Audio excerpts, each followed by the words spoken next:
following is a presentation of Westwood One Sports. If it's the NFL, it's on Westwood One. Watson under center from his own Cleveland 20.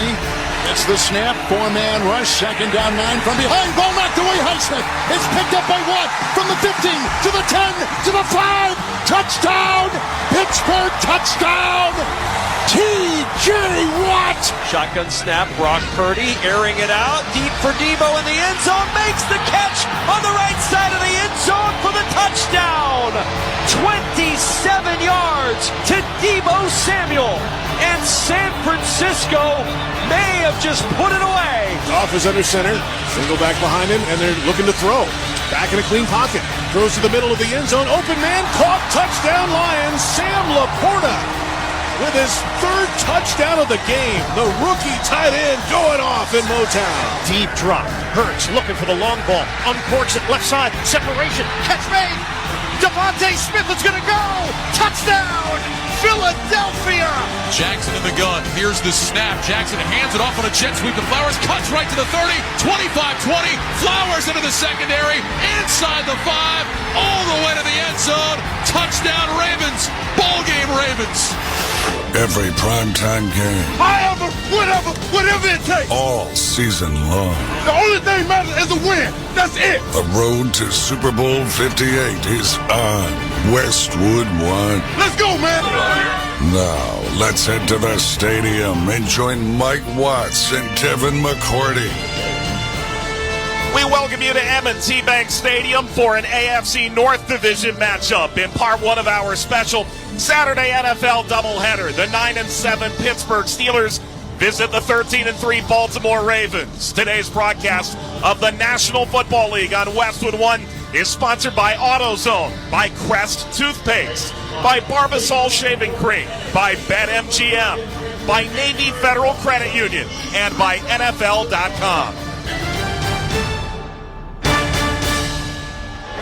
Hi, everyone. I'm Mike Watts along with Devin McCourty. Scott Graham will join us shortly from our Westwood One studios. Later tonight, on many of these same stations, it'll be the Houston Texans and the Indianapolis Colts in Game 2. But first, it's time for the Steelers and the Ravens. It is rainy and cold and windy along the harbor in Baltimore, Maryland, as you would anticipate. But still, it's Week 18, and there are playoff implications in 13 games this weekend, including this one. Let's start with Pittsburgh.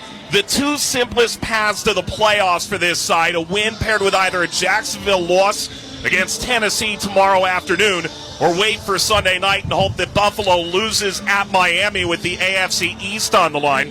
Even with a loss and 3 precise results, Steelers could still make the postseason. But by any measure, 20 straight non-losing seasons, Devin. Mason Rudolph gets the start over the now available Kenny Pickett. The Steelers pulled out of a nosedive about 2 weeks ago. Could they possibly do it again here today against the number 1 seed to save their season?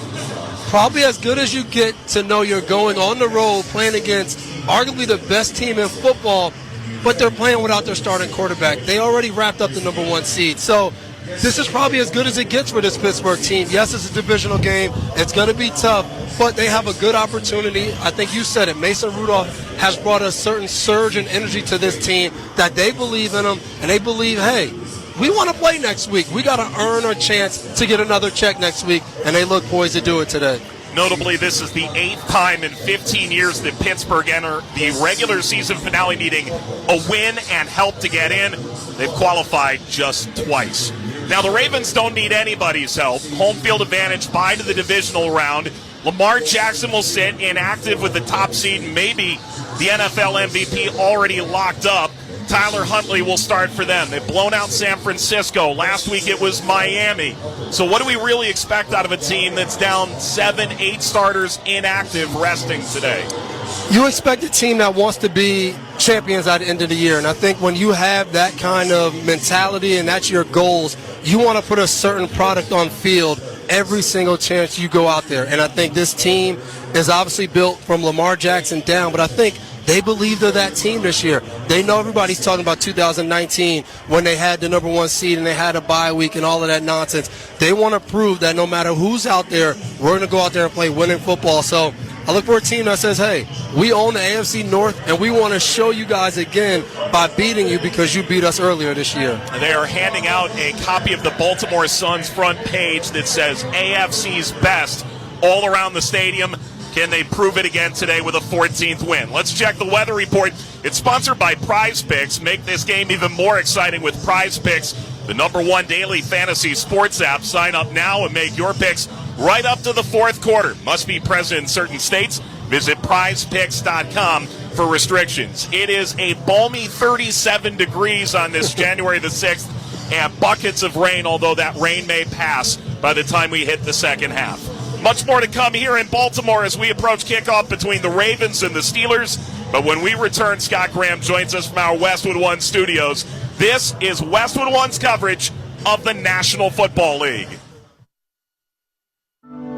Don't miss a new episode this week of Forward Progress, a conversation on race and sports in America with Jason Jackson and Kirk Morrison. After that video came out, they suspended him indefinitely. Ray Rice was pretty much wiped off the Ravens roster. I'll give him the credit over the last 10 years or so. He's put everything into domestic violence awareness. Many people don't get an opportunity to come back from that. Check out Forward Progress. New episodes each Wednesday on the Sirius XM app, included with all of our trials and popular plans. Just search Forward Progress. Congratulations to the Texas Rangers. The Rangers have won the World Series. The only thing harder than winning that title is defending it. Tune to MLB Network Radio for up-to-the-minute coverage of baseball's hot stove season.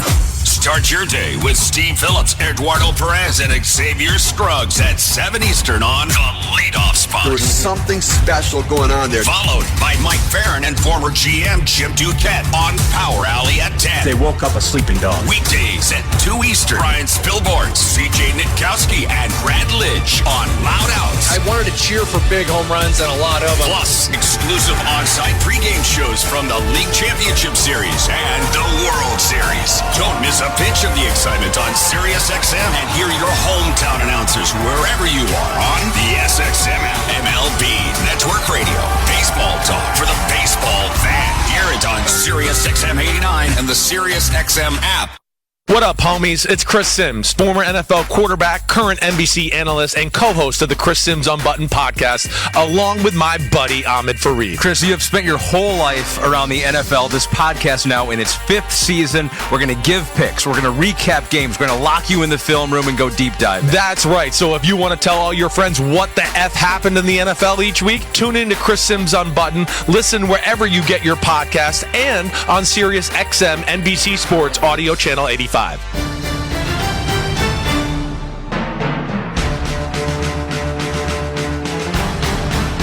everyone. Welcome to our Westwood One studios for a special Week 18 doubleheader with playoff implications galore. I'm Scott Graham, and coming up later on tonight, we've got a true virtual playoff game inside the regular season schedule as the Indianapolis Colts host the Houston Texans. The winner of that one punches their ticket to the postseason and keeps the dream of a division title and home game alive into the afternoon slate tomorrow. The loser of tonight's game heads home. But we begin with Game 1 in Baltimore. The Ravens have already wrapped up the number 1 seed in the AFC, so the road to Super Bowl 58 will run through Charm City. Baltimore got here despite a slew of injuries, largely due to their quarterback and an active defense that's grown throughout the season. Ravens lead the NFL in takeaways, sacks, and scoring defense. Since the merger back in 1970, no team has finished the season leading the league in all 3 categories. Ravens safety Geno Stone has 7 of those takeaways via interception, the second highest total in the league. I asked him this week about gearing up for a game that would appear to have little meaning for his team. We're going in to take the game that we want to win still. You know, you don't want to take the field that you're going out there just because it's, every time you get to take the field on an NFL field is an opportunity. We're taking this week as we want to win still. That's always the reason why we take the field. And, it's one of the greatest rivalries in football. So, you're going to get their best shot because they still have a chance to make the playoffs. So, we have goals over here that we still want to finish the season out with. So that's what we plan on doing. When you look at them on film, some things have changed now, certainly at the quarterback position since the last time you saw them. What are you seeing right now as you watch this team getting ready for this one? No, I just see a team as, they're playing together.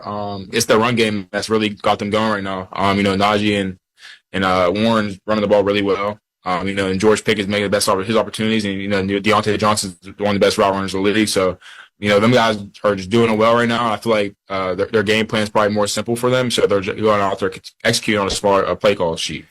You grew up a Steelers fan? No, I haven't. I grew up in Steelers country. My whole family and all my friends are Steelers fans, so I hear a lot about it every day. I mean, it's got to be pretty much illegal if you're wearing a Ravens jersey. That you got to distance yourself from that as much as possible, don't you? Yeah, it's just funny. Every time I'm back home, people always be like, I can't root for your team, but I'll root for you. So they be like, I hope you have the best game ever, but you lose. So I'm playing for bragging rights this week as well. You had a period of time there before your first pick this year, where I think it was 2 years since you had a pick. And how much of that is circumstance? How much of that is being, right place, right time kind of thing? Because it goes from not having one for a couple of years to being second in the National Football League in that category right now. Yeah. I gotta give a lot of credit to my teammates and coaches. They help me get ready each week. And especially this year. I think the rest comes with experience, me getting the opportunities as well. This is my first year where I had a lot more opportunity to be able to play, so I'm just taking advantage of opportunities, and, the ball is kind of going my way right now. I'm happy for that. I hope it keeps continuing. So, I'm just keep taking advantage of all the opportunities I get. For many years, the Ravens' calling card was the defense. And, then Lamar gets there, and the focus of what people are looking at on this team kind of changes. How much have you guys gotten back to being the type of defense that you want to be this year? I feel like we've been shown all year. I mean, every year we come in here, we saying we want to be the number one defense in the National Football League, and we have years where we have chances, and then now it's all starting to click with takeaways and our rushing coverage working together. We got a great offense where Lamar's keeping other defense on the field for a while, so we're getting the rest we can as a defense, and so we're fresh when we get back out there. Here you are, end regular season. You don't want to turn your mind toward what this season can be yet, but there's going to come a time where that headspace is going to be there, where you're going to say to yourself, all right, we have a chance to do something special here. When do you allow yourself to feel, okay, next step here, is that before you play the first playoff game? I mean, I feel like we kind of have that mentality now. We know what we got here. We let it be known every day how special this group is, and we don't want to waste no opportunities of what we got. Every day we go to work, we're making sure we're maximizing all of our opportunities, and it's no secret around here. So we want to go out there and be great, and we try to go 1-0 each week. Getting this part right is tricky. The Ravens haven't advanced beyond the divisional round since 2012 when they won Super Bowl 47. Who plays and how much before a playoff bye week is something to keep an eye on today. Steelers, of course, have all hands on deck. When we return, we'll talk with a cornerstone of the Pittsburgh defense, Cam Hayward. You're listening to the NFL on Westwood One.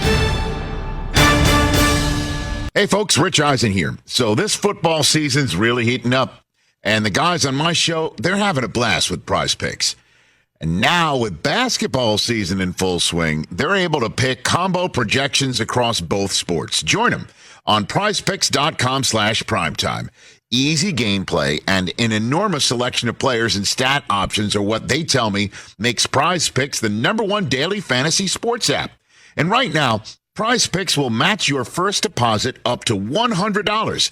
Brockman's loving that aspect. He's hooked. And all you need to do is visit prizepicks.com/primetime and use code primetime. That's code primetime at prizepicks.com/primetime for a first deposit match up to $100. Don't be left on the sideline this basketball season. Go to Prize Picks. Daily fantasy sports made easy. Must be present in certain states. Visit prizepicks.com for restrictions and details. Welcome back to our special Saturday doubleheader coverage here on Westwood One. For the Pittsburgh Steelers, today is already the playoffs, but with no guarantee that their season's going to continue, even with a win. They would need help from Tennessee, Miami, and maybe even Denver tomorrow. For now, Mike Tomlin's team settles into familiar territory. In his time as head coach, the Steelers have played one so-called meaningless game back in 2012. Cam Hayward has been there for 13 seasons now, and despite missing 7 games with a groin injury this year, he's still chasing something he's never had. A Super Bowl ring.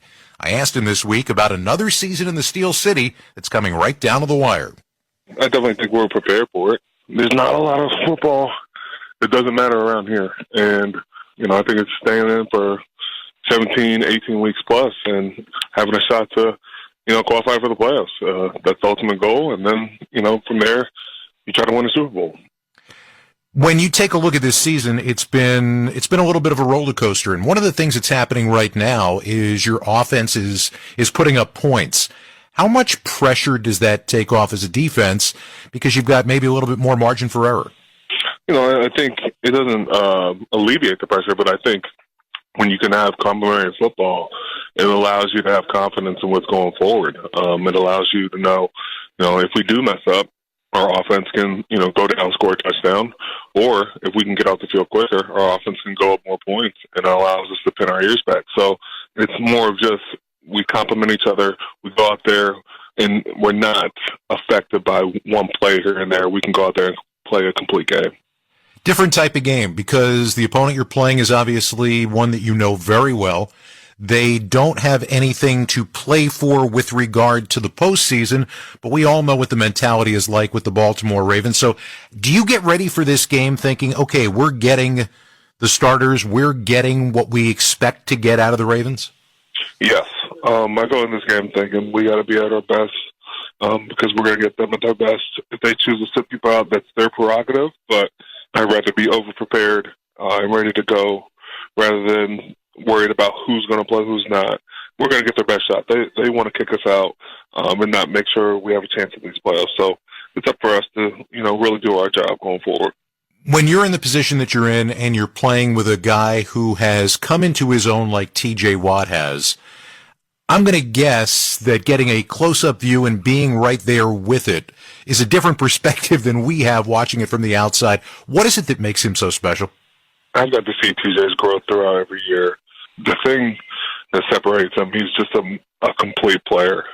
He's a student of the game that truly looks for every aspect of this game. There's not a stone that isn't turned over to win a game. And most people don't get to see that side of him. They only get to see the ending results. But the way he prepares, the way he's fully in tune, it's a joy to see. You have been a Steeler for life, and that's increasingly a rarity in sports. It's increasingly a rarity in the National Football League. How important was that to you that this was home and always has been and always will be? This has been home, and I've appreciated this being home. My family's here. I've grown here on and off the field.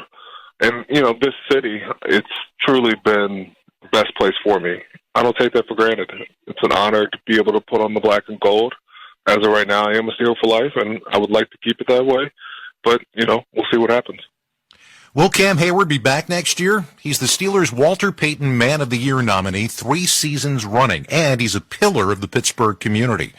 But it would be season 14, and there are money issues to consider. That's a question for later. Now it's about surviving and trying to advance. How'd you do in your fantasy playoffs? Still going on or playing DFS in Week 18?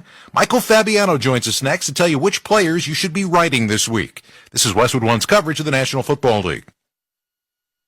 This is NASCAR champion Ryan Blaney. Chase Elliott. Kyle Larson. Joey Logano. Kyle Busch. Martin Truex Jr. Brad Keselowski. What is SiriusXM NASCAR Radio? It's a place to talk about your favorite sport. I renew my subscription. It never comes off this channel. The whole day is awesome. It's a place to hear from the biggest names in NASCAR. Joey Logano, what are you doing? I got the SiriusXM set up at my house so I can jump on more often. Joey, I want to first thank you for doing this. This is awesome for the fans. It's a trusted source for breaking news. Major stories today, my friends. Let's get down to business. There's just never a dull moment. It's every NASCAR race heard live, including in-car radios. Logano gets into the back. He shoves him up the racetrack. Stay out. Trust me.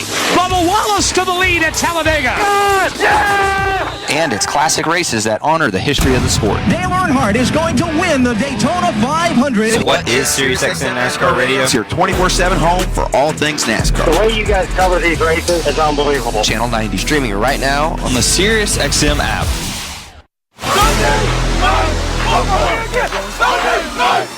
Every week, Sunday Night Football is home to the NFL's biggest stars. Leave everything out on the field. It is going to be a show In the biggest games.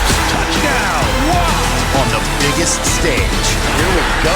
Primetime's #1 show. That's what I'm talking about. For a record 12 straight years. It is showtime. Sunday Night Football on NBC and streaming on Peacock. Sirius XM has football covered from every perspective. Hear daily analysis of the National Football League on NFL Radio Channel 88. He's playing some great football. Not good football, but some great football. The most in-depth college football talk on College Sports Radio Channel 84 and our Power 5 conference channels. They want to play fast, gas the defense, hit big plays. And get expert fantasy football advice on Fantasy Sports Radio Channel 87. This guy has a chance to be a baller. He has the most upside in the history of fantasy football. It's an all-out blitz of football talk on Sirius XM and the Sirius XM app.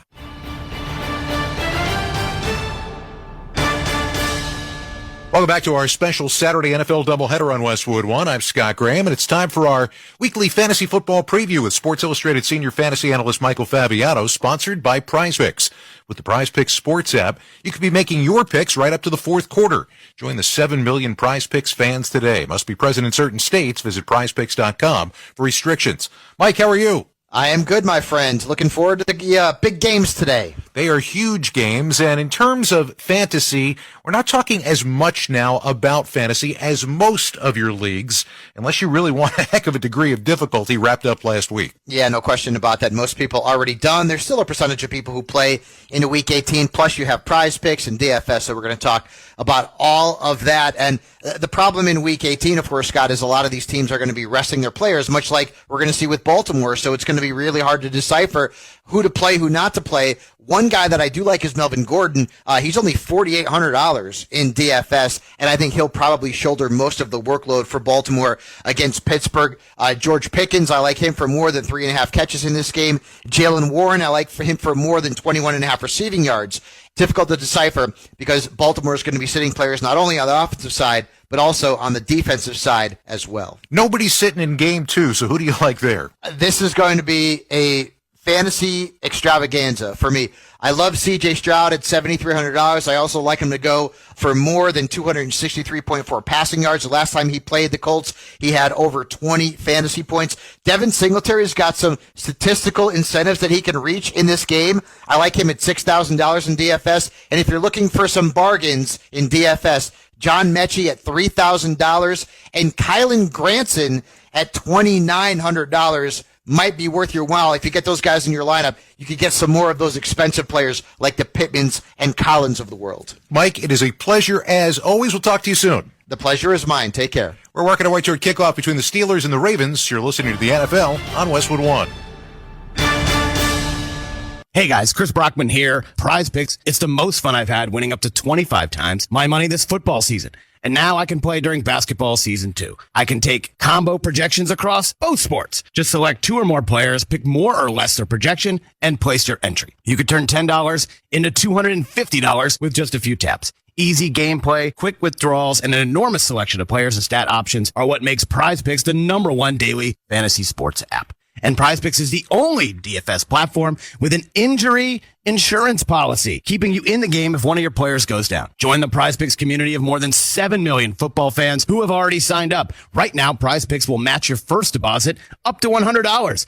Just visit prizepicks.com/primetime and use the code primetime. That's code primetime at prizepicks.com/primetime for a first deposit match of up to $100. PrizePicks, daily fantasy sports made easy. Must be present in certain states. Visit prizepicks.com for restrictions and details. Welcome back to the NFL on Westwood One. It's time for another memorable moment in football history. Sponsored by Kohl's. The clock at 1:30 and winding. Steelers down 2. Trying to get into at least field goal range. Here's a shotgun snap. Blitz. He's back. He throws it down the near sideline. Pickens has it. Pittsburgh Steelers touchdown. Pickens to Pickens. 41 yards. And you have to be here. It's a go route and go he did. That's as sweet as my Aunt Nellie's blueberry pie, baby. Bill Hillgrove, Craig Wolfley on 102.5 WDVE and the Steelers Radio Network. Not sure about Aunt Nellie's blueberry pie, but anytime you can knock off your bitter division rival, it's always going to taste a little sweeter. This was the case when George Pickens' touchdown gave the Steelers a late lead that they wouldn't relinquish in their 17-10 victory over the Ravens back in Week 5 this season. Pickens also blocked a punt for a safety, and Baltimore couldn't overcome a season-high 3 turnovers. They fell to 3-2, while the Steelers improved their record to 3-2. But since that game, the Ravens have reeled off 10 wins in their last 11 games to clinch the division and the top overall seed in the AFC playoffs. Meanwhile, Pittsburgh's been inconsistent, going 6-5 down the stretch. Now their postseason hopes rest on Week 18 outcomes. That's today's memorable moment in football history, sponsored by Kohl's. It's a new season at Kohl's. Find fresh, everyday styles for you and your home at great prices. Shop Kohl's and Kohls.com today. Scott Graham, where it's warm inside of our studios, cold and rainy day in Baltimore. I'll be back with you at halftime, and I've talked with one of the clubhouse leaders for Coach of the Year in the National Football League, the Houston Texans' DeMeco Ryans. But up next, we'll rejoin Mike Watts and Devin McCourty in Baltimore for the keys to the game. This is Westwood One's coverage of the National Football League. On SiriusXM, the NFL experience goes far beyond game day. And your SiriusXM subscription gives you all the access you need to the NFL content you crave every game. With your hometown announcers on the SiriusXM app. He caught it for a touchdown! Hear live talk shows discussing all the different angles. He's been injured, but he knows how to win. Passionate debates on Mad Dog Sports Radio. Interviews with coaches and players on NFL Radio. And advice on your fantasy lineups on Fantasy Sports Radio. All the NFL content you need, all on the SiriusXM app. This is Bob Kendrick, president of the Negro Leagues Baseball Museum and host of the SiriusXM original podcast, Black Diamonds. Hear stories about the legends of the Negro Leagues and conversations with the all-time greats they've influenced, like two-time Super Bowl MVP Patrick Mahomes. When it comes to having fun and enjoying myself on the field, I'm going to do that. It comes from the history. I learned it from my dad, who learned it from guys in the Negro League. Hear over 70 episodes of the award-winning Black Diamonds podcast, available now on the SiriusXM app or wherever you get your podcasts.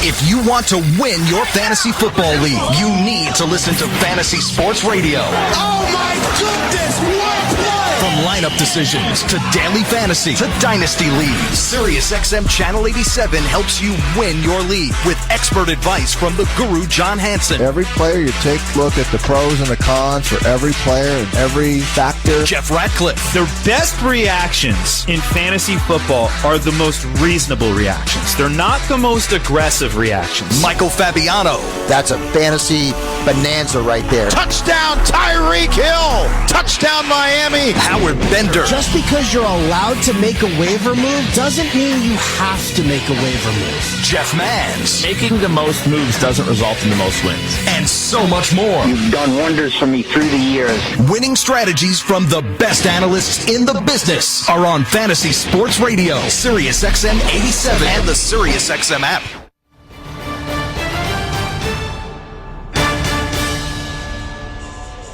Welcome back to M&T Bank Stadium in Baltimore, Maryland, as we close in on kickoff between the Pittsburgh Steelers and the number 1 seed Baltimore Ravens. In an AFC North matchup, it is dreary, it is cold, it is rainy, and still we close in on what's a monumental game for the Steelers and one in which Baltimore has already wrapped up the number 1 seed. With Devin McCourty, Mike Watts, let's start with the Steelers. As we think about keys for them, they need a win and some help to get into the postseason.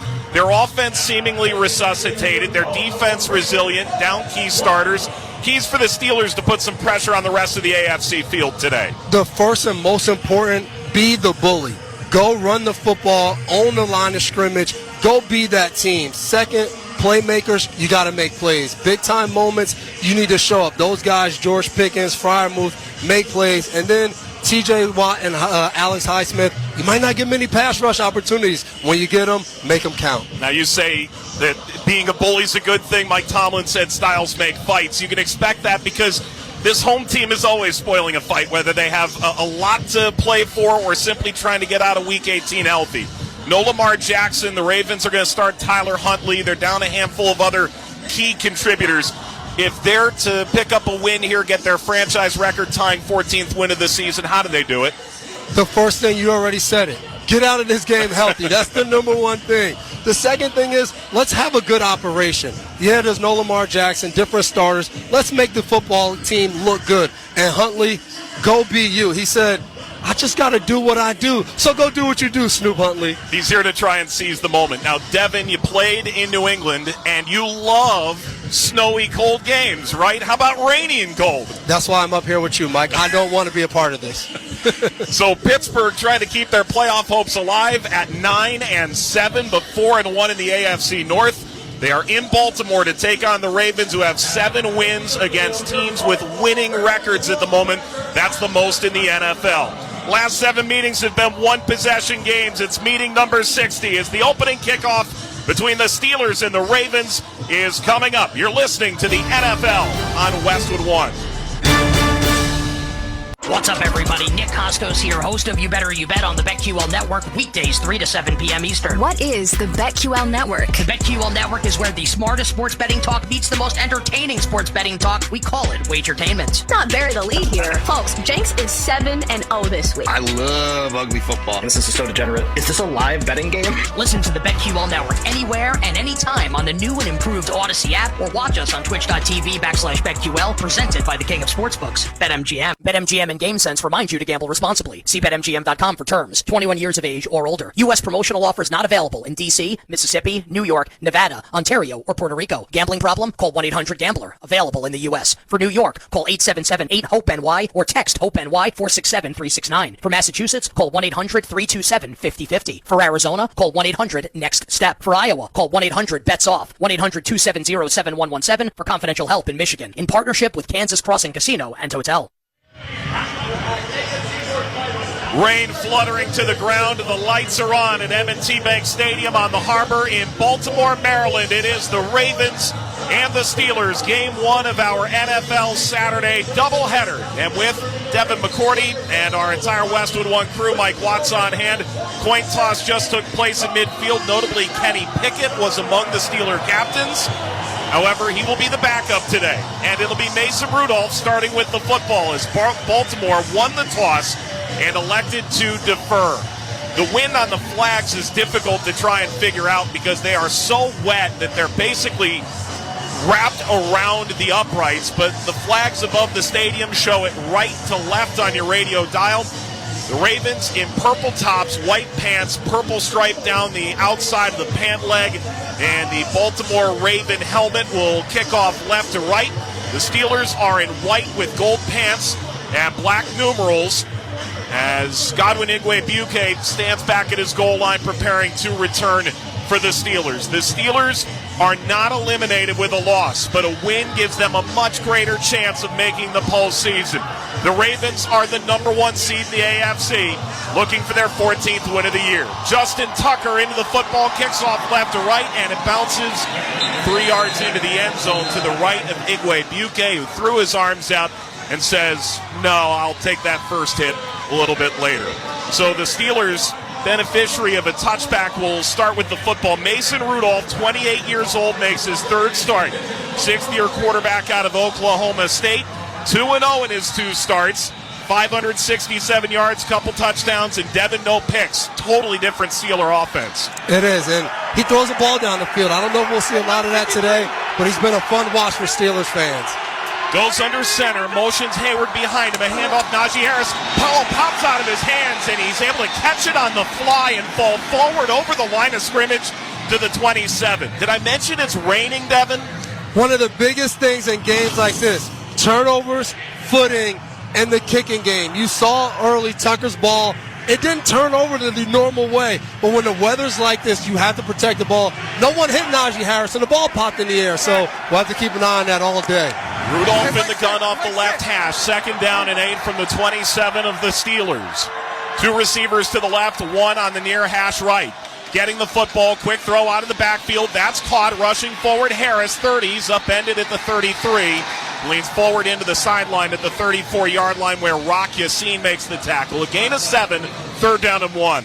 A nice start for Rudolph to just get him going. He throws a screen pass right at the line of scrimmage to Najee Harris on the right side. He picks up some yards. Again, Najee Harris doing what he does, jumping over people. But a good run and a good start, I think, for the passing game. Not too much pressure on Rudolph. Steelers 24th in the NFL on 3rd down, 36%. Ravens 6th in the NFL defending 3rd down, 36%. Empty backfield for Rudolph. Warren comes in at wide receiver, getting the football. Rudolph flips the ball in his hand, throws up the middle. That's caught, spinning free. Johnson at the 40, and he spins down to the ground on the near side numbers with a first down. Phillips, the linebacker, on the coverage. It's a gain of about 7 out to the 41. Rudolph did a good job right there. Had to be patient. The Ravens drop into a zone defense, and he threads the needle between two Ravens defenders and hits Johnson for the first down. But you can see right there, he put some zip on the ball, but not a lot. You have to throw a catchable ball in this weather. Rudolph goes under center. 2 minutes gone. 1st and 10 Pittsburgh at their own 41, opening drive of the game. Hayward a wing to the left, an audible at the line of scrimmage, looking at 3 down linemen and 3 potential pass rushers. Gets the ball, throw to the left on a toss. Caught after a bobble by Warren, and he's hit at the line of scrimmage outside the numbers and brought down at the 41. Jones and Phillips got there. That is both a handoff early to Harrison, now a toss sweep gone nearly horribly wrong, but he's able to recover. Mike, I don't know if we were going to predict one of the 2 worst ball handling plays in the first 4 games have been on run plays, not the pass plays. They've executed the pass plays. I think they're taking their time, looking the ball in. But those 2 running plays, they got to be careful. Turnover right now would hurt them. These are the top 2 turnover margin teams in the NFL. Motion across the formation is Robinson. He comes back to the near side left. Rudolph gets the ball. Quick wide receiver screen. Caught Johnson 40. Steps back inside 45. And he's short of the midfield marker out to the 47-yard line. That's Phillips, who's going to see a lot of time if Smith and Queen don't play all that much, the Pro Bowl linebackers. Pittsburgh back to the line, 3rd and 4 from their own 47. Good stop by Baltimore. It's a fast defense, so when you throw the ball horizontally, they usually get there in a hurry. From the Ravens midfield logo, it's Rudolph getting the ball, back to throw, throws over the middle, nearly intercepted. Ball went through the hands of Marcus Williams, the safety, and falls incomplete. Rudolph walking solemnly off the field. It's 4th down. Marcus Williams is going to want that one back. Does a good job from his safety position, just reading Rudolph, and jumps right in front of Robinson and has a chance to intercept this ball, but right through his hands in this wet weather. Presley Harvin on the punt. On the far hash from his own 32, catches, drops the tip, and hits a high sidewinding punt. Wallace comes forward, calls a fair catch, and grabs it between the hash marks at the 19-yard line. It is an inside 20, but only a 33-yard punt, no return. We are scoreless with 11:37 to play in the first quarter. Tyler Huntley and the Ravens offense set to take the field. This is Westwood One's coverage of the National Football League. What a way to welcome in the new year at the Plantation Course at Kapalua. The time is here. The time is now. You can hear the boots shaking the ground. It's time to settle the score. This is the moment we've been waiting for. What a finish! The best golf, just about unbeatable. It's played here. The Sanctuary, January 4th through 7th on NBC, Golf Channel, and Peacock. Sirius XM has the NFL covered from every angle. Hear all pro analysis on Sirius XM NFL Radio Channel 88. This team is not built to succeed. Join the passionate debate on Mad Dog Sports Radio Channel 82. You gotta be kidding me! And get expert fantasy football advice on Fantasy Sports Radio Channel 87. Joe in Florida, let's fix your fantasy lineup. It's an all-out blitz of football talk on Sirius XM and the Sirius XM app. Nobody covers the National Football League. They give Mahomes time for the end zone. He throws and it's caught. Touchdown! Like SiriusXM NFL Radio, Channel 88. Our team of former players, coaches, and front office executives like Charlie Weiss, Pat Kerwin, Tim Miller, Rich Gannon, Alex Smith, and Hall of Famer Bill Polian brings you closer to the game. If it's happening, we are there. Live from the Scouting Combine in March to the Draft in April. And in the summer, SiriusXM NFL Radio takes you to all 32 training camps. We connect you with the history of the game on stage for Hall of Fame weekend. Hear all the primetime play-by-play action from opening night through the Super Bowl. Spectacular in every way. Confetti flying in the air. Your 24/7 home for the NFL all year long. SiriusXM NFL Radio Channel 88. Welcome back to the Grainger broadcast booth in Baltimore, along with the three-time Super Bowl champion Devin McCourty. I'm Mike Watts. Tackle your to-do list with Grainger. From locker rooms to plant floors, Grainger offers supplies and solutions for every industry. Call clickgrainger.com or just stop by. 11:37 to play in the first quarter. The Steelers on their first drive got a first down, but nothing more off the punt. The Ravens at their own 19 start first down and 10 with Gus Edwards alongside Tyler Huntley making his 9th career regular season start. A plate fake to Edwards. Now Huntley's going to run left. He gets to the line of scrimmage, darts horizontally, and goes down on the far side, number 20 at the 21-yard line. Hayward and Highsmith in on the stop. It's a gain of 2. Baltimore comes out early with a little play-action play, and Snoop Huntley, smart decision. He looks out there. Pittsburgh has it all covered up, and he says, you know what, I'll just get what I can get. Gets 2 yards and gets down, playing smart and protecting the football. Huntley this year 6 for 9 throwing, 2 passing touchdowns. Started 4 games last year. He's in the gun, catches a snap on the number, throws near side. That's caught, and Kohler gets knocked backwards at the 25. And the tight end is grounded at the 24. Eric Rowe, the former Patriot, Dolphin, and Panther, makes the tackle, elevated off the practice squad. You see what this game is probably going to look like today. Pittsburgh drops back to his zone. Baltimore throws a quick pass. Huntley throws it right into Kohler. Pick up a good amount of yards and have a manageable third down situation right now to try to keep the drive going. It was a gain of 5. Third down and 3 Baltimore from their own 26 with 10:30 to play in a scoreless first quarter. Huntley calls for the snap, receives, drops to throw, throws down the right-hand side, in and out of the hands of Hill, incomplete.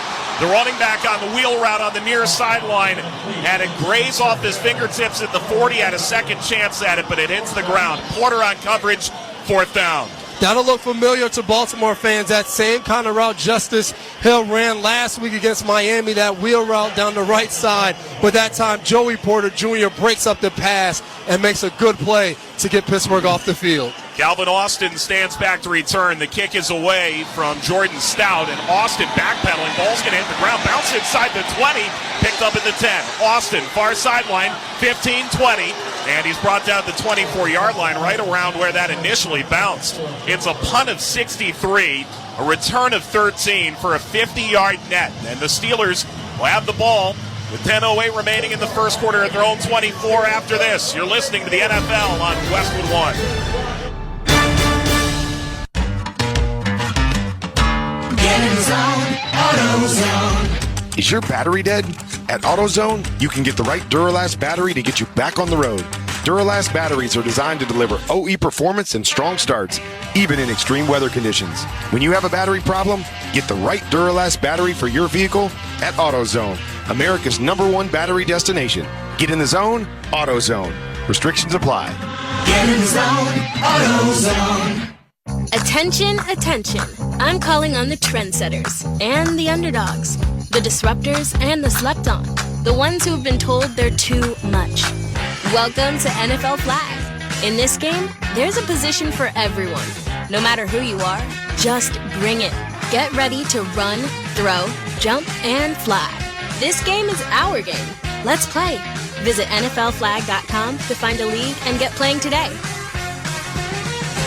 The venue's set. Families coming in from all over. It's our quinceañera. With all the excitement, it may be easy to overlook COVID-19. It's still a risk, and that's why it's muy importante to get this season's COVID-19 shot ahead of time. It helps protect against COVID-19, which can cause severe illness and hospitalization. So let's set the date, vaccinate, and celebrate. Learn about a vaccine option and book this season's updated COVID-19 shot today at schedulecovidvax.com. Sponsored by Pfizer.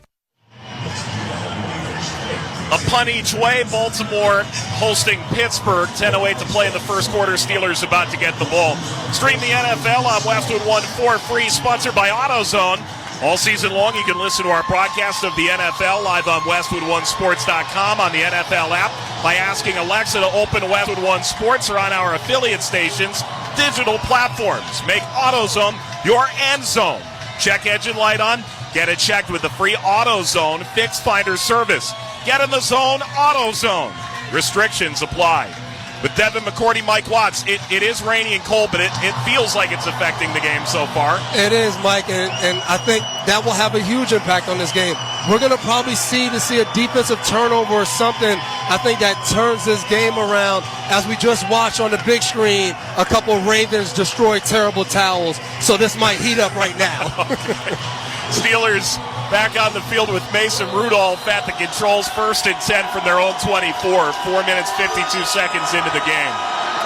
Rudolph with a running back, Najee Harris to his left, came off a 122 rush yard performance in a win against Seattle last week, and he takes the handoff right up the gut and powers his way forward, continuing across the 30. And the convoy continued without him. He fell down at the 29.5-yard line. I think right now Pittsburgh has to be encouraged by the running game. They had a couple runs that have gotten some yards, and Najee Harris, his biggest attribute is when you hit him, he still falls forward 3 or 4 yards. And I look for them this drive to try to really get that going. 6'1", 242 out of Alabama is the lone setback. Double tight set with one a wing. Austin motions left to right, handoff right up the gut again, and forcing his way into contact across the 30, up the hash mark, and Patrick Queen stymies Harris at the 33-yard line. That's a gain of 4, sets up 3rd down and 1. Pittsburgh will live in these situations as much as they can, 3rd down and 1s. Mike Tomlin last week talked about being excited to see his offensive line, and they went to Seattle and they moved people around and they ran the football. So if they can do that today against this Baltimore front, that'll give them a lot of confidence going forward. 2 running backs are in the game, Warren and Harris. Warren a wing to the left. Rudolph goes under center, and he hands off right up the gut, jumping into the pile and forcing his way forward. It is right around the 34 that he nosedives into the ground. It looks like he has enough, just needed to clear that yard marker, move the sticks, 1st down Pittsburgh. And I think it's important to note for this Ravens defense, Roquan Smith hasn't been out there. He looks like he's going to be one of the guys that gets some rest the last few plays and drives. Last drive at the end of the drive. Now this drive, haven't seen him out there. Has been Patrick Queen and Phillips out there playing linebacker. And that's a big part of this Ravens defense, not having him out there. But again, this game not as important for Baltimore. 8:17 to play first quarter. Steelers' second drive, scoreless, 1st and 10 at their own 34. Out of the pistol goes Rudolph. Catches the snap, flips the ball, throws, swing pass to Warren, 30. Outside 40. 45-50, cuts inside, angling across midfield down to the 45-yard line. And he's caught at the ankles and knocked down. Was hit by Delshon Phillips after a 24-yard swing pass and scamper up the near sideline to the 43 of the Ravens. Right now, we kind of got what we expected. We got a Pittsburgh team that looks hungry. As Jalen Warren got that ball on the left side and turned the corner, it just didn't have that feeling of a lot of guys rushing to get over there and tackle him from this Baltimore defense. They got to get going to try to get a stop, or this could be a long day. Rudolph 4 of 5 for 43 yards. Goes under center. He's got Warren behind him, and it's a jet handoff from behind. Running left, this is Austin, and he's wrapped up at the 35-yard line. That's his 11th carry of the year, the wide receiver. You like that jet motion. Gain of 8, and into what's usually field goal range for Boswell, but I'm not so sure today, even with the wind at his back. Yeah, this will be a tough game, I should say. To kick the ball, your normal positions won't be normal.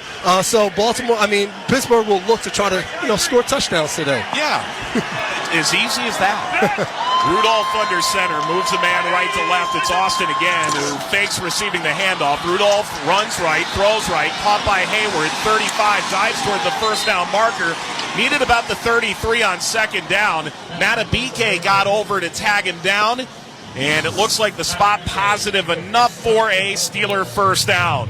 Matabike didn't just get over there. This guy was moving from the middle of the field, showing why he's a Pro Bowl defensive tackle. He just ran like 30 yards to the sideline. And I got to say, I think he might beat me in a race right now. What's that say about him or you? He's got 13 sacks this year, leads all defensive tackles. 1st and 10, Pittsburgh from the Baltimore 33. Austin motions. Rudolph gets the ball, handoff Warren. Runs left, spins of the hash mark, and he is forced backwards at the 30 and carried back to the 40-yard line. It is Millett who made initial contact and started to push him backward. And he picked up a couple of yards on that, waiting for the spot. We'll call it 5 to the 28. One thing that has stuck out to me so far for this Baltimore Ravens front, almost every play we're seeing a guy or two guys run off the field. They are subbing guys in and out, and I think that'll be a key part of what, we say is their rest today, is guys playing less snaps. Austin motioning into the left slot, tight formation, getting the ball Rudolph. He drops to throw. He's looking, throw short left, caught 25, angling upfield and now toward the sideline. That is Deontay Johnson. Caught 4 balls last week, rushing into the sideline at the 23-yard line. That's a first down. Baltimore drops back to his zone defense and just basic crossers for Pittsburgh. They have just receivers running across the field, finding Deontay Johnson, picking up a short gain. He gets down. Just a good play call against his zone defense. Third catch for Johnson for 19 yards. Second drive for the Steelers. Under 5 to play in the first quarter. And they're just shy of the red zone at the Raven 23. Robinson into the slot left, getting the football, handoff up the middle. This is Harris. He's continuing to force his way across the 15 as he walks down the ladder and eventually falls forward, as he always seemingly does, to the 14. It's a game of about 9. This Pittsburgh offensive line, they're enjoying this right now. It's a cold, wet day, and they're just getting to lean on this Baltimore front and push them forward, and they're picking up good yards in the run game, and they have good balance so far. Steelers ranked 29th in the NFL in red zone efficiency, 47%, 19 of 40 scoring touchdowns. 2nd and 1 from the 14 of the Ravens. Looking into 4 down linemen, quick pitch left from Rudolph. This is Najee Harris bursting inside the 10-yard line on the toss sweep, and Phillips knocks him down on the number 10 at about the 8-yard line, and it's first down and goal for the Steelers. Mikey got hit, and then he still picked up 3 more yards of just jumping on the side and taking defenders for a ride. Najee Harris has always been a downhill back, and, I think he has great confidence coming off last week when he has some big-time angry runs, and he's carrying defenders, and that's key for this Pittsburgh offense. Are those trademarked angry runs? They are. Under center, it's a big set for the Steelers. This is Rudolph looking in. He's got Harris, the lone back. He gets the football, and he hands off Harris up the middle. He's navigating his way over the right guard, and he wiggles down to about the 6. Michael Pierce made the stop. 3:16 to play in the first quarter.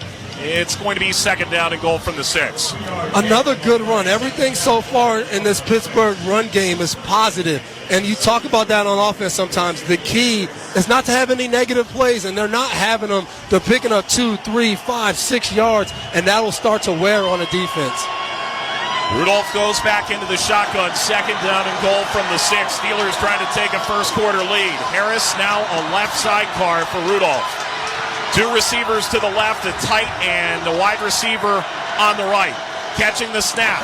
Handoff. Harris, he runs toward the goal line. He's hit. He dives. He's in for a Steeler touchdown.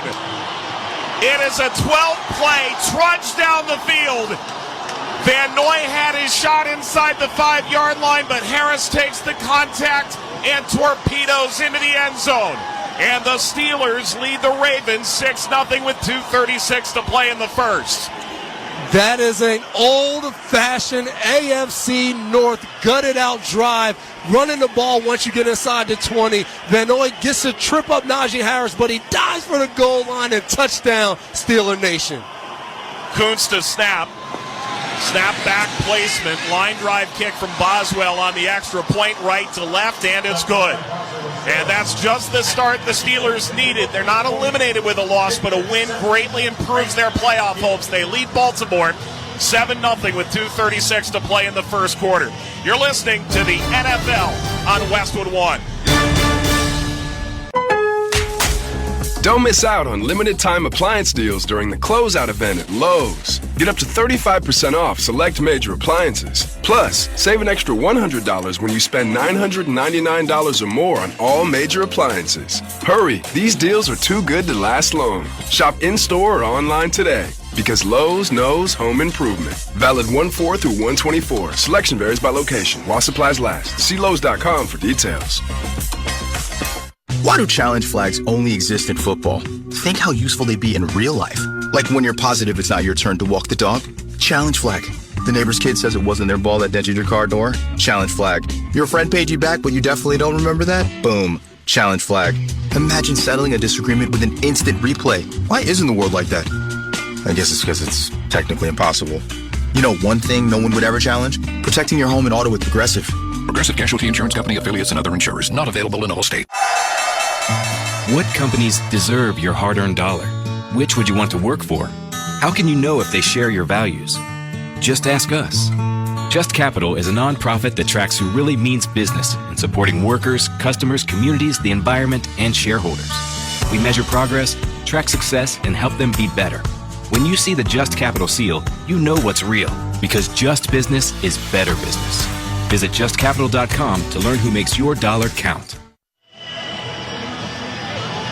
Back in Baltimore, where the rain comes down in sheets and the lights are on for this Saturday NFL Game 1 of the doubleheader. Steelers 7, Ravens nothing with 2:36 to play in the first quarter. Let's check the drive summary, sponsored by O'Reilly Auto Parts. Think O'Reilly Auto Parts for all your car care needs. Get the parts and service you need fast from the professional parts people at O'Reilly Auto Parts. 12 plays, 76 yards, over 7 minutes and 32 seconds. And the Steelers came out and did what they did last week to Seattle, punched them in the mouth.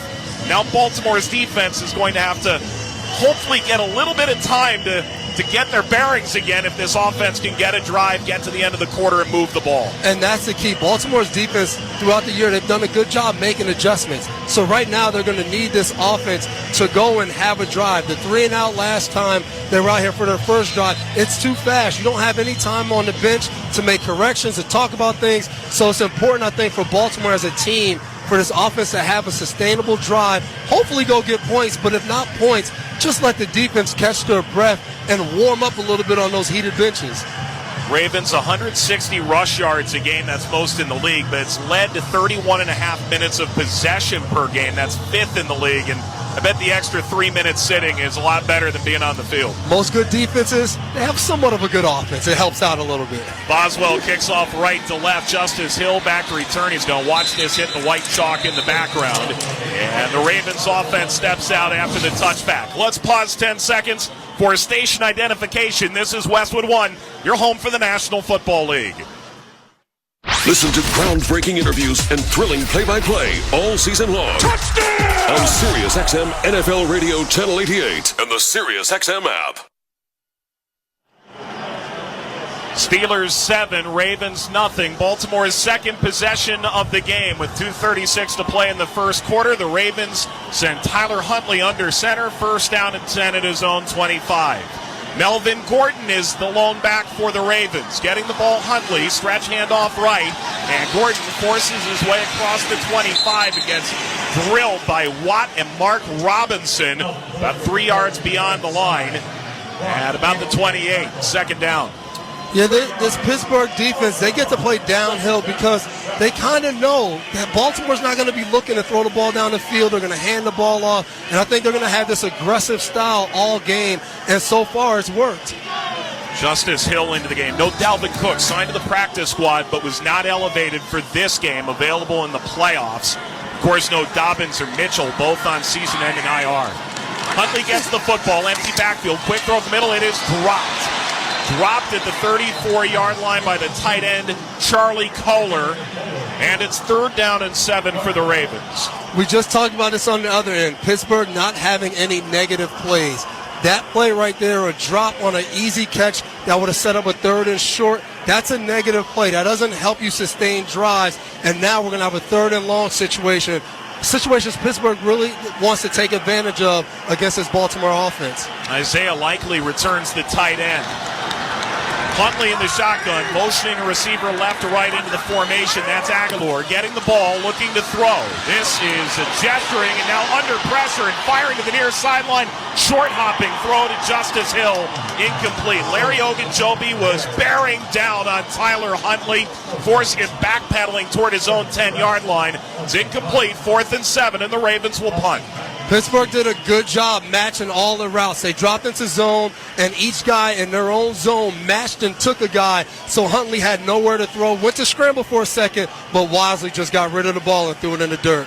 Jordan Stout will punt. He's going into the wind. He drives another knuckling line drive kick to the 21.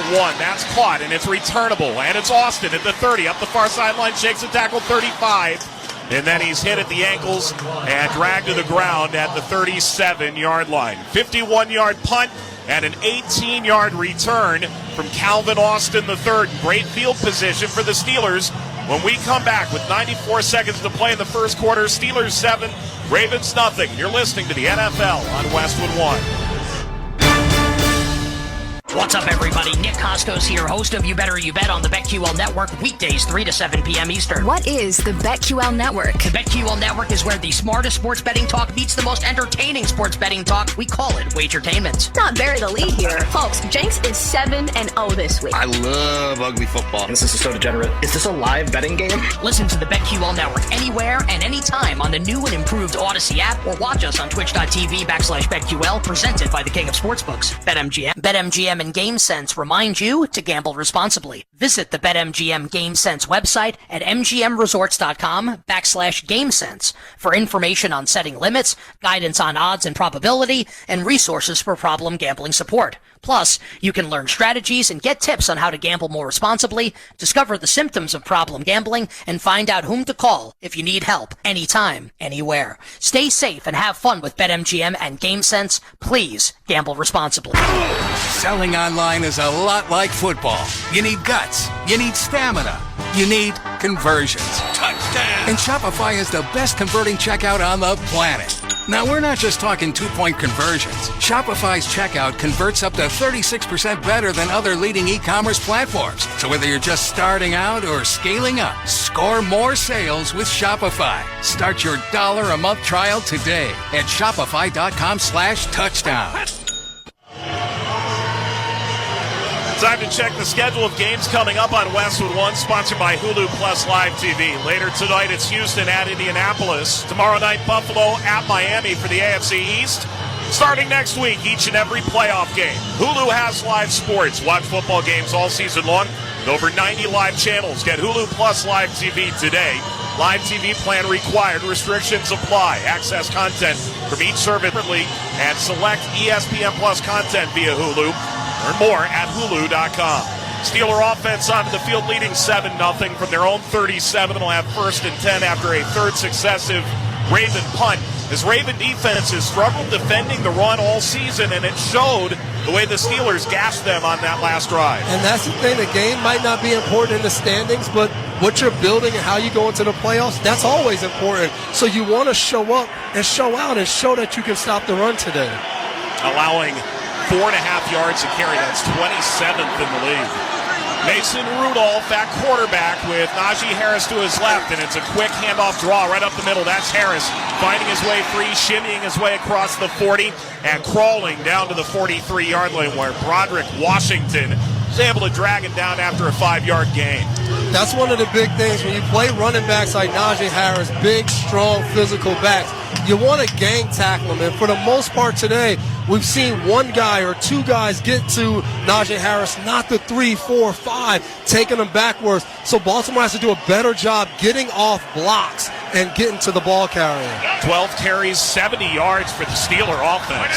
They've got an offset eye to the left, big sweep to the left, running to the right, under pressure, dump off pass by Rudolph, caught by Hayward, and he's down around the 44-yard line.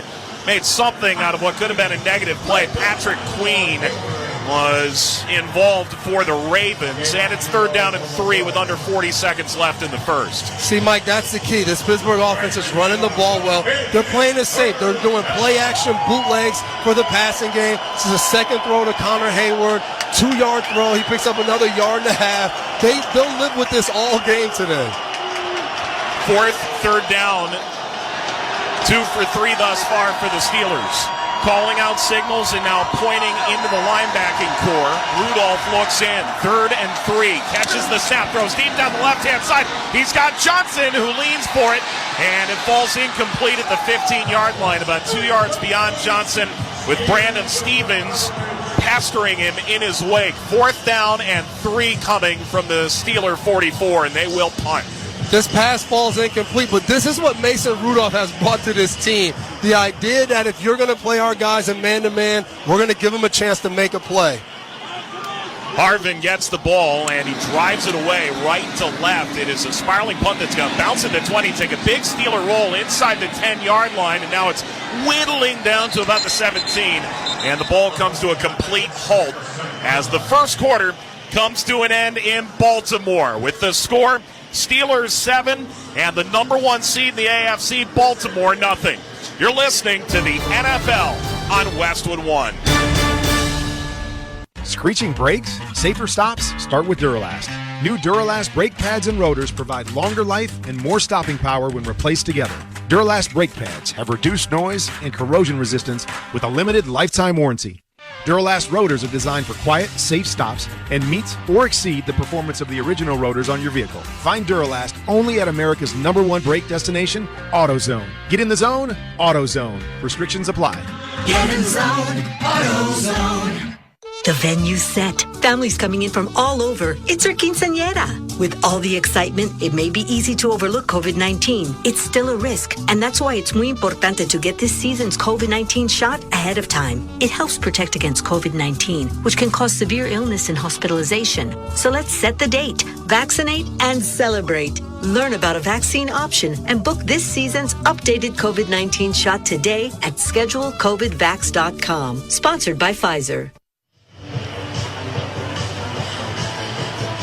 Welcome back to the Grainger broadcast booth in Baltimore, along with the 3-time Super Bowl champion Devin McCourty. I'm Mike Watts. Give your team an edge with Grainger. You'll find supplies and solutions for every industry, plus fast delivery and 24/7 support. When you call, click Grainger.com or just stop by. It'll be Pittsburgh 7, Baltimore nothing as we enter the second quarter. And you're looking down at the field. Something's caught your attention, Devin. Was there a flag down there? They threw a flag down. I'm not exactly sure what the flag was coming out of the quarter like that, but dropped the flag, and we have to figure out what exactly that flag was on. I don't know if it was a sideline thing or something.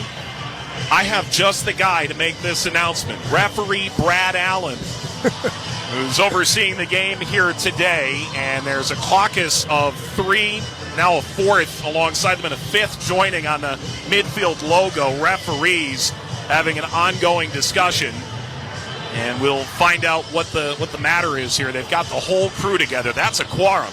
That is, and especially at the end of a quarter like that, not sure what happens, and now we wonder, are we going to have to get a repunt, and do we go back to how they got to figure out? So we got to wait to see exactly what Brad Allen tells us.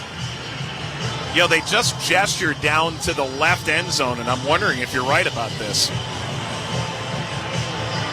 Now, for those who may just be tuning in, the Steelers, it's a win, and then they've got a couple things that they need. They can't be eliminated with a loss, but it's nearly impossible. They need 3 very precise things to happen to get them in the playoffs. But if they win, it's actually fairly simple. Jacksonville would need to lose at Tennessee tomorrow at 1 o'clock, or Buffalo would need to lose at Miami. That's Sunday Night Football. This game's important to Buffalo because if the Steelers win, that becomes a win the division or you're out of the playoffs. All the while for the Ravens, they don't really have anything to play for, in theory. Number 1 seed, they look for a franchise record-tying 14th win. We probably should have been playing about a minute ago, and there's still an ongoing discussion here with the referee at midfield. It seems like they had too many men on the field for Pittsburgh, and I'm thinking Baltimore has elected for them to re-kick and repunt the ball. As you look on the sideline, looks like the special teams units are being brought up on both sides. The 12th player did not get off the field by the kicking team. That 5-yard penalty, as it says, as we start the second quarter, it's 4th down. That's why they hire an expert like Devin McCourty. But the interesting thing about this is I think Pittsburgh rushed to punt the ball before the quarter ends because the wind was blowing that way. Right. Now they will have to punt, reversing the side of the field, now going left to right, and it's against the wind. This will be interesting. Oh. So they will punt left to right, and the ball is at the 39-yard line to our left. Presley Harvin is back to punt. Baltimore only had the ball for 2.5 minutes in that first quarter, and they may get some pretty decent field position out of this as well. It'll be 4th down and 8. They're moving the sticks because they had gotten a bit off kilter. And now those are prepared from the 39-yard line of Pittsburgh. Tylan Wallace is back to return at a 76-yard game-winning touchdown in overtime against the Rams about a month ago. And he's waving his arm sideways as this punt lands at the 35-yard line. He shanked it into the sideline. And the penalty plays out, and you're right, the wind probably did play a massive role in that decision. Think about that. We were just about to come back on air and talk about Baltimore's offense being backed up and trying to get a drive. And now they get the ball and, 1 or 2 first downs. You're over midfield. You're in scoring position. So that's a huge penalty for Pittsburgh, who has had momentum so far. You can call that a 5-yard penalty, but it's a 28-yard difference. So it really undersells how big a difference it is. It's a 26-yard punt, and it was down to the 35. Ravens start 1st and 10 from their own 35. Snoop Huntley gets the football, handoff up the middle, running right, and gashing wide out toward the 40. And Melvin Gordon is down outside the numbers at about the 36-yard line. Make that the 41-yard line, gain of 6. Football is one of those weird sports where we always use the word momentum, and what exactly that means. Sometimes it's just giving an offense life. Baltimore's about to come back on the field, backed up, and they were going to go, oh, man, here we go again. Now they have some life. A good 6-yard run from Melvin Gordon will now try to get this offense going. Gordon only ran the ball 19 times thus far this season. He's going to be the feature today. Huntley gets the ball, handoff up the middle, running right and then left and then going upfield and toward the 45. T.J. Watt makes the tackle right at the first down line to gain. That's a first down for Gordon. And right there, Snoop Huntley goes what we call a zone read. He decides to give it that time, but by him having to make that decision, T.J. Watt had to keep coming up the field to make sure Huntley didn't have the ball and then go and make the tackle, and that gave enough room for Melvin Gordon on that right side to pick up a first down and give this offense their first down of the game. On their 4th drive, first down and 10 Baltimore at the 45. Huntley catches the snap, handoff Gordon, runs right, ball's out, and the Steelers leap upon it at the 46-yard line.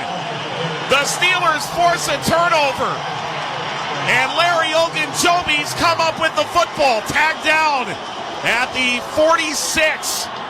And 2 teams that lead the NFL in turnover margin watch the first big turnover belong to the Steelers. And you just said it, only 19 carries. Not many carries on the season, and fumbles in bad weather. That's not good for Baltimore. First down and 10, Pittsburgh. They have a 7-0 lead, and they'll have the ball at the Raven 45 with 13:28 to play in the first half when we come back. This is Westwood One's coverage of the National Football League. This is NASCAR champion Ryan Blaney, Chase Elliott, Kyle Larson, Joey Logano, Kyle Busch, Martin Truex Jr., Brad Keselowski. What is SiriusXM NASCAR Radio? It's a place to talk about your favorite sport. I renew my subscription. It never comes off this channel. The whole day is awesome. It's a place to hear from the biggest names in NASCAR. Joey Logano, what are you doing? I got the SiriusXM set up at my house so I can jump on more often. Joey, I want to first thank you for doing this. This is awesome for the fans. It's a trusted source for breaking news. Major stories today, my friends. Let's get down to business. There's just never a dull moment. It's every NASCAR race heard live, including in-car radios. Logano gets into the back. He shoves him up the racetrack. Stay out, stay out, stay out. Trust me. Bubba Wallace to the lead at Talladega. And it's classic races that honor the history of the sport. Dale Earnhardt is going to win the Daytona 500. So what is SiriusXM NASCAR Radio? It's your 24/7 home for all things NASCAR. The way you guys cover these races is unbelievable. Channel 90 streaming right now on the SiriusXM app. Hey, what's going on? This is your boy Kevin Hart, and guess what? I've got my own channel on Sirius XM, Kevin Hart's Laugh Out Loud Radio, channel 96. We play the best stand-up comedy from some of my favorite comedians, and I got my own show. It's called Straight From the Heart, and I host it with a bunch of unattractive friends of mine. They call the Planet the Cup Boys. Every Tuesday and Thursday, real, raw, authentic conversation. 4 p.m. Pacific, 7 p.m. Eastern. Laugh Out Loud Radio right here on Sirius XM, channel 96. Don't miss it. What up, homies? It's Chris Sims, former NFL quarterback, current NBC analyst, and co-host of the Chris Sims Unbuttoned podcast, along with my buddy Ahmed Fareed. Chris, you have spent your whole life around the NFL. This podcast now in its 5th season. We're going to give picks. We're going to recap games. We're going to lock you in the film room and go deep dive. That's right. So if you want to tell all your friends what the F happened in the NFL each week, tune in to Chris Sims Unbuttoned. Listen wherever you get your podcast and on Sirius XM NBC Sports Audio Channel 85. Steelers 7, Ravens nothing, a minute and a half into the second quarter. Later on, we'll select the drive of the game, sponsored by Progressive. Drivers who switch and save with Progressive save nearly $750 on average. Call or click today and find out if Progressive could save you hundreds on your car insurance. Steelers offense on the field. Mark Robinson forced the fumble. Ogunjobi jumped on it. And as Gordon coughs it away, the Steelers start 1st and 10 from their own 45. Rudolph gets the ball, handoff. This is Harris. Shrugs the tackle. Tiptoeing the sideline, far side. And across the 40, goes down to about the 35-yard line. That's what they needed for a first down, and he may have just gotten it. Oh, Mike, guess what? Pittsburgh's back to the run game. This is what they decided. We're going to run the football. We're going to own the line of scrimmage, and it's working so far. We could possibly talk about this drive in the second quarter of the game being a defining drive in this game just because of where the offenses have gone. Harris, 9 carries, 44 yards. They're trying to get a man off, and the Ravens did not. That was a quick snap by Rudolph. He was clapping for it. They thought they caught the Ravens making that late sub, getting someone into the sideline. And that'd be the second time we've seen it. There are 3 flags on the field. One just got picked up by George Pickens. It was a snap infraction. Offense, number 61. That's a 5-yard penalty. First down. There is no foul for too many players on the defense, as there must be a legal snap. There you go. You try to go too fast. You caught yourself. We've been talking about snap infractions a lot, in part because of the brotherly shove, right? Picking up the football and maneuvering it a little bit. They've been catching Justin Kelsey a little bit, but he's probably gotten away with that for a long time, so he'll be okay. So it's a 5-yard penalty, and instead of a 10-yard gain, it'll be 1st and 15. Beg your pardon, that was after the first down, so that stood. 1st and 15, Pittsburgh from the Raven 40, driving left to right, low snap and a handoff up the middle, and forcing his way up the right side, hit by Delshon Phillips, and down goes Najee Harris sideways to the 38-yard line. Don't miss all the NFL excitement on Fox tomorrow. The Dallas Cowboys meet the Washington Commanders. Check your local listings for more details. Catch the NFL on Fox. Heavy dose of the run game from the Steelers, who over the last 8 weeks lead the National Football League in rush attempts, 284. Total reinvention of the offense. Rudolph looks in and collects the low snap. He has pressure in his face. He throws it to screen and forcing his way across the 35, almost inching the offensive lineman ahead. Warren is hit by a pair of Ravens after Queen was right in the face of Rudolph, took the pain. It'll be out to the 33-yard line, 3rd down and 8. No one was happier that was a screen pass than Mason Rudolph, because Patrick Queen timed up that blitz perfectly. Even if it wasn't a screen, I think he would have had the shot the way he timed it up, and Rudolph gets it off just in time to pick up some yards on the screen pass. Queen named the Pro Bowler this week, has never missed a game in his 4 NFL seasons. 3rd down and 8 from the Raven 33, getting the football. It's a quick dump off to the right side. That's Warren. He tries to shake and tackle. He's grabbed at the hips. He's held up, and he's forced down at the 30-yard line. The Ravens say the ball is out on the near sideline. They're trying to force that apart. Baltimore has it.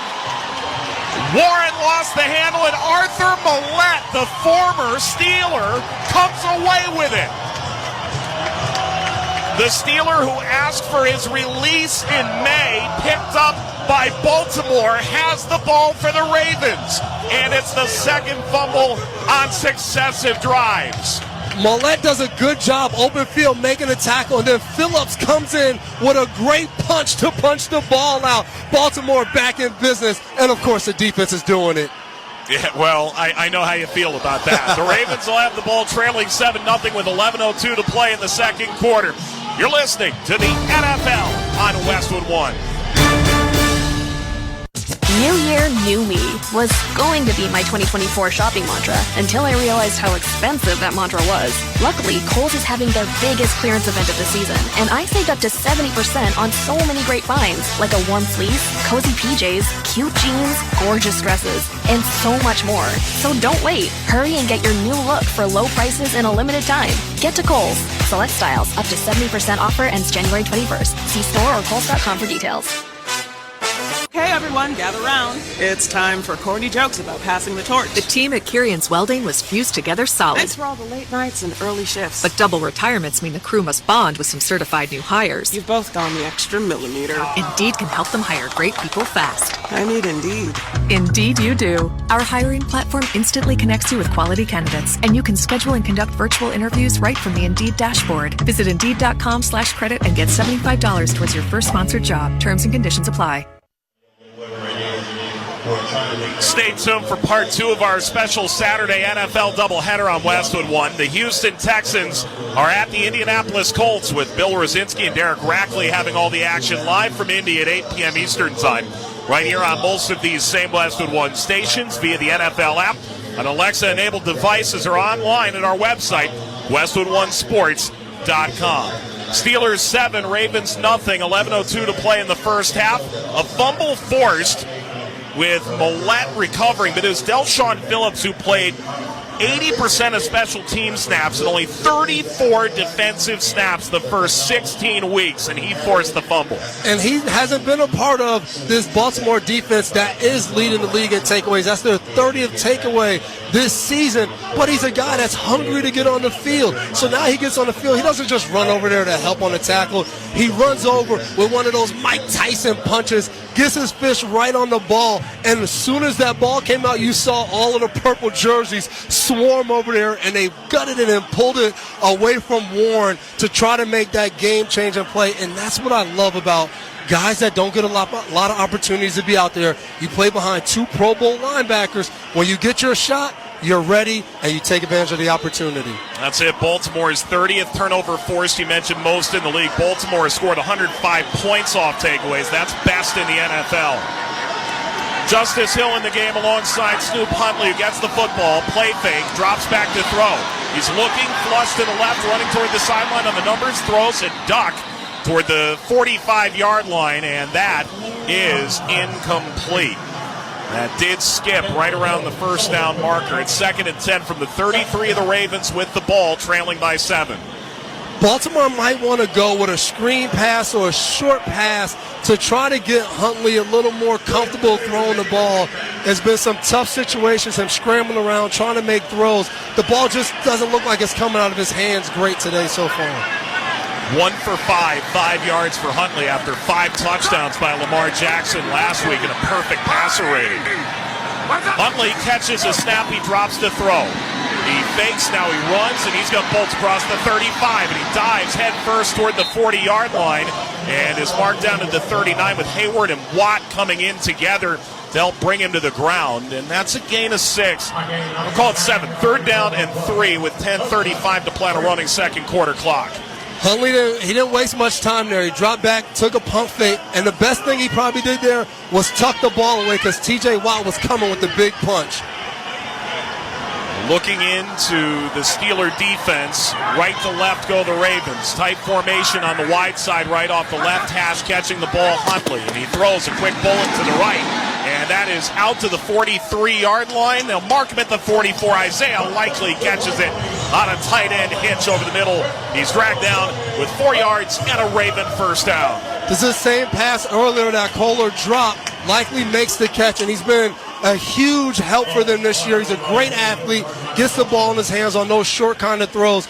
Pittsburgh's probably biting themselves. They dropped a little bit past the sticks and gave up that first down. Likely 4th-round pick last year. Unlikely hero, and Mark Andrews went down. Gus Edwards comes in, single back, play action, big time hit in the backfield. Mark Robinson drags down Huntley. Shot out of a cannon to the 35-yard line. And Huntley is dropped for a loss of 8. 2nd and 18.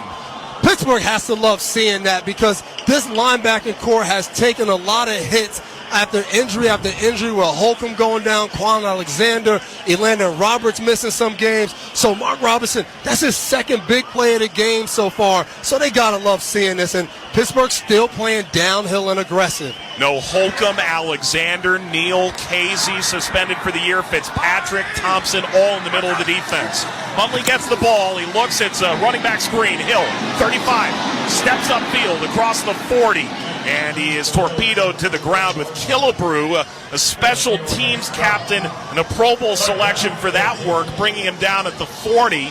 It's 3rd and 14 after a 4-yard gain. I think Baltimore's going to have to do something to back this Pittsburgh defense up. They throw the screen pass, but Pittsburgh, they're not worried. They're not dropping back, so they're all over it. They got to do something to get these guys backpedaling a little bit and not just coming forward. No Odell Beckham, no Zay Flowers. Getting the football, this is Huntley. He looks, he's under pressure from Watt. Watt swings, but still keeping his feet. Huntley breaks the line, he runs forward. He's across the 45, and he sits right on his hindquarters at the 47.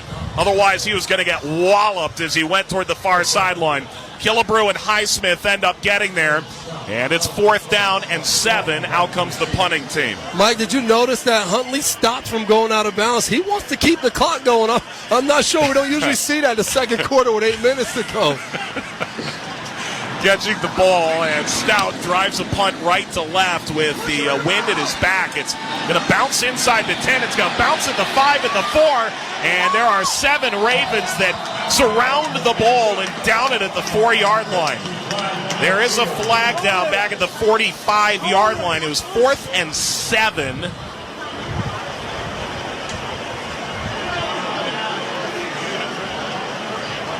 And we'll see whether or not you aren't going to get a better punt than that, dropping it at the 4. But if you get 5 yards, you can make it 4th and 2 right in Steeler territory.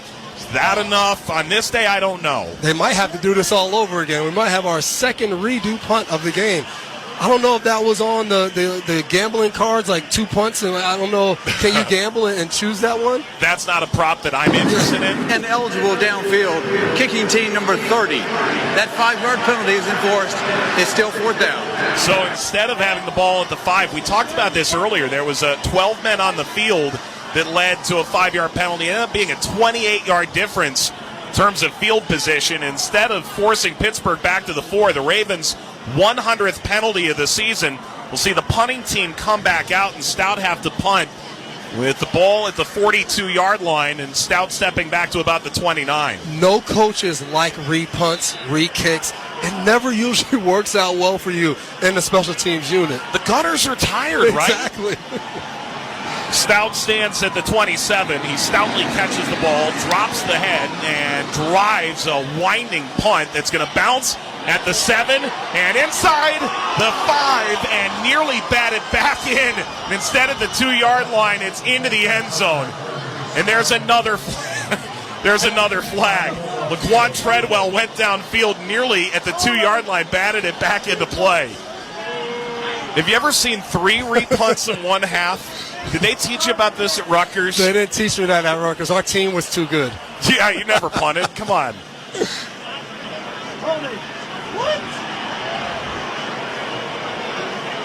Oh, wow.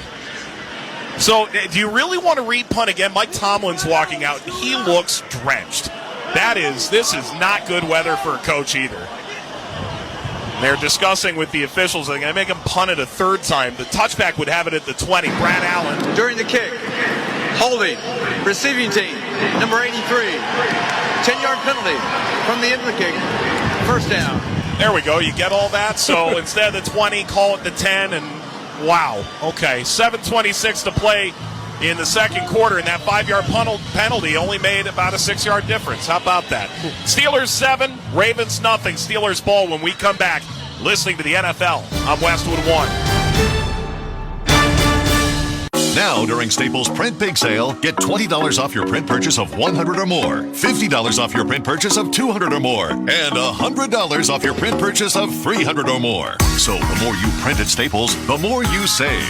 To demonstrate, print at Staples, you save. But if you print at Staples, you save. See how that works? Staples Print Big Sale. Print more, save more. Up to $100. Ends 2/10. Visit staples.com/print for details. This new year, get started on your next success with University of Maryland Global Campus. Apply by February 12th and we'll waive your application fee. An accredited state university, UMGC offers online and hybrid classes while giving you a head start on 2024. Earn up to 90 credits toward a bachelor's for prior learning and experience, or transfer up to 12 credits toward a master's. Pay no application fee if you apply by February 12th. Learn more at umgc.edu. Certified to operate by Chev. We all love to follow the pros. And when it comes to selling online, the pros trust Shopify. New Era, Allbirds, Untuckit, Skims, even Mattel. They all sell with Shopify because Shopify has the best converting checkout on the planet. And it's not just the big brands. Millions of businesses are boosting their sales with the same legendary Shopify checkout. Start selling like the pros and sell with Shopify. Start your $1 a month trial today at shopify.com/touchdown. Next week, Westwood 1 will have all the excitement of the super wild card round of the NFL playoffs. A doubleheader on Saturday, January 13th. A tripleheader on Sunday, January 14th. And then one final game, Monday night, January 15th. You can log on to westwood1sports.com for more details or to listen to the live stream for free. From the wild card round all the way to Super Bowl 58 in Las Vegas, the NFL playoffs are on Westwood 1. 36 days away from your 6th Super Bowl and first on the Westwood 1 team, right? Yeah, this will be the first time at the game and not playing in the game. So this is bright, though. I can't win, which stinks, but I also can't lose. So teams win and lose. Broadcasters always win. Mm-hmm. Best part about retiring. Yeah, well, okay. It's also a lot warmer in here. Steelers will start at their own 10 after a bunch of penalties on the most recent punt attempt by the Ravens. Rudolph goes under center and hands off to the left, and across the 10-yard line, Broderick Washington catches Najee Harris and brings him down on the far side numbers. Gain of about a yard, 2nd and 9. 7:12 to play in the second quarter. Steelers with the ball leading 7-0. A win and a couple of different results could see them into the playoffs. It's about a coin flip probability that they get in, but a win's huge. And when you have a chance, you still feel good about it. And Pittsburgh is focused on themselves today and starting off with a win. And the Ravens are number 1 seed. That's already settled after their win against Miami last week. Mason Rudolph looks in. Low snap at the knees. He drops back with time, throws over the middle. That's caught, shaking a tackle. 15, running toward the sideline and hit on the horizontal run. That's Najee Harris with Rock Yassin rocking him to the ground. And a missed tackle initially by Phillips, but no real yardage gained from there. 3rd and 3. Yassin, that's what I like to see. A corner that comes down. Najee Harris has been running hard all day. He sticks his shoulder on him and doesn't let him pick up any more extra yards. Baltimore's going to need more of that from this defense if they want to try to win this game. He hadn't played a defensive snap in 4 weeks. Had a season-high 56 last week with the injury to Humphreys and all the other injuries they've suffered in the secondary. 3rd and 3 for Pittsburgh. Right leg in front of the left. Rudolph gets the snap, handoff, and bulldozing right into the line of scrimmage. The 20 is necessary. Warren looks like he's short by about half a yard.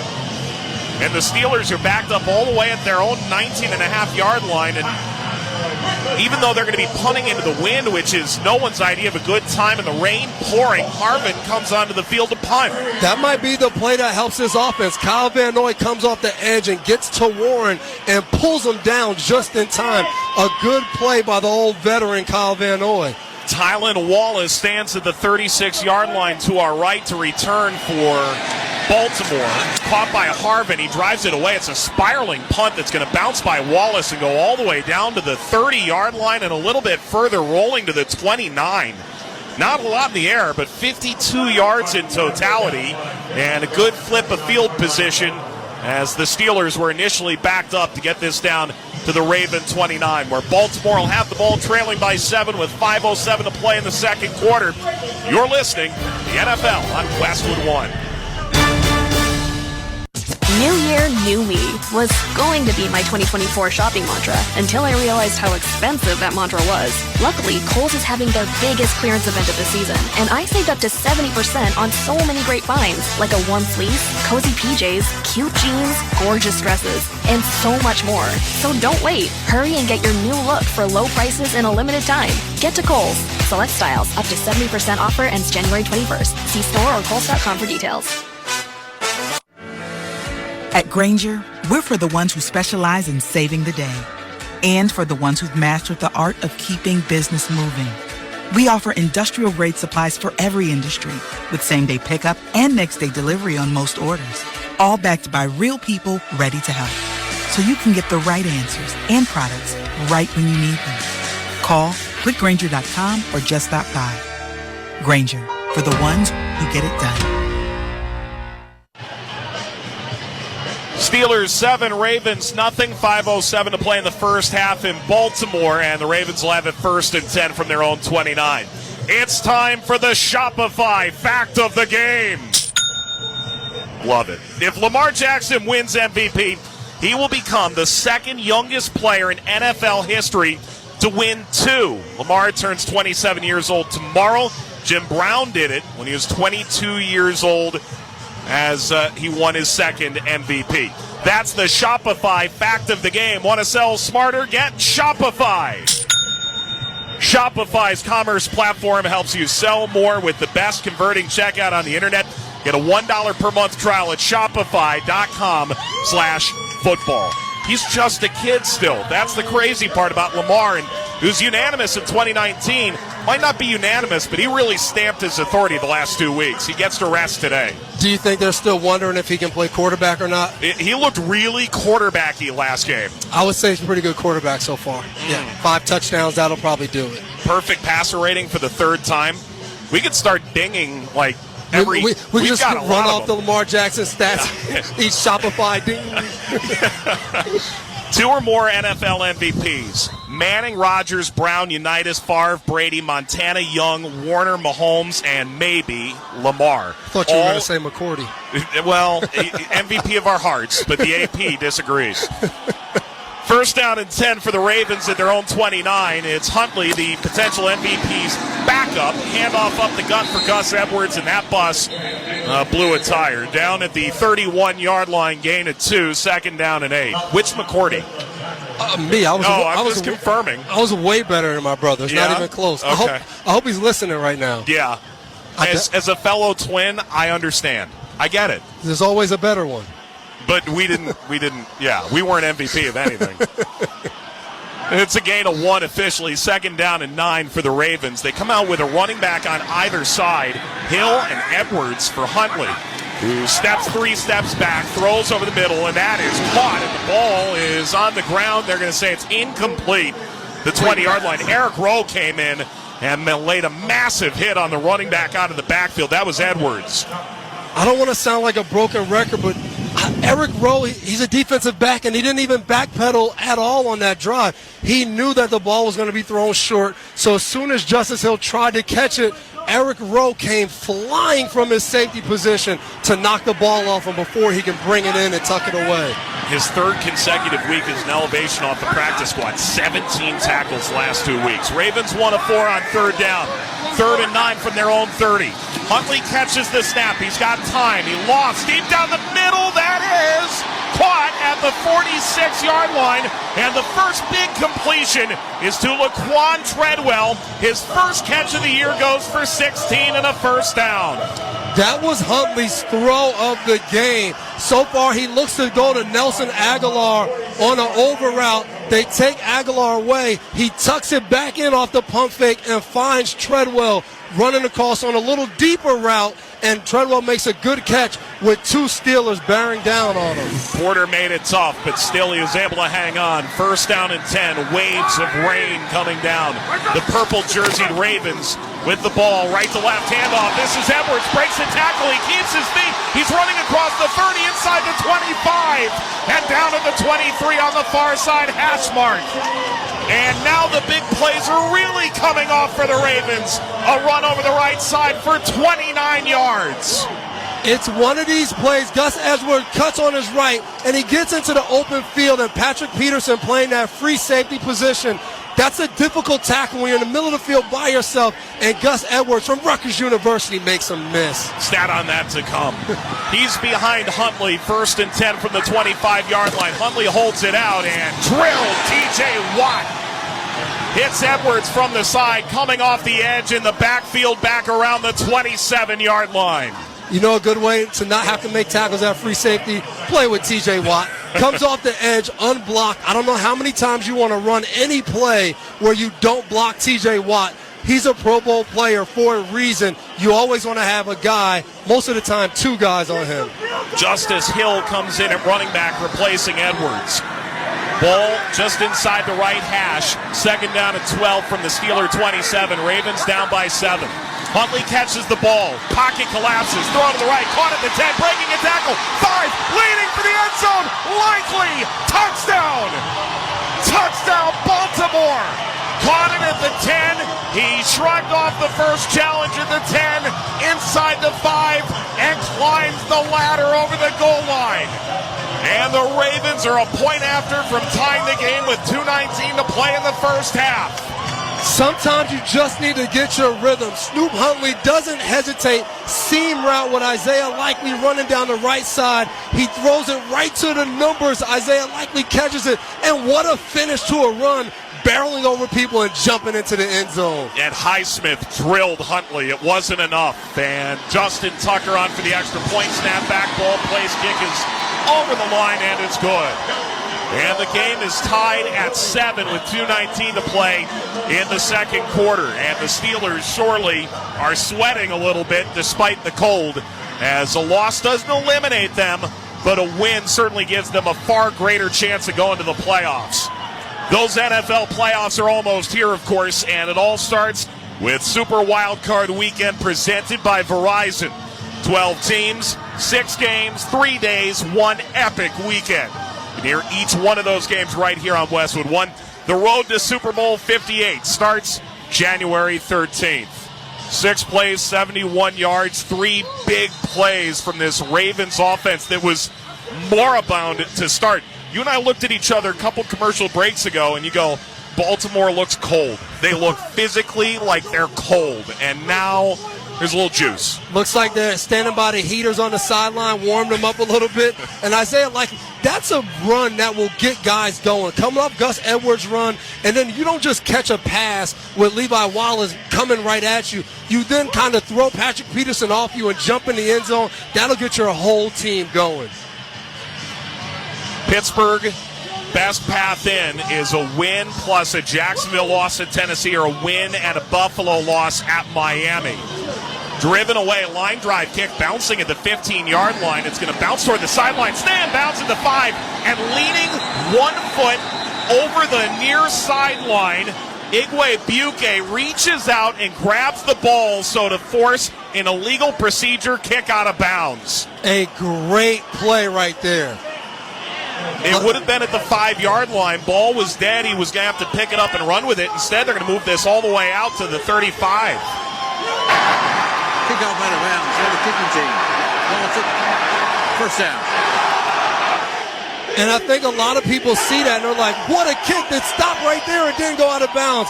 But to have the understanding to know if you touch the ball while out of bounds, then that is kick out of bounds, a legal procedure, and that might be a big play for Pittsburgh to get some points on the board.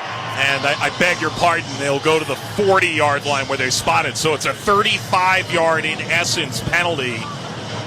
And Tucker that time had the wind at his back, too, and Stills hit sort of that squib left. It was almost like a miss hit, but it looked like it was going to have a chance to be a genius, great kick that was going to stop, but it got a little too close to the sideline.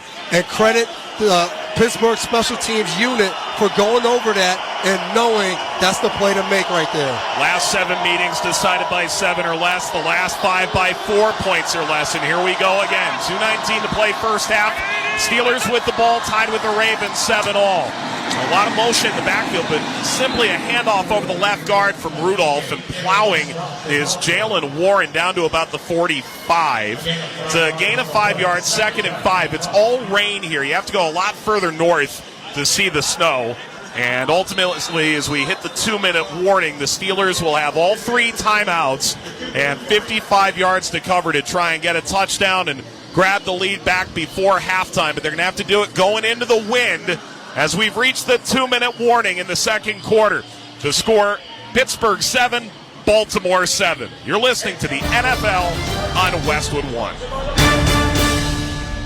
The venue's set. Families coming in from all over. It's our quinceañera. With all the excitement, it may be easy to overlook COVID-19. It's still a risk, and that's why it's muy importante to get this season's COVID-19 shot ahead of time. It helps protect against COVID-19, which can cause severe illness and hospitalization. So let's set the date, vaccinate, and celebrate. Learn about a vaccine option and book this season's updated COVID-19 shot today at schedulecovidvax.com. Sponsored by Pfizer.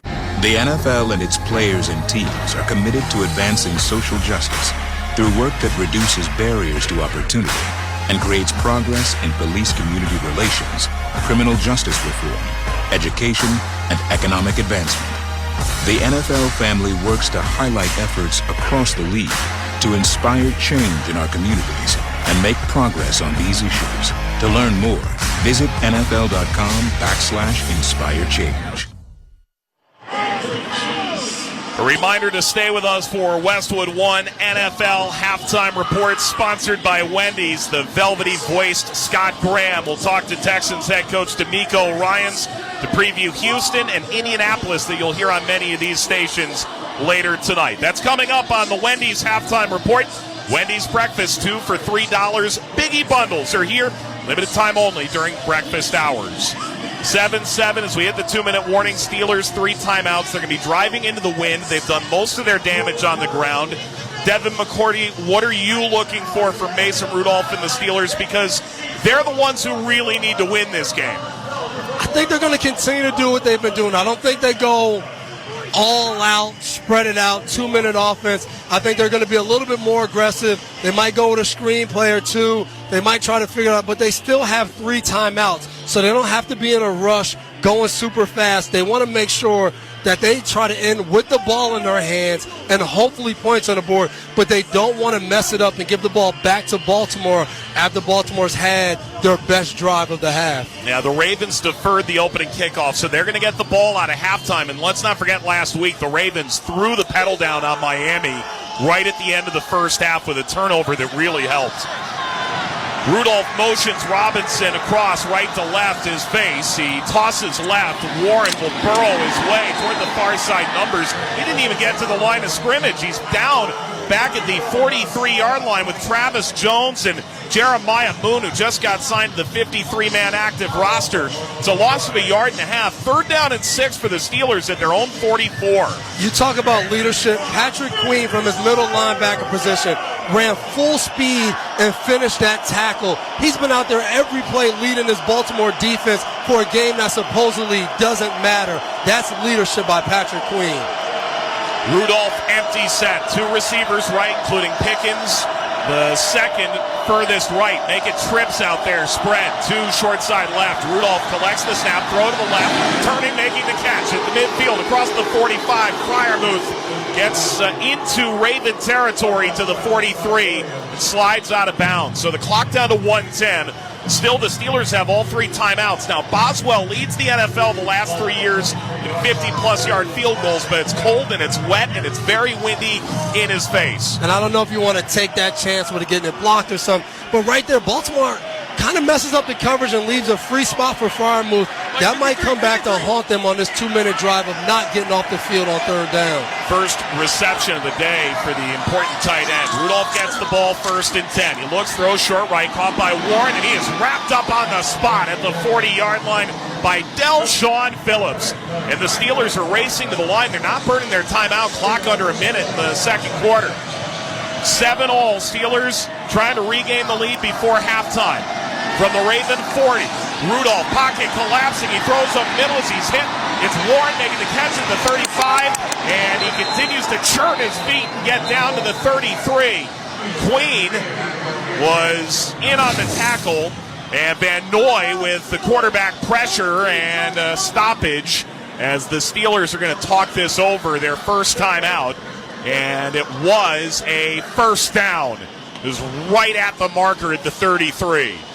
And the clock stops at 42 seconds. Now the Steelers have the ball, pair of timeouts from the 33 in a tie game, looking to grab the lead before the half. And I think they now feel good that there won't be enough time for Baltimore to get the ball back. But Rudolph was lucky right there. Van Noy was probably a half a second away from that turning into a strip sack and him getting another sack this season. He looked at the ref like, ref, he's holding me. Throw the flag. But Van Noy, they hold on every play. You got to go get the sack there. Career high 8 sacks for him. You know every guy's trying to get that one last sack. That Clowney's got rumored to be $750,000 riding on another half sack. He's looking for it. Incentives, baby. Steeler offense back out. Roaring Baltimore crowd. Rudolph gets the ball. Ball tossed straight up into the air. It is fumbled. And Clowney made the hit. And it is a strip sack. And I think he just made a bundle of money back to the 41-yard line. Clowney's rich. Did you see him? He put his head up to the sky, thanked the Lord Jesus above. He is happy. Rudolph's trying to tell the refs that he feels like he got his arm going forward, and it was an incomplete pass. Pittsburgh, their second. Timeout Pittsburgh, so a 9-yard loss. He'll be second down and 19. Clowney just tied his career-high 9.5 sacks.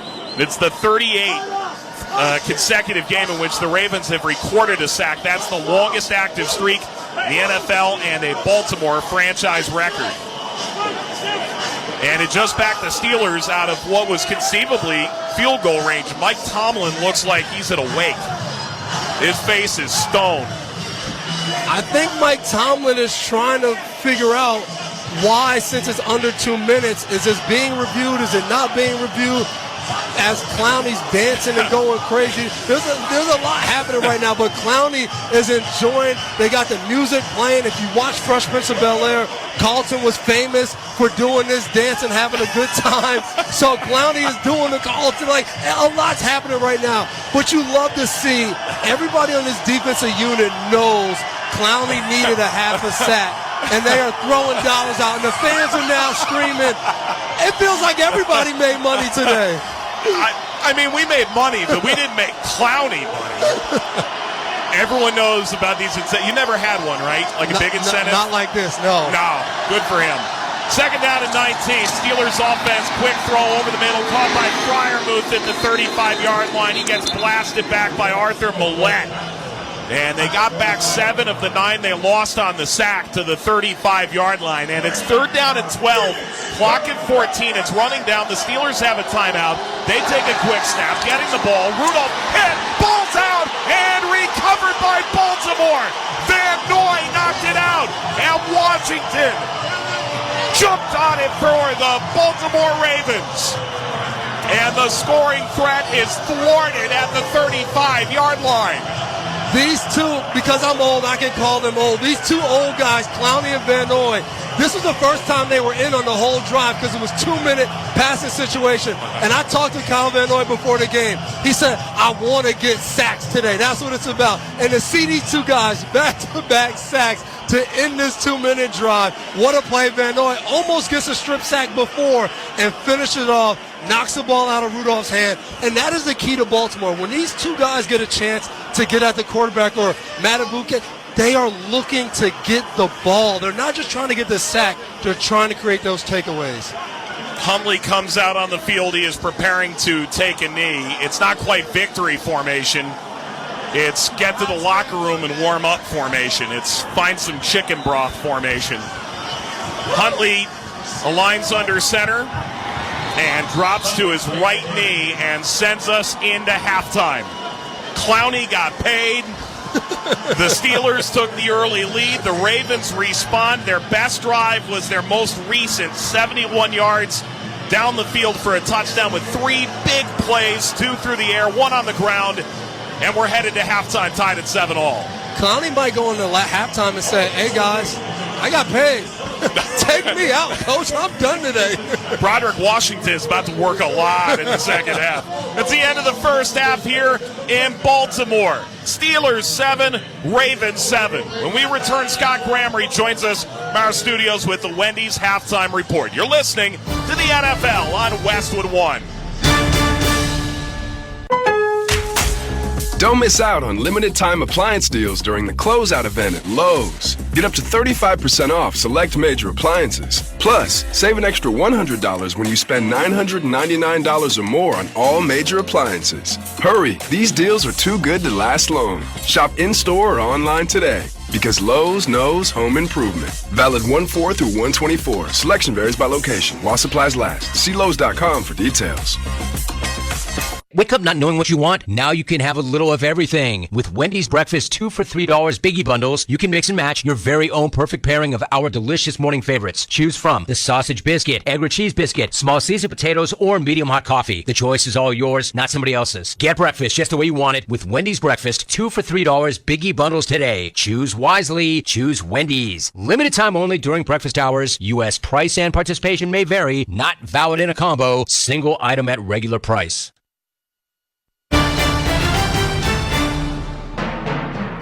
Welcome to the NFL Halftime Report on Westwood One, sponsored by Wendy's. With Wendy's new breakfast 2 for $3 Biggie Bundles, you can choose the pair you want. Limited time only during breakfast hours. U.S. price and participation may vary. Not valid in a combo. Single item at regular price. Once again, here's your host, Scott Graham. From our Westwood One studios, we have reached halftime in rainy and chilly Baltimore, and it's exactly the game that we thought we were probably going to see today. Pittsburgh Steelers and the Baltimore Ravens tied at 7 as we get to the break. This is game number 1 of our doubleheader. Game number 2 is, in essence, a playoff game. The Houston Texans go into Indianapolis to take on the Colts. The winner is in the playoffs. Miko Ryan's an odds-on favorite, or at least one of them, for Coach of the Year in the National Football League, has his team, his young team, in a great spot right now. I asked him if that type of game is going to have any effect on his youngsters going in. Yeah, our guys aren't fazed by it. They understand. We've been talking about this for the past couple of weeks. We knew, before last week going in, we needed to win 2 games to get in. So, I didn't shy away from talking about that with our guys, because the ultimate goal every time you start an NFL season is you want to get in the playoffs so you can have opportunity to host the Lombardi. That's everybody's goal. And to be able to accomplish that goal, you have to get in. So we're close. 4 quarters left. And that's been the message to guys, man. For 4 quarters, can we just go out, play relentless, execute, play with great energy, and let's go win a football game? There were people that called you a coach in waiting when you were in 7th or 8th grade. But how much of what you were able to do in your time with the Niners kind of said about your process for doing this? Yeah, with the Niners, man, it really taught me a lot. And I'm very thankful to actually go into the Niners at a ground level, being a QC and just seeing how everything works from the ground level up.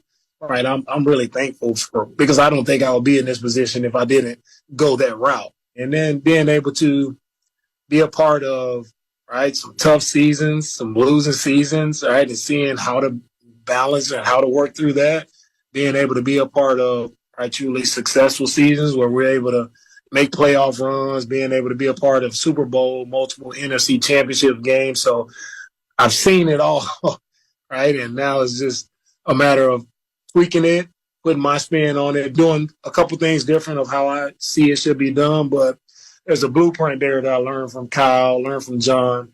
I think it travels with any team. I don't think you've seen it all because I don't think anybody saw C.J. Stroud coming this year.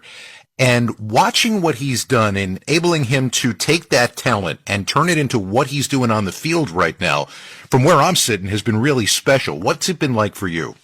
Same. It's been fun having the front row seat to see him just continue to grow, right, from where we drafted him, his first rookie mini camp, to see him just, operate in the huddle, seeing his command of the offense, right, seeing him, right, galvanize the locker room, seeing guys really, truly play for him, play with him, like seeing what he brings to an entire organization. Like, it's been truly a uphill growth process that you've seen, and it's been fun having the front row seat at it. I don't know that there's one team this year that looks like it's having more fun in terms of growing, winning, the big smile from you, but just the level of excitement around this team. How much of that comes from the fact that you're still 39 years old and not that far away from being a player? Yeah, no, that's how I just feel about football. I feel that football is fun, and that's why everybody around the country, around the world loves the NFL. Everybody loves football, and I think it helps for me just coming from Alabama, where it's, if you don't play football, what else are you going to do? So I had to choose early to like football, and that's just been who I am just growing up. Like, I've always been around ball. Ball has always been important to me. It's changed the trajectory of my life, and I'm excited about just being able to be in a position to help these guys, right, to change the trajectory of their lives. Like, go and be successful, but you can have fun. It's stressful enough with the job that we do. It's a lot of hours, a lot of work, but man, when we can go cut it loose and just go play and have fun, I want to be able to do that. I want our guys to be enthusiastic about playing ball. Okay, so last thing. You don't make that choice to go to football, and you're still sitting back there behind the plate as a catcher. Could that have been a life for you? Is baseball potentially a life for D'Amico Ryans? Did you even know if you were good enough? Man, I didn't know, but I love baseball. Bo Jackson is from my hometown, and so it was like him being a baseball star, football star. Is kind of aspired to be that, but baseball was a first love of mine. I grew to love football, but man, seeing these contracts of the baseball players, I probably should have stayed that route. Is it any wonder why the Houston Texans are playing loose and confident football right now? They take on the Indianapolis Colts. Bill Rosinski, Derek Rackley standing by with all the action from Lucas Oil Stadium. We began at 8 p.m. Eastern Time. Halftime score in Game 1, Pittsburgh 7, Baltimore 7. This is Westwood One's coverage of the National Football League.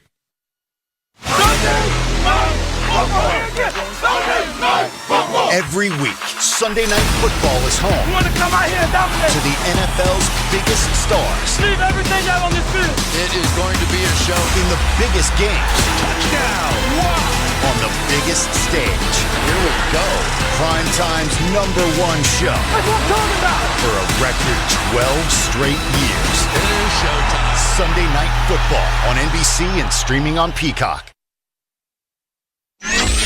Nobody covers the National Football League. They give Mahomes time for the end zone. He throws and it's caught. Touchdown! Like SiriusXM NFL Radio, Channel 88. Our team of former players, coaches, and front office executives like Charlie Weiss, Pat Kerwin, Tim Miller, Rich Gannon, Alex Smith, and Hall of Famer Bill Polian brings you closer to the game.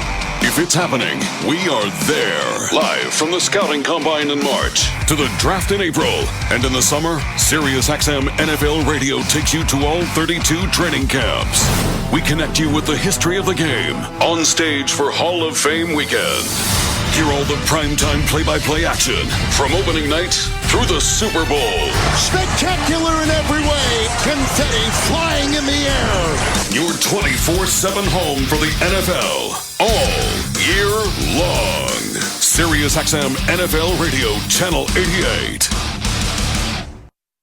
On SiriusXM, the NFL experience goes far beyond game day. And your SiriusXM subscription gives you all the access you need to the NFL content you crave every game. With your hometown announcers on the SiriusXM app. He caught it for a touchdown! Hear live talk shows discussing all the different angles. He's been injured, but he knows how to win. Passionate debates on Mad Dog Sports Radio. Interviews with coaches and players on NFL Radio. And advice on your fantasy lineups on Fantasy Sports Radio. All the NFL content you need, all on the SiriusXM app.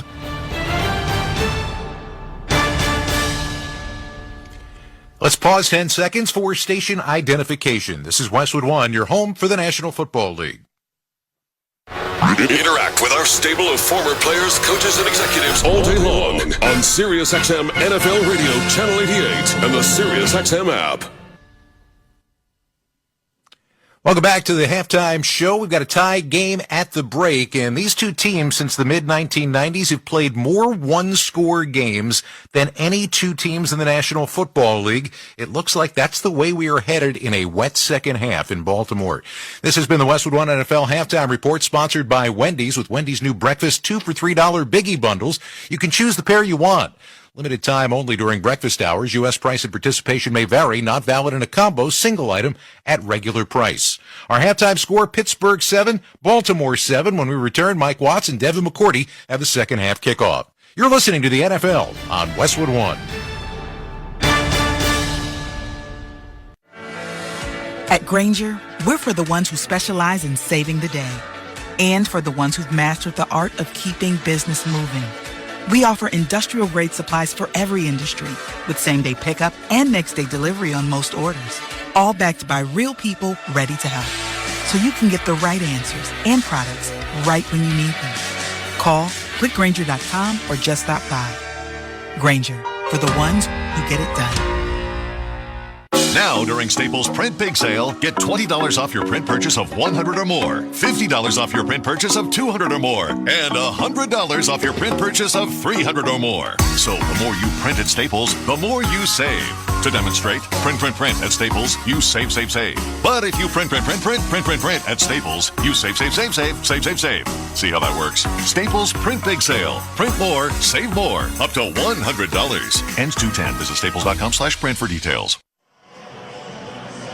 Welcome back to Baltimore. The rain continues. It swirls around the harbor. Steelers 7, Ravens 7 in the first game of Week 18, the season finales in the NFL. With Devin McCourty, Mike Watts, let's check the halftime stats. Sponsored by Indeed. Need to hire quality candidates fast? You need Indeed. Indeed's video interview tool makes it easy and effortless to meet with candidates. Visit Indeed.com/credit. The Baltimore Ravens turning to Tyler Huntley to allow Lamar Jackson to sit out Week 18. 5 of 10 throwing for 56 yards and a 27-yard touchdown to Isaiah Likely. It's 11 carries for 56 yards for a Raven offense with just 5 first downs and 104 total yards. Meanwhile, for the Ravens, Najee Harris leads the way, 11 rushes for 48 yards. The Steelers in total, 18 carries for 90 yards with a Najee Harris touchdown. And Mason Rudolph is 14 of 16 for 77 yards. The Steelers quarterback for a third straight week has led the Steeler offense to 10 first downs and 155 total yards. The Steelers fumbling on the final drive of that opening half with a chance to grab the lead, Devin. And now the Ravens will get the ball out of halftime. If you're Baltimore, you're the number 1 seed. You don't have a lot to play for. You still want to make a point. If you're the Steelers, a win is still huge. And I said it in the beginning of the game. For Baltimore, it's about good execution. It's about running and playing football the way it's supposed to be played. The difference right now, turnovers. Pittsburgh has owned time of possession. They've gained more yards, but that last turnover took points off the board for them possibly, and that's been the difference. So I look for a very similar first half. Pittsburgh's going to look to run the ball. We see that that's their strength. When they have to drop back and pass, guys like Van Noy and Clowney came alive and made plays.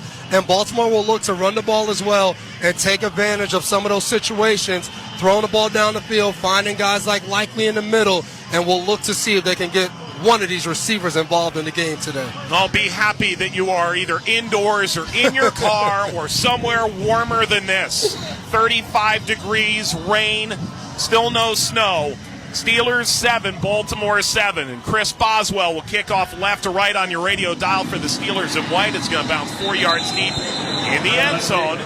And the Ravens will receive a touchback in the ball at their own 25. For Pittsburgh, it's fairly simple. The two easiest of the 5 paths to the playoffs. A win and Jacksonville losing at Tennessee tomorrow at 1 o'clock, or a win and a loss by Buffalo on Sunday Night Football. A loss, they're not eliminated. It'll be very difficult. All the while, these Ravens, number 1 seed, trying to tie their franchise record with a 14th win this year to move to 14-3. Snoop Huntley will start. Someone is missing a helmet. It was, in fact, Tyler Huntley. Oh, wow. He's got it, and he enters the huddle. They're going to get a delayed game with it. Yeah. 5-yard penalty. First down. Some poor staffer is sprinting down the sideline to bring him a helmet, but it's too late. So what happens is the microphones, like, they go in the quarterback's helmet. Right. So it's usually locked away. They had to run it out to Tyler Huntley. I've never seen that before in my 13 years in the NFL. Feel for the guy, man. He's got a 3-week-old baby at home, too. Handoff here from Huntley on 1st and 15. It's a handoff over the left side that barrels over the 20 and out to the 23-yard line from Gus Edwards. A short game, but to start the game, going into the run game, now we'll look to see a second down, second and long. Does Baltimore decide to maybe put the ball in the air and see, as I saw Malik Cunningham now coming into the game. Signed December 12th off the New England practice squad. He's a quarterback, but he's also listed as a receiver, and he will be in the slot. 4 receiver set. In the shotgun, catching the snap. Huntley, he's under pressure, climbs the pocket, he's hit and sacked at the 18-yard line. T.J. Watt picks up his 18th sack of the year, most in the NFL. Highsmith came in as well. And Watt now, solo leader in sacks in the league, passes over Trey Hendrickson, who plays Cleveland tomorrow. Oh, yeah, T.J. Watt, he's a pretty good football player. Off the edge again. Huntley not taking much time to read. He sees what he sees. He doesn't like it. He moves up in the pocket trying to get away, and T.J. Watt takes him down for a sack. They might need to double-team T.J. Watt in these passing situations. Could become the first player in NFL history to lead the league in sacks in 3 different seasons. Huntley, deep drop, back to throw, rolling right, pressure, throw, ball tipped, incomplete, flies out to the 43. Went slipping through the hands. Highsmith lays the wood on Huntley, and that drive was doomed from the start with the delay of game for lack of helmet, and then the sack. It's 4th and 16. The Ravens will punt. That's just not the way you want to open the half. You talk about having a good football operation. No helmet for the quarterback, not normal. Austin is back to return. Punt is away here from Stout, and this is going to send him way back. He dropped the ball at the 20. Running backwards, picks it up at the 15. Forward, 25, 30, steps down the far sideline, gets popped into the far Steelers sideline around the 35, and that was a real treacherous effort that sees Trenton Simpson come in and lay the wood at the end. That was near disaster. All the while, the Steelers will have it. 1st and 10 at their own 36. Minute and 47 seconds into the 3rd quarter in a 7-7 tie. This is Westwood One's coverage, the National Football League.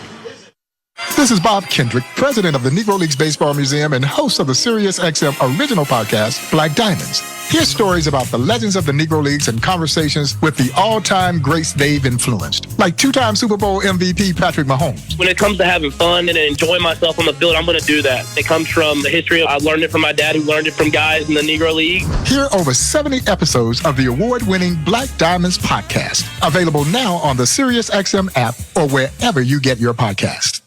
What a way to welcome in the new year at the Plantation Course at Kapalua. The time is here, the time is now. You can hear the boots shaking the ground. It's time to settle the score.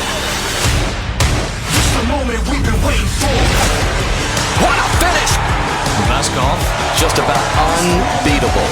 It's played here. The Century, January 4th through 7th on NBC, Golf Channel, and Peacock.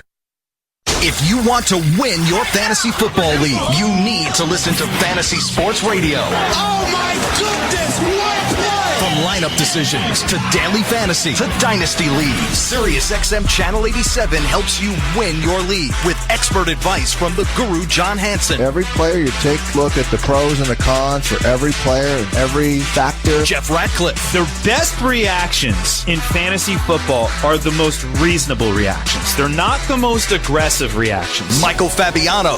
That's a fantasy bonanza right there. Touchdown, Tyreek Hill! Touchdown, Miami! Howard Bender. Just because you're allowed to make a waiver move doesn't mean you have to make a waiver move. Jeff Mans. Making the most moves doesn't result in the most wins. And so much more. You've done wonders for me through the years. Winning strategies from the best analysts in the business are on Fantasy Sports Radio, SiriusXM 87, and the SiriusXM app.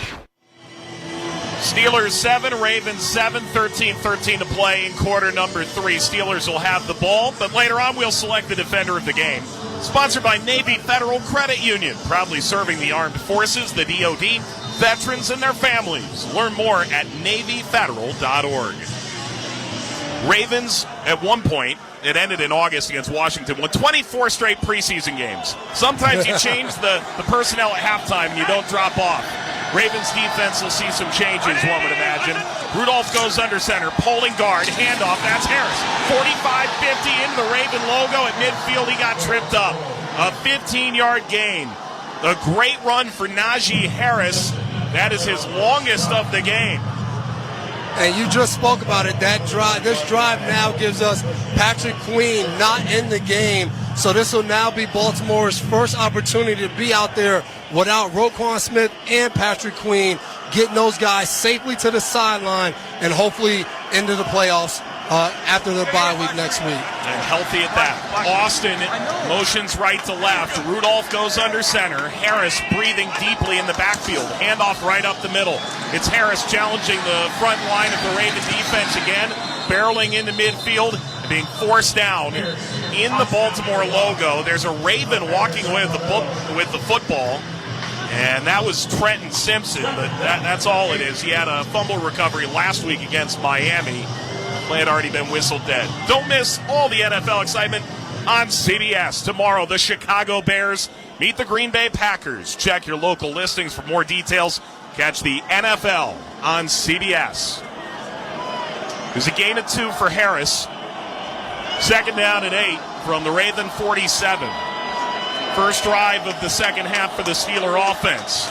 Under center, handoff, right side. Harris got hit up high, and then 2 Ravens come in and finish the job, including Jadeveon Clowney, the wealthier Jadeveon Clowney, near midfield at the 49. Loss of 2, 3rd and 10. What you love about that sequence is on first down, they go to run the ball. Big Michael Pierce clogs the middle, nowhere to go. So then Pittsburgh says, okay, Michael Pierce, you got that. We're going to go outside. Then Jadeveon Clowney throws his guy out of the way, grabs the running back and throws him down to basically tell Pittsburgh, it doesn't matter where you go, we're everywhere. Steelers are 3 of 8 on 3rd down. Barely into Raven territory. Tie game at 7. Drops back into an empty backfield. Rudolph gets the snap, and this play is whistled dead. That is delay of game. Prior to the snap, delay of game. Offense, 5-yard penalty. 3rd down. Ravens block. That delay of game was all you, reads the scoreboard. It's about half full. I guess. Thank you, Ravens fans, I suppose. I will say this. This is a big play for this Pittsburgh offense. Their touchdown drive early in the first quarter, 12 plays. Since then, they've run 17 plays before this drive. So they need to have some time to be on the field and try to score points, spending way too much time on the sideline. Jalen Warren in alongside Rudolph. He fumbled the snap as it came back. He dives down on it back at the 40, and he's tapped down there. What I love about that, Michael, is Rudolph fumbles the snap. He falls on the ball.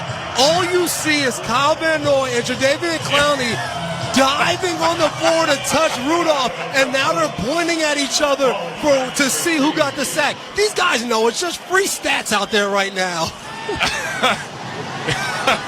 Both these guys are approaching double digits. A weird snap that forces Harvin to the right, and on fourth down, punt is away. Fair caught at the 21-yard line by the Ravens return man, Tylan Wallace. And the score remains tied at 7 with 10:21 to go in the third quarter. The Ravens will have the ball as they try and gain their first lead against the Steelers today. You're listening to the NFL on Westwood One. Gain the credentials and specialized skills that many of today's top employers are seeking with a degree from University of Maryland Global Campus. Our MBA and most graduate cybersecurity courses start January 10th. Apply now and save with no application fee. An accredited state university, UMGC offers online and hybrid classes, along with the affordability you need to put your next success within reach. Learn more at umgc.edu. Certified to operate by Chev. Hey, Doc, nice office. Quick question. If you had to choose, would you give yourself a root canal or run payroll? Run payroll, no question. Seriously? Well, have you run payroll before? Paying my team with Gusto couldn't be easier. Gusto gives me unlimited payroll runs, next-day direct deposits, and automatically files my taxes. Saves me time. Wow, that's nice. Over here, Doc. Can I run payroll too? Choose payroll without the pain. Visit gusto.com/radio to sign up for free. Don't miss out on limited-time appliance deals during the closeout event at Lowe's. Get up to 35% off select major appliances. Plus, save an extra $100 when you spend $999 or more on all major appliances. Hurry, these deals are too good to last long. Shop in-store or online today. Because Lowe's knows home improvement. Valid 1/4 through 1/24. Selection varies by location. While supplies last. See Lowe's.com for details. Baltimore with the ball. Ravens 7, Steelers 7. Ravens will have it at their own 21 after the Pittsburgh punt 5 minutes or so into the third quarter. Stream the NFL on Westwood One for free. Sponsored by AutoZone. All season long, you can listen to our broadcasts of the NFL live on WestwoodOneSports.com. On the NFL app by asking Alexa to open Westwood One Sports on our affiliate stations' digital platforms. AutoZone has free battery testing and charging. That's right, get your battery tested and charged for free. Make AutoZone your end zone. Get in the zone, AutoZone. Restrictions apply. Well, the Ravens get their second crack at it. A sack, a delay of game. First drive of the second half didn't go so hot. They'll get another run at it now with Tyler Huntley. The good thing is it doesn't take much to make this drive better than the last drive for them. Huntley welcomed a son into the world, Tyler Jr., back on December 14th. 8 pounds, 12 ounces. He said it's us against the world now. Huntley handoff up the middle, and it's an immediate hit on Gus Edwards as he plunges into the line of scrimmage, and Mark Robinson catches him in the hole at about the 23. They'll say no gain. Make it a gain of 2, beg your pardon. 2nd down and 8. And we talked about this coming out of the half. We expect a very similar game, and Pittsburgh is still playing physical, aggressive, downhill football, and Baltimore starting off with the run, and then we'll see as they brought Likely back in at tight end if we see some play action with him working the middle. They brought Malik Cunningham into the game as well, slot right. Huntley, snap right at the chest, handoff Edwards, goes up the middle, and that got snuffed out at the 24-yard line. And it's going to be 3rd down and 7 from the 24 of the Ravens. Clock ticks under 9:30 to go in the third quarter. I wonder, as they've brought Malik Cunningham into the game 2 times, are they kind of setting up an opportunity to bring him in and have some kind of trick play? I know these weather conditions aren't true trick play type of, but they have nothing to lose in Baltimore to run a trick play with Malik Cunningham and see him possibly some kind of double pass. Cunningham redshirted behind Lamar Jackson at Louisville in 2017 and then went on to start 47 games for the Cardinals. He remains in the game. Huntley gets the ball. He's under pressure. He's immediately sacked. T.J. Watt got there again. Celebrating back at the 10, lifting his right leg up into the air with a salute of the helmet. It is now 19 sacks for T.J. Watt as he tries to wrap up the sack lead in the NFL. I think he was raising that leg to let you know he hears you, and he hears you say he's leading, and he's just trying to edge it and put it up a little bit more as he comes off that edge, and he's so tough. It's just hard to get hands on him the way he bends the corner to get to the quarterback. Low snap punted away by Jordan Stout on 4th down. Austin will catch it at the 27, start forward. He steps wide, spins at the 34-yard line, and he gets drilled directly in between the hash marks. That is now 16 career TJ Watt sacks against the Baltimore Ravens. It set up the punt, 56 yards, a 7-yard Austin return. And the Steelers will have it 1st and 10 at their own 34 after this timeout. Steelers 7, Ravens 7 with 8:18 to play in the third quarter. You're listening to the NFL on Westwood 1. Get in the zone, AutoZone. Is your battery dead? At AutoZone, you can get the right Duralast battery to get you back on the road. Duralast batteries are designed to deliver OE performance and strong starts, even in extreme weather conditions. When you have a battery problem, get the right Duralast battery for your vehicle at AutoZone, America's #1 battery destination. Get in the zone, AutoZone. Restrictions apply. Get in the zone, AutoZone. At Grainger, we're for the ones who specialize in saving the day and for the ones who've mastered the art of keeping business moving. We offer industrial-grade supplies for every industry with same-day pickup and next-day delivery on most orders, all backed by real people ready to help. So you can get the right answers and products right when you need them. Call, clickgrainger.com, or just stop by. Grainger, for the ones who get it done.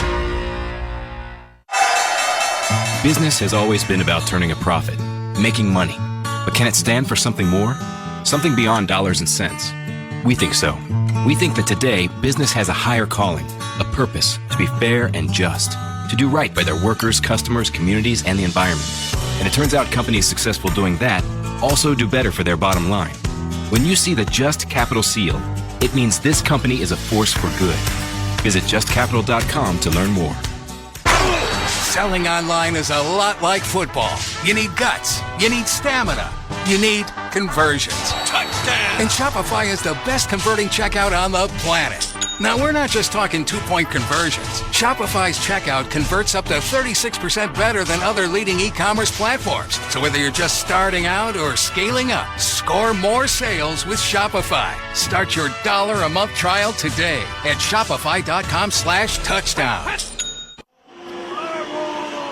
Welcome back to the Grainger broadcast booth in Baltimore. Along with the 3-time Super Bowl champion Patriot Devin McCourty, I'm Mike Watts. Huddle up with Grainger to get more done. Grainger offers supplies and solutions for every industry. Call clickgrainger.com or stop by one of over 250 branch locations. Steelers and Ravens tied at 7. And the Steelers, after a Baltimore punt, start 1st and 10 at their own 34 with 8:18 to play in the third. Mason Rudolph in the game at quarterback. Under center, handoff to the left. It's a counter to the right, and this is Harris spinning his way forward up the near side hash mark to the 45-yard line. Tavius Robinson makes the tackle. It's a gain of 11. Najee Harris right off that right side. They open a good hole for him where he shoots through, and they get him down in the secondary that time. But I think both of these teams need to look to try to throw the ball on early downs because they're struggling to pick up the pass rush in the obvious pass situations. Harris, the third-year running back out of Alabama, is on the verge of Steeler history. 998 yards this year. Audible at the line of scrimmage. Robinson widens out inside the near side numbers. Off the right hash, it's a pitch to the right-hand side, and Harris running backwards into the sideline. It's a little further away from history now. He's out of bounds back at the 43-yard line. Delshon Phillips just made his 11th tackle of the game. He's trying to be just the first first Steeler ever to have 1,000 or more rush yards in his first 3 years in the league. He's right on the verge. That's an awesome stat, but our producer behind me, Mike Eby, also let me know it's 17 games, though. So we're going to have to always debate this going forward with this 17 and then possibly going to 18. A lot of records will be broken pretty soon. In the shotgun, Rudolph, empty set, 2nd and 14. Snap, pressure, he is sacked by Trenton Simpson. His first sack of the season. Simpson comes free off the right-hand side, and Rudolph never saw him. Back at the 35. 3rd down and 20. Just said that you run the ball on first down, you don't get yards. Now Baltimore subs. They sub Van Noy and Clowney, and they bring more of the pass rush guys. They blitz. Simpson gets the sack, and now you have a 3rd and long situation where Pittsburgh just doesn't want to be in these situations. 60th sack of the year for Baltimore, most in the NFL. 3rd down and 20. From the 35 of the Steelers, Rudolph snap. It's a screen over the left-hand side, and there's nothing there. It's blown up at the line of scrimmage. Jalen Warren no further. He got 1 yard crawling over that line. And it's 4th and 19. The Steelers sent out the punting unit. Baltimore did a good job knowing, all right, it's 3rd and long. We want to get after the quarterback, but we have to be smart. So they had some guys get to the quarterback, and they had other guys ready for the screen play, and they're able to shut it down right away. Steelers scored with 2:36 to go in the first. This is their 4th punt since, and 2 turnovers as well. Harvin got it away, and calling for a fair catch. It is snatched at the 16-yard line. And that fair catch leads to the Ravens having the ball with the Marion Williams, the returner. An unusual face back there. Steelers 7, Ravens 7. 5:32 to go in the 3rd quarter. Ravens will have the ball when we return. You're listening to the NFL on Westwood One.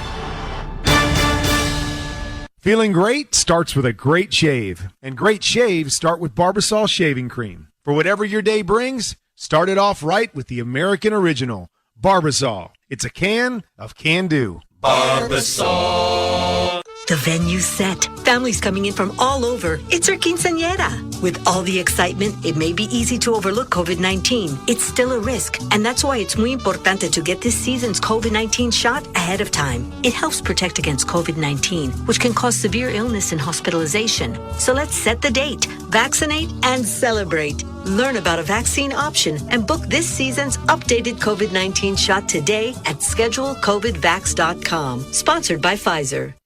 Wake up not knowing what you want? Now you can have a little of everything. With Wendy's Breakfast 2 for $3 Biggie Bundles, you can mix and match your very own perfect pairing of our delicious morning favorites. Choose from the sausage biscuit, egg or cheese biscuit, small seasoned potatoes, or medium hot coffee. The choice is all yours, not somebody else's. Get breakfast just the way you want it with Wendy's Breakfast 2 for $3 Biggie Bundles today. Choose wisely. Choose Wendy's. Limited time only during breakfast hours. U.S. price and participation may vary. Not valid in a combo. Single item at regular. Now during Staples Print Big Sale, get $20 off your print purchase of $100 or more, $50 off your print purchase of $200 or more, and $100 off your print purchase of $300 or more. So the more you print at Staples, the more you save. To demonstrate, print at Staples, you save. But if you print at Staples, you save. See how that works? Staples Print Big Sale. Print more, save more. Up to $100. Ends 2/10. Visit staples.com/print for details. Your morning shave with Barbasol is a time for self-reflection. Look in that mirror and ask yourself, can I make a real difference in this world? Of course you can. Just not today. There's football on. Barbasol. It's a can of can-do. Ever wonder which companies deserve your hard-earned dollar? Ask Just Capital. It's a nonprofit that helps large companies do for the world, because a just business is a better business. Learn more about their mission at justcapital.com. The Ravens fans have figured out Devin McCourty's in the booth, kind of. They don't know if I'm Devin or Jason. Which one are you? I think I'm Devin. Yeah. I'm Devin. 7-all. Ravens have the ball 1st and 10 at their own 18. 5:32 to play in the 3rd. Huntley catches the snap, throws an out route near side, incomplete, seeking Laquan Treadwell. And you look at the receivers today. Treadwell is the only wideout. They've thrown to 2 tight ends and a running back that's caught a ball yet for the Ravens, and is 1 for 16 yards. I mean, and think about this. Since halftime, this Baltimore offense has gone backwards. They need to start going forward. They need to start going the other way, the other direction, because if not, this defense is going to be on the field for a long time. And we don't want to end in a tie today. No, we don't. Neither does the league office, I imagine, trying to parse that out. Second down and 10 from the Raven 18. Huntley, quick throw middle, caught by the tight end. That's Kohler, and he is upended and then dragged down at the 30-yard line between the hash marks for a gain of 12. Make it 13. First down, Baltimore. Much needed. Good job by Kohler. Earlier in this game, he had a drop. And this one, you see, he took his eyes and he looked this ball all the way in. He knows the conditions now. It took a drop for him to realize, but does a good job picking up a big gain and a big first down for this Baltimore offense. Steelers trying to make the playoffs. No Fitzpatrick, Thompson, Casey, or Neal. The safeties out there, top two linebackers, too. Handoff over the right side, first down and 10 from the 30. And TJ Watt, 2 sacks already on the day, making the tackle on Gus Edwards at the 32-yard line. A reminder that you can watch NFL Network and Westwood One announcer Jason McCourty every weekday on Good Morning Football from 7 a.m. to 10 a.m. Eastern and Pacific, 10 a.m. Eastern and Pacific, only on NFL Network. Every time I call a game, I always hear this average. I don't get it. Like, no one wants to watch him. Like, why do we not throw that card out? It's second down and 8. Huntley, play action, steps back, he's flushed, rolls right, he looks, throws a middle, caught shy of midfield, and then dropping down immediately as the tackle came in from the side. Nelson Aguilar made his first catch. There is an injured Steeler down at the 32-yard line. That is TJ Watt. He is pounding the ground over and over again, and a number of Steelers just dropped to a knee around him as the training staff checks in on a player that has accumulated 19 sacks, most in the league, and he's grabbing his left leg. Not a good sign right there. You never want to see this. This guy is one of the best players we have in this league. So just seeing him go down is not what we want to see. And the tough part is he just looks like he's in a lot of pain over there, slamming the ground, rolling around. So I have to wait and see how bad of an injury this is. So he leapt in the air trying to get his arms in the way of the Huntley pass. And in doing so, he lands. And Montravius Adams Sr. was leaping across his body and made what looked like knee-to-knee contact on his left knee. And it does not look great as we get another look at it here. And he is making his way off the field and trying to get a better look at where he's headed.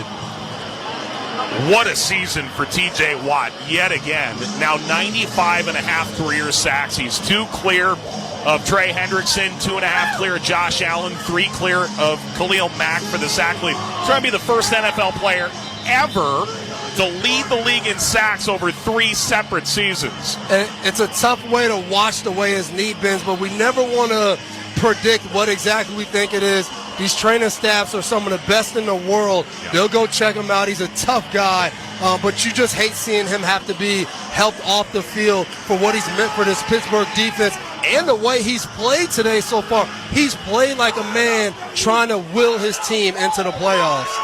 TJ Watt asked this week, why is this team so resilient? He said Mike Tomlin, but a lot of guys in that locker room would say TJ Watt. Yep. Malik Cunningham back into the game, getting the football, Huntley, and a handoff right up the middle. Edwards got stymied. He almost jumped in the air as he got hit, and he goes down at about the 49-yard line. There's 3:40 to play in the third quarter. It's tied at 7. Second down and 9 coming up, a 1-yard gain, a yard shy of midfield for the Raven offense. Other than that one run by Gus Edwards earlier in the first half, really hasn't been much room for him running the ball. They haven't been able to get Gus the bus going downhill to pick up yards, and it's put more pressure on Huntley to throw the ball and find open guys. Has he made too many stops? Motion right to left is Edwards out of the backfield. Faking, running, spinning, rolling right. Huntley throws for the sideline, incomplete. Nobody in the area. He got hit as he released. Marcus Golden is in. Hayward flushed him. Golden followed him. And Golden has had some really productive years, but an up-and-down season for sure for the vet. And I tell you one thing, watching Lamar Jackson, Tyler Huntley, These guys are in the pocket, and it's like their feet are just it's bouncing all the way, and all he did was roll right and throw the ball away. But for a second, you just get excited because you're like, where's his feet about to go next? So good job just getting rid of the ball there. They're kind of like a good boxer, right? They seem like they're constantly sort of shifting their weight and waiting for their moment. 3rd down and 9 for the Ravens from their own 49. Huntley gets the ball. He steps back to the 40, throws left. It is through the hands of Justice Hill on the out route. Would have been short of the line to gain.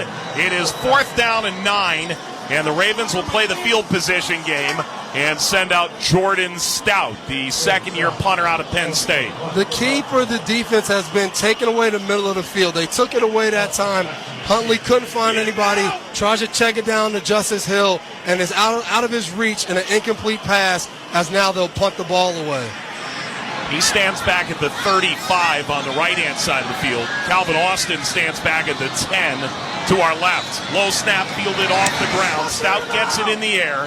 Fair catch called for at the 11, and trudging just outside the hash mark, caught by Austin, and that's where the Steelers will begin. The NFL playoffs are almost here. It all starts with Super Wild Card Weekend, presented by Verizon. 12 teams, 6 games, 3 days, 1 epic weekend. You can hear each of those games right here on Westwood 1. The road to Super Bowl 58 starts January 13th, and that road will not see the Ravens nor the 49ers in the wild card round. The 2 number 1 seeds will play the following week in the divisional. The Steelers are just hoping they're not golfing. Hey, we got to see if they ever look for George Pickens today. Not yet. Rudolph, handoff, right side. Harris bashes his way forward at the 10, turns upfield and brought down around the 16-yard line. That's a gain of 5 yards, and Najee Harris has crossed 1,000 yards rushing this year, albeit in 17 games, and the first Steeler running back to 3 1,000-yard seasons. Watt is making his way, it appears, toward the locker room on the far sideline. And he is under his own power with trainers all around him. We'll give you updates as we receive them. Rudolph goes back under center. 2nd down and 5 from his own 16. Handoff left. The offensive line gets a bit of push out to the 20-yard line into the 20.5. And it's about a half-yard shy of the 1st down. 3rd down. Pittsburgh is going and relying heavily on this run game. My biggest concern is when Baltimore gets that stop on 1st down, and now we have 2nd and long and then 3rd and long as they rush to the ball on this 3rd and 1 situation to try to pick it up. And Rudolph goes under center with a very big set. It's a handoff to the wide receiver. That's Pickens. His first touch of the game. He runs right outside the tackle, then goes forward with a massive 1st down motion as he was able to dive down to the 22-yard line. And there is an injured player down on the field. And we've got multiple people around him right now, making it difficult to see who that is.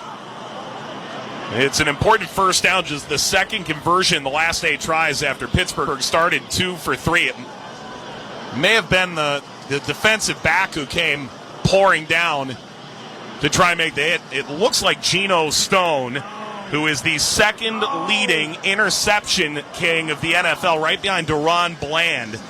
7 picks this year. Only Ed Reed has accumulated more picks in a season for the Ravens, and he got off to that epic start to the season. And this will be a tough break because Geno Stone, considered by probably a lot of people in Baltimore as a Pro Bowl snub, and he talked this week about earning the respect of guys around the league, being in games and after games, guys telling him and coming up to him, telling him how well he's played and what he's been doing. But also I saw Deshaun Phillips being seen by a trainer and being taken off. So we'll have to see.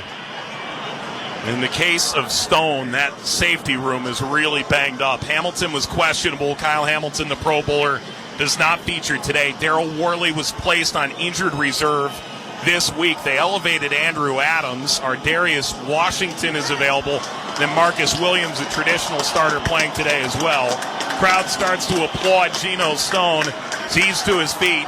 and he's making his way under his own power, but with a heavy limp toward the near sideline. And that, to your point, not a guy the Ravens can really afford to lose going into the playoffs. Yeah, with him now limping off.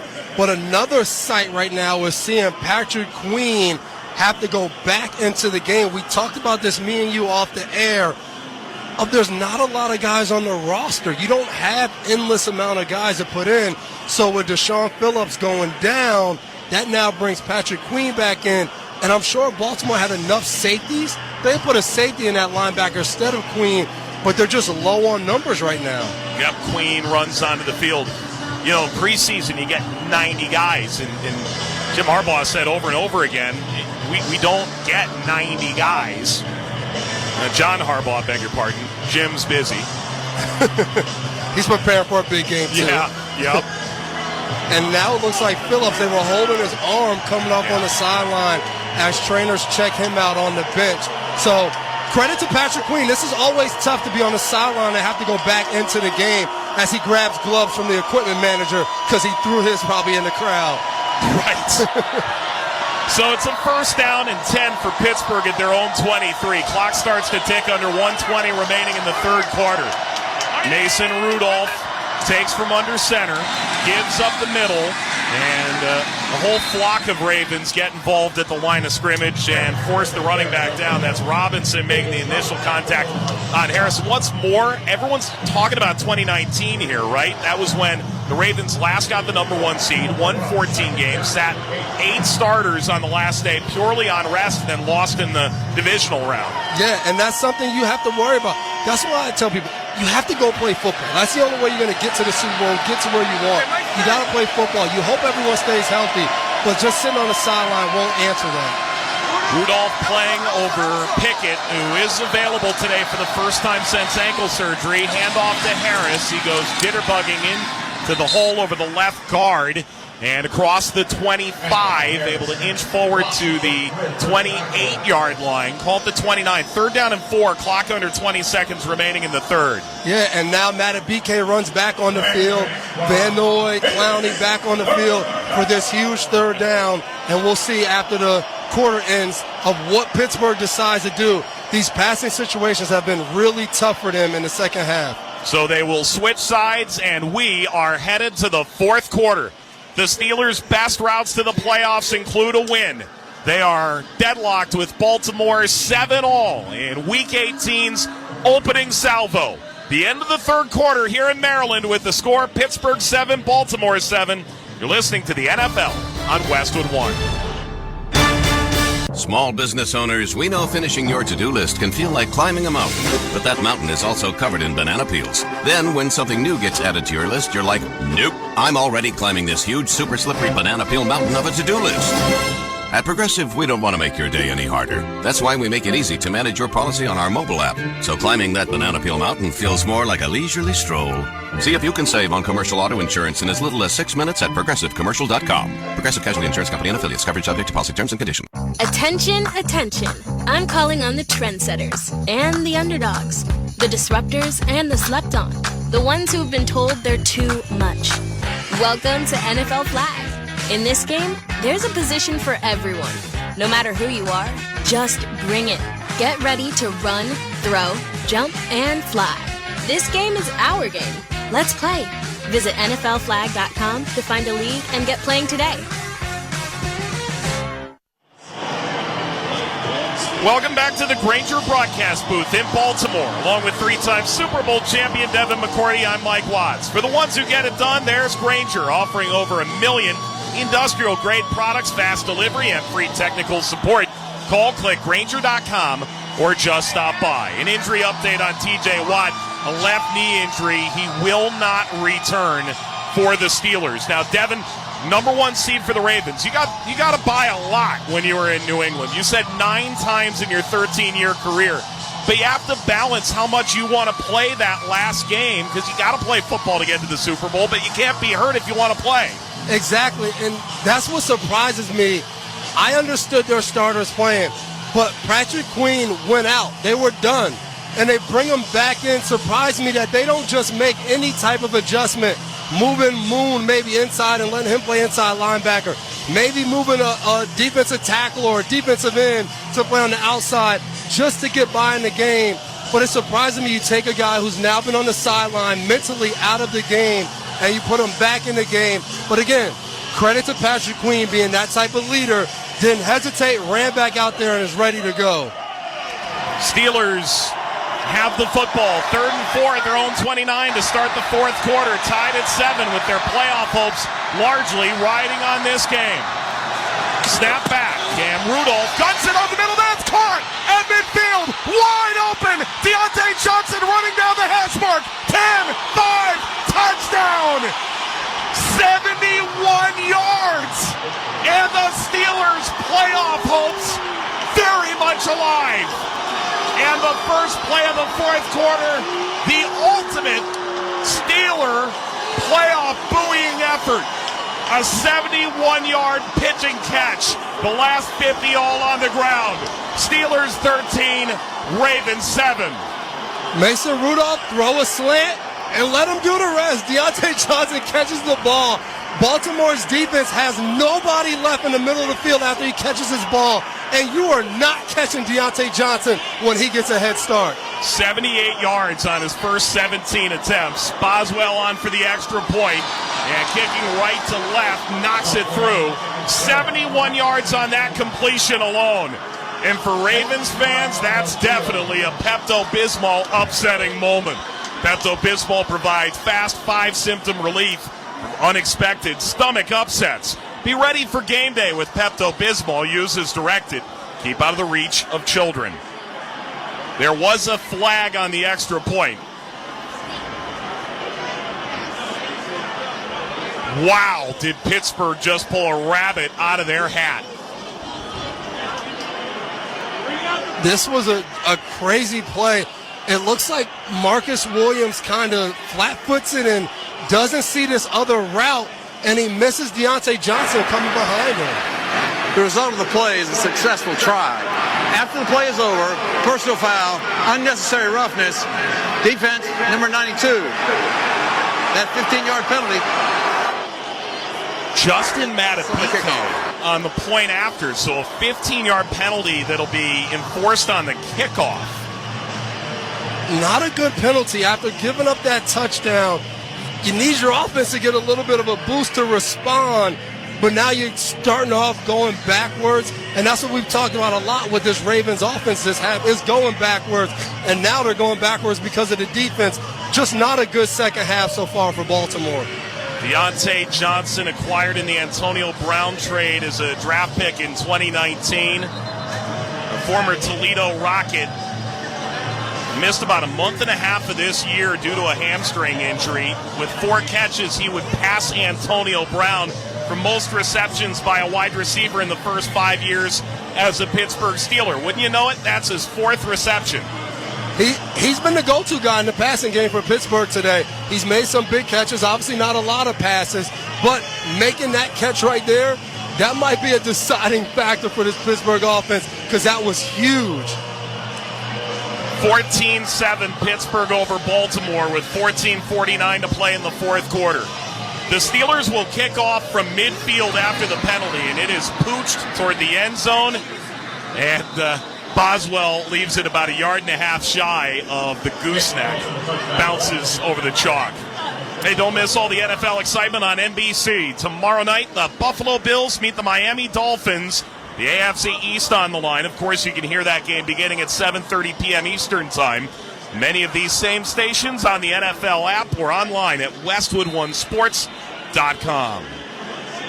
That sounds like a good time. Yeah, I'll be there on the pregame show. How come EB couldn't pass you that Devin McCourty will be on there? Like, what's going on here? With NBC's and Westwood One's own Devin McCourty.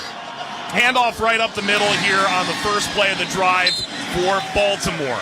And Melvin Gordon III is able to angle through the line of scrimmage and get out to about the 30-yard line. Gain of 5, 2nd and 5 coming up. That might be Melvin Gordon's first time carrying the ball since that fumble. And for Baltimore today, 7 first downs but 6 punts. They need to not punt on this drive right here. Motion across the formation is Aguilar. It is a handoff, and it is snuffed out in the backfield. The first hit made by Marcus Golden, stepping in for the injured T.J. Watt. And it's back to the 27-yard line. Loss of 2, 3rd and 7 with a minute gone in the fourth. The Steelers up 14-7. Marcus Golden doing a good job taking advantage of the opportunity. Obviously, this defense does not want to see T.J. Watt go down, but what better way, if he's going down, he's not coming back today, to step up and go in that locker room and tell your guy, hey, we won this game for you. Ravens have won 6 in a row. The AFC's confirmed number 1 seed. Huntley drops back. He feels pressure from behind. He throws to the 34. That is caught, and leaning forward to the 35 as he went down. Caught by Aguilar, falling to the ground with a first down catch of 7 yards. Yeah, right there you can see this Pittsburgh defense, they were kind of scrambling. They were trying to figure out who's supposed to be where, and Eric Rowe was yelling at Sullivan to come across the field. Then the ball snapped, and Aguilar makes the catch and falls forward for the first down. So not a good job by Pittsburgh being ready to go. Aguilar now the lone receiver to the left, 2 to the right, including Ricard. In the shotgun, taken, and a handoff up the middle. That's Gordon, and he's engulfed by the Steelers' front. Right at the line of scrimmage. It's a gain of 1, 2nd down, and 9 coming up from the 36 of the Ravens. Baltimore trailing 14-7 in the fourth. Pittsburgh doing a good job of not giving Baltimore any yards in the run game. They're aggressive and physical up front, throwing guys out of the way, and not letting this run game get going in this second half and really all game. Huntley receives the snap at the numbers. Quick throw to the left-hand side. That's caught by Hill on the flare out of the backfield. Levi Wallace knocks him out of bounds. Shy of the Baltimore 40 at the 39-yard line. Gain of 3, 3rd down and 6.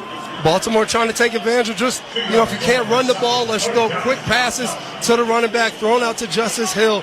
Good job by Levi Wallace coming up at that cornerback position and just wrapping up and driving them out of bounds and not giving them an easy way to pick up a first down. No Beckham or Flowers or Jackson for the Ravens offense, all resting today. Jackson catches the snap, throws over the middle, and that's Huntley rather completing shy of midfield. First down grab by Aguilar at the 49. Got popped by Killebrew, but hung on for a Baltimore first down. Pittsburgh tries to run some kind of simulated pressure, meaning they sent one guy from the secondary and dropped out a guy from the line of scrimmage, looked like Miles Jack. Nelson Aguilar is able to get right behind him in the soft spot of the zone and pick up the first down. A good throw by Huntley to keep this drive going. 1st and 10, a yard shy of midfield for the Raven offense, trailing by 7 with 4 minutes gone in the fourth. Huntley gets the ball, pressured, rolls left, ball is batted right back into the backfield by Adams Sr. There was pressure from Alex Highsmith, who was able to force Huntley off his spot. Incomplete, 2nd down.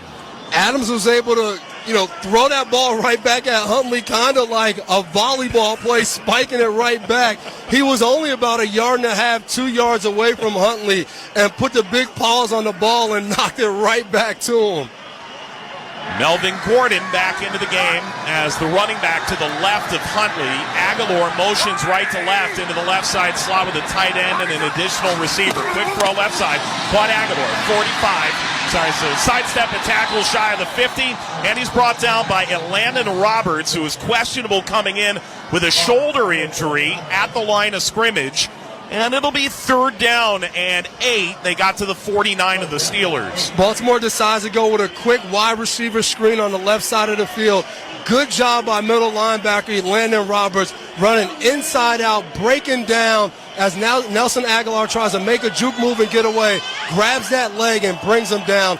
Good job by Landon Roberts. Only the 2nd time the Ravens have crossed midfield on offense. They scored the last time. Getting the ball, Huntley. Pressure. He throws. It is short of his intended target. Armin Watts comes in and gets a piece of the quarterback, and it's incomplete. And it's 4th down. And from the 49 in Steeler territory, the Ravens will punt trailing by 7 to 10:18 to go in the fourth. That's a perfect picture of rush and coverage. The rush is almost getting there, and Huntley's able to get rid of the ball, but Levi Wallace is all over the receiver, matching the rush with the tight coverage. Ball caught by the punter, Stout, and drives it away, backing up to the 10. This is returnable. It's Austin running right to left. He's got a seam. 15-20. Here's sideline 25-30. Steps inside. He's hit, and he continues up to the 40 and then falls down at the 42-yard line. Austin, a 34-yard return on a 39-yard punt. And it'll be Pittsburgh ball when we come back with great field position to try and go up 2 scores for the first time today. Steelers 14, Ravens 7 with 10:03 to play. This is Westwood One's coverage of the National Football League. The College Football National Championship is on Sirius XM. Michigan looks to win their first title since 1997. Hart breaks a tackle to the 5. Touchdown, Wolverine! The Washington Huskies hope to cap an undefeated season with their first national championship in over 30 years.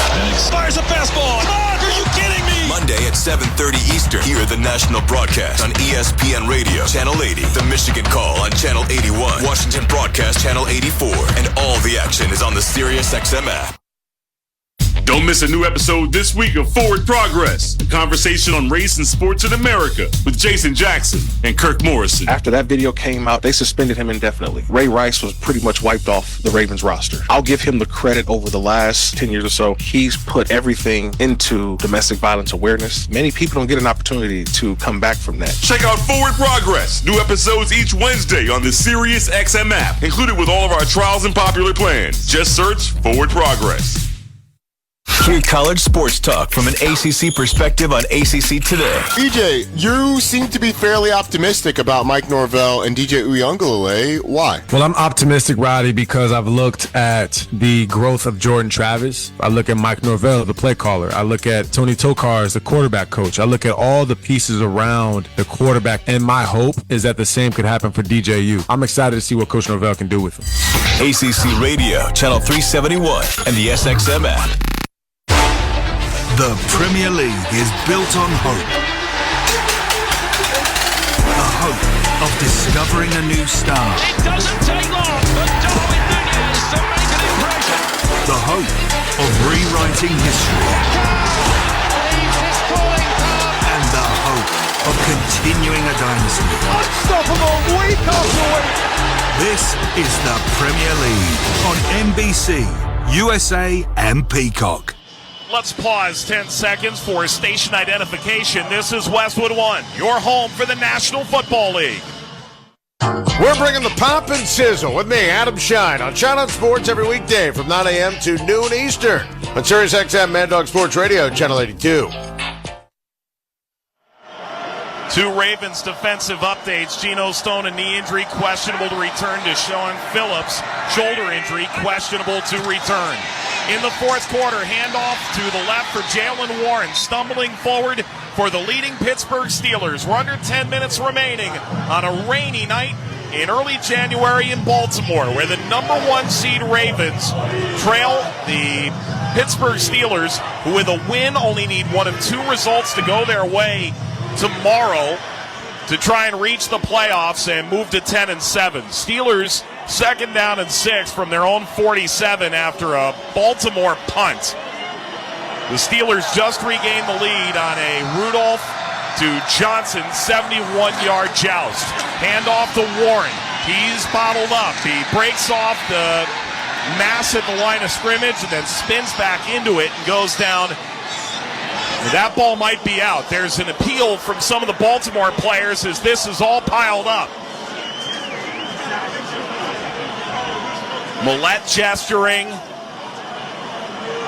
Warren was brought down at the 47. Everyone's looking. The crowd is booing. You would think that might be our answer. Yep, play on. 3rd down. Jalen Warren's he's going to have to be smart. He did fumble this ball, but it looks like, I guess, Pittsburgh got back on it. He bounced off maybe 6 tackles, but you have to know when the journey's over and just go down. His second fumble of the game, and that will crush Pittsburgh if he fumbles again. It was Moon who hit him and knocked it out. So the pileup ends 3rd and 6 Steelers from their own 47. Rudolph throws short. Harris tries to bounce off and tackle. He got knocked down by Trenton Simpson. Back at the 45-yard line. Forward progress to the 47. They needed to get to the opposite 47 in Baltimore territory. Didn't even get cross midfield. 4th down. Short check down pass to Najee Harris, and Simpson just drops the shoulder, and it looks like Najee Harris is going to break the tackle. Simpson grabs his ankle at the last second to bring him down. Snap back to the punter. It's driven away. Wallace is back to return the Harvin effort. It's going to bounce inside the 10, diving toward the end zone. That will sneak over the goal line and be a touchback. So after Baltimore concedes their longest play from scrimmage all year, the Johnson 71-yard touchdown, they're able to force a punt, and they trail by 7 with 7:41 to go in the 4th here in Maryland. You're listening to the NFL on Westwood One. The venue's set. Families coming in from all over. It's our quinceañera. With all the excitement, it may be easy to overlook COVID-19. It's still a risk, and that's why it's muy importante to get this season's COVID-19 shot ahead of time. It helps protect against COVID-19, which can cause severe illness and hospitalization. So let's set the date, vaccinate, and celebrate. Learn about a vaccine option and book this season's updated COVID-19 shot today at schedulecovidvax.com. Sponsored by Pfizer. Don't miss out on limited-time appliance deals during the closeout event at Lowe's. Get up to 35% off select major appliances. Plus, save an extra $100 when you spend $999 or more on all major appliances. Hurry, these deals are too good to last long. Shop in-store or online today. Because Lowe's knows home improvement. Valid 1/4 through 1/24. Selection varies by location. While supplies last. See Lowe's.com for details. We all love to follow the pros. And when it comes to selling online, the pros trust Shopify. New Era, Allbirds, Untuckit, Skims, even Mattel. They all sell with Shopify because Shopify has the best converting checkout on the planet. And it's not just the big brands. Millions of businesses are boosting their sales with the same legendary Shopify checkout. Start selling like the pros and sell with Shopify. Start your $1 a month trial today at shopify.com/touchdown. You can catch the Rich Eisen Show every weekday, 12 to 3 p.m. Eastern Time on many of these stations. And be sure to look out for 2 new podcasts from Rich Eisen Podcasts. All the NFL hot takes you can handle on Overreaction Monday. And each Tuesday, download What the Football with Susie Schuster and former Raiders CEO Amy Trask. Get them wherever you get your podcasts. You know, the Steelers were free-falling, as Tom Petty would so beautifully sing. Losses to Arizona and New England back-to-back. You thought, how could they possibly recover? They beat Cincinnati, essentially end their season. They'd end up falling last week as well. Then they beat Seattle on the road, and now here they are, up 7 and defending a lead with a chance to make the playoffs in Week 18. Mike, I agree. I was one of those people saying, where do they go next? Arizona, New England beat you at home, but credit to them being resilient and believing in what they have in their football team.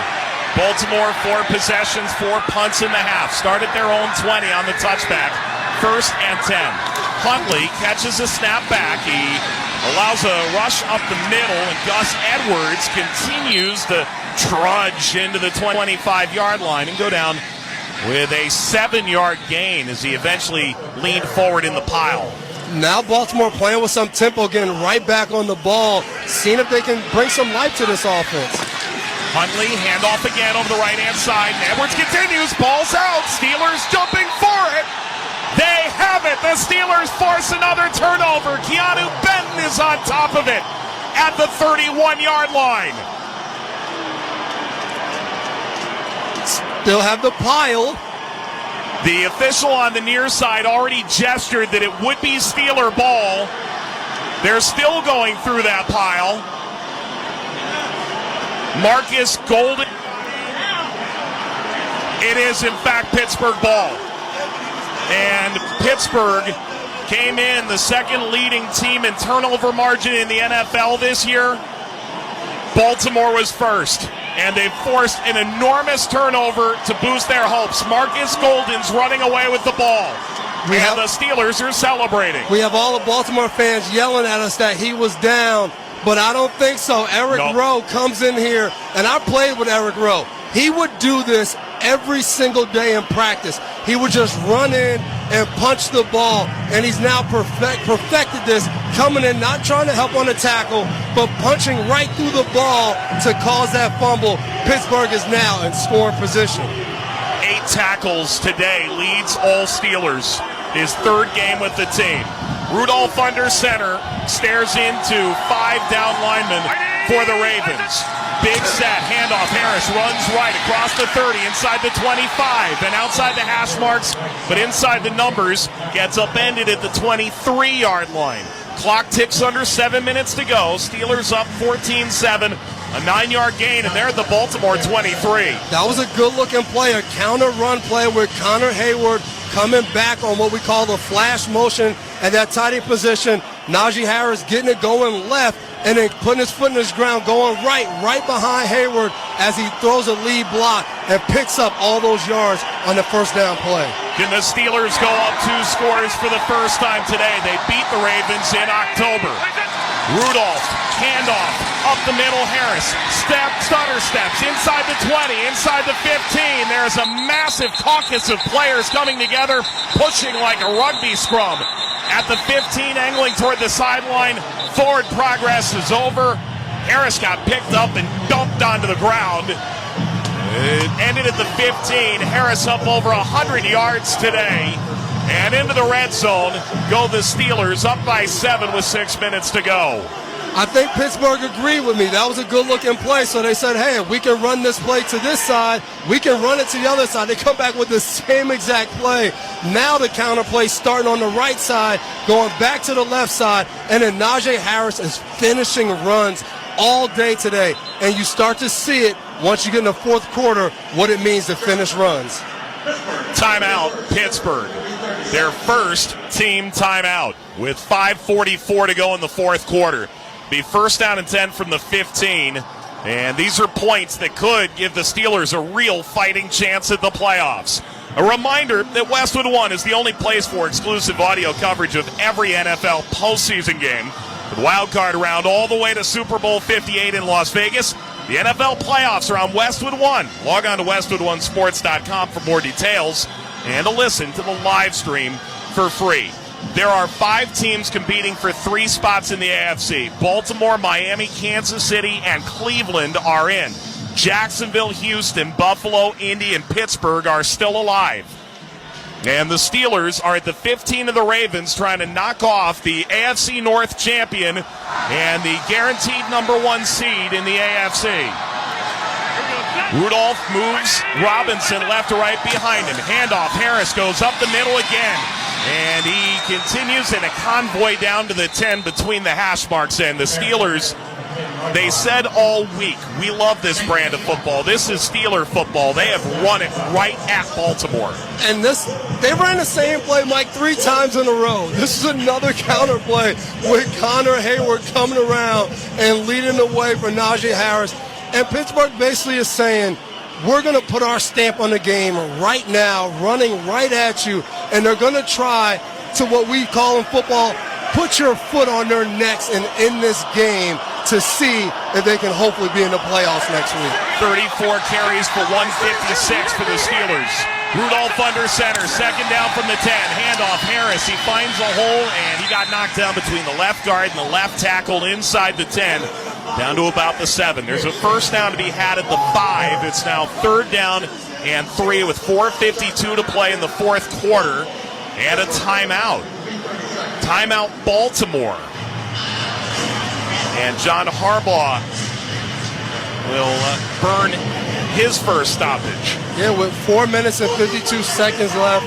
I don't know, maybe if Baltimore felt like, hey, let's get a rest and try to get a stop here. It's a little early to be thinking about trying to save time, but I think this Baltimore defense might have just needed a quick break before this 3rd down to talk and see exactly what they think is coming. Pittsburgh's been all run so far in this red zone, but third down, might get a pass play here from Rudolph. Steelers only averaged 80 yards a game the first 8 weeks on the ground. Since over 140 a game. They've got 158 today, and they are trying to really stick it to the Ravens. Third down and 3 from the 8. Steeler offense in the red zone. Rudolph gets the ball. He rolls right, throws short, caught, going to the far sideline. Harris goes into the sideline, and on the running back out route, he's able to peel in to the 5-yard line. The clock runs. And did he have enough? It looks like he did. First down and goal at the 4. Everything looked like run, and they go with the roll pass to the right side, and they hit Najee Harris right in the flat with Patrick Queen trying to run and Stevens being there to get him, but he gets the first down, and now I imagine Pittsburgh will try to run this ball into the end zone. Rudolph gets beneath Mason Cole. Motion behind him. Handoff to the right, and Harris slipped and fell in the backfield, lost his footing back beyond the 5 at the 7. Something to notice, Patrick Queen ran down that play. He was walking a little gingerly, didn't move much on that play, and I don't think he's hurt, but he looks like he banged maybe his leg or something, not moving the same way out there, so just something to keep an eye on as Pittsburgh tries to finish off this drive. Clock ticks to 3:40 in the fourth quarter. Steelers up 14-7 on the Ravens at the Baltimore 6. Second down and goal. Rudolph motions out to the 2 receivers left. Receiver goes left to right behind him. Handoff to the right. This is Harris. He gets inside the 5. He goes up the hash mark, and he's down at the 3. Third down and goal. And it appears there's a timeout. Baltimore. Their second charge timeout as they stop the clock. They continue to stop the clock here while they're on defense. Maybe just thinking, hey, we don't have our normal guy, Lamar Jackson, out here. Let's save as much time when we get the ball back, whether we're down 7 points, 14 points, or 10 points. We'll have to figure this out and trying to play from ahead. That's why he's a veteran. He knows what he's doing. You know, the thing about Baltimore, they lost to Pittsburgh in October, but they led in the final 2 minutes. They've led in the final 2 minutes of every single game this year. Only the perfect regular season Patriots in 07 can say that they've done that. Well, they're trailing now. Rudolph goes under center. Deep back is Harris. It's a handoff to the receiver left, and Trenton Simpson sniffed it out and knocked down Warren, who ran behind the formation, took the handoff, and 3 cracks at the end zone, all on the ground, and the Steelers went backward, now 4th and 7. How about Simpson today? That's the second or third big hit he's made. He stepped up in his limited role, probably primarily plays on special teams, but getting a chance out here on defense, and he's been a physical, aggressive player for Baltimore. Baltimore has used their final timeout. All the signs here say free the McNuggets. That's if the opponent misses a field goal. Now, Boswell is 28 of 30 this year, 22 of 23 inside 50, and this will be from 25 yards off the left hash. Wind is conceivably at his back. The stoppage. Correction on the game clock. Set to 3:17. It was at 3:19. They'll take 2 seconds off. Kuntz is the holder, or rather the snapper. Harvin will hold. 25 yards off the near hash. The rain is slowed a bit, but still pouring down. First field goal attempt of the game for either team. The right-footed kicker, Chris Boswell, looks in to try and give the Steelers a double-digit lead. Low snap, kick is away. It is good from 25 yards, and the Steelers lead by 10 with 3:13 in a game to go. And the Steelers are on the verge of winning Week 18 and putting all the pressure on the remainder of the AFC field. Really, we could call this a commanding 10-point lead and going up 2 scores with only 3 minutes and 13 seconds with Baltimore having no timeouts will be a really uphill climb for this Baltimore Ravens team. A reminder that for every field goal made this afternoon and throughout the remainder of the season, Barbasol will make a donation to Kurt and Brenda Warner's Treasure House, living community for adults with disabilities. Barbasol shaving cream, an American original for over 100 years. Close Shave America, Close Shave Barbasol. Well, if the Steelers get in, it was a close shave. It is 8 times in 15 years that they've entered the last week, and a win and some help would be enough to get them in the playoffs. They've only gotten in twice in that scenario. There's work to be done tomorrow. Jacksonville and Buffalo will hold their fate in their hands, but a win here, and they gave themselves their best chance. And a credit to Mike Tomlin. He continues to push this team year after year to be a team that has a chance at the end to be a part of the last dance. Boswell drives it away, and it bounces over the mow in Baltimore. It is stenciled in white, the rest of Baltimore in block lettering in purple. Steeler clinching scenarios, so Bills loss at Miami on Sunday night, or a Jacksonville loss, or a tie at Tennessee, or Texans and Colts could just tie later, I guess.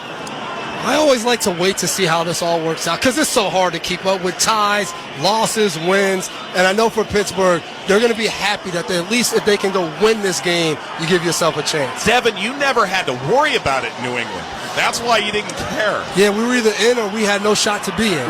Okay. Huntley for Baltimore throws quick right. That is caught by Nelson Aguilar at the 30-yard line. After the touchback, that sets up 2nd down and 5 with 3 minutes to play in the fourth quarter. Eric Rowe the tackle. The Ravens on a 6-game win streak. It could end here. Getting the football once more, dropping back, quick throw, caught by Hill. 30-35, sheds a tackle, 40, spins free at the 45 and out close to midfield at the 48. The effort by Alex Highsmith to get down the running back. Now Baltimore, they have to always be in a rush with no timeouts. They use them on that last drive. They have to get up and go every time they catch this ball in bounds. Huntley started the playoff game against Cincinnati last year. Throws quick, caught by Kohler at the 45 of Pittsburgh and into Steeler territory with a catch. And Rowe and Killebrew stopped that instantly. 6-yard gain, 2nd and 4. Clock at 2:18. The Ravens out of timeouts. Huntley looks in again. Quick snap. Drops to throw. Pressure from Highsmith.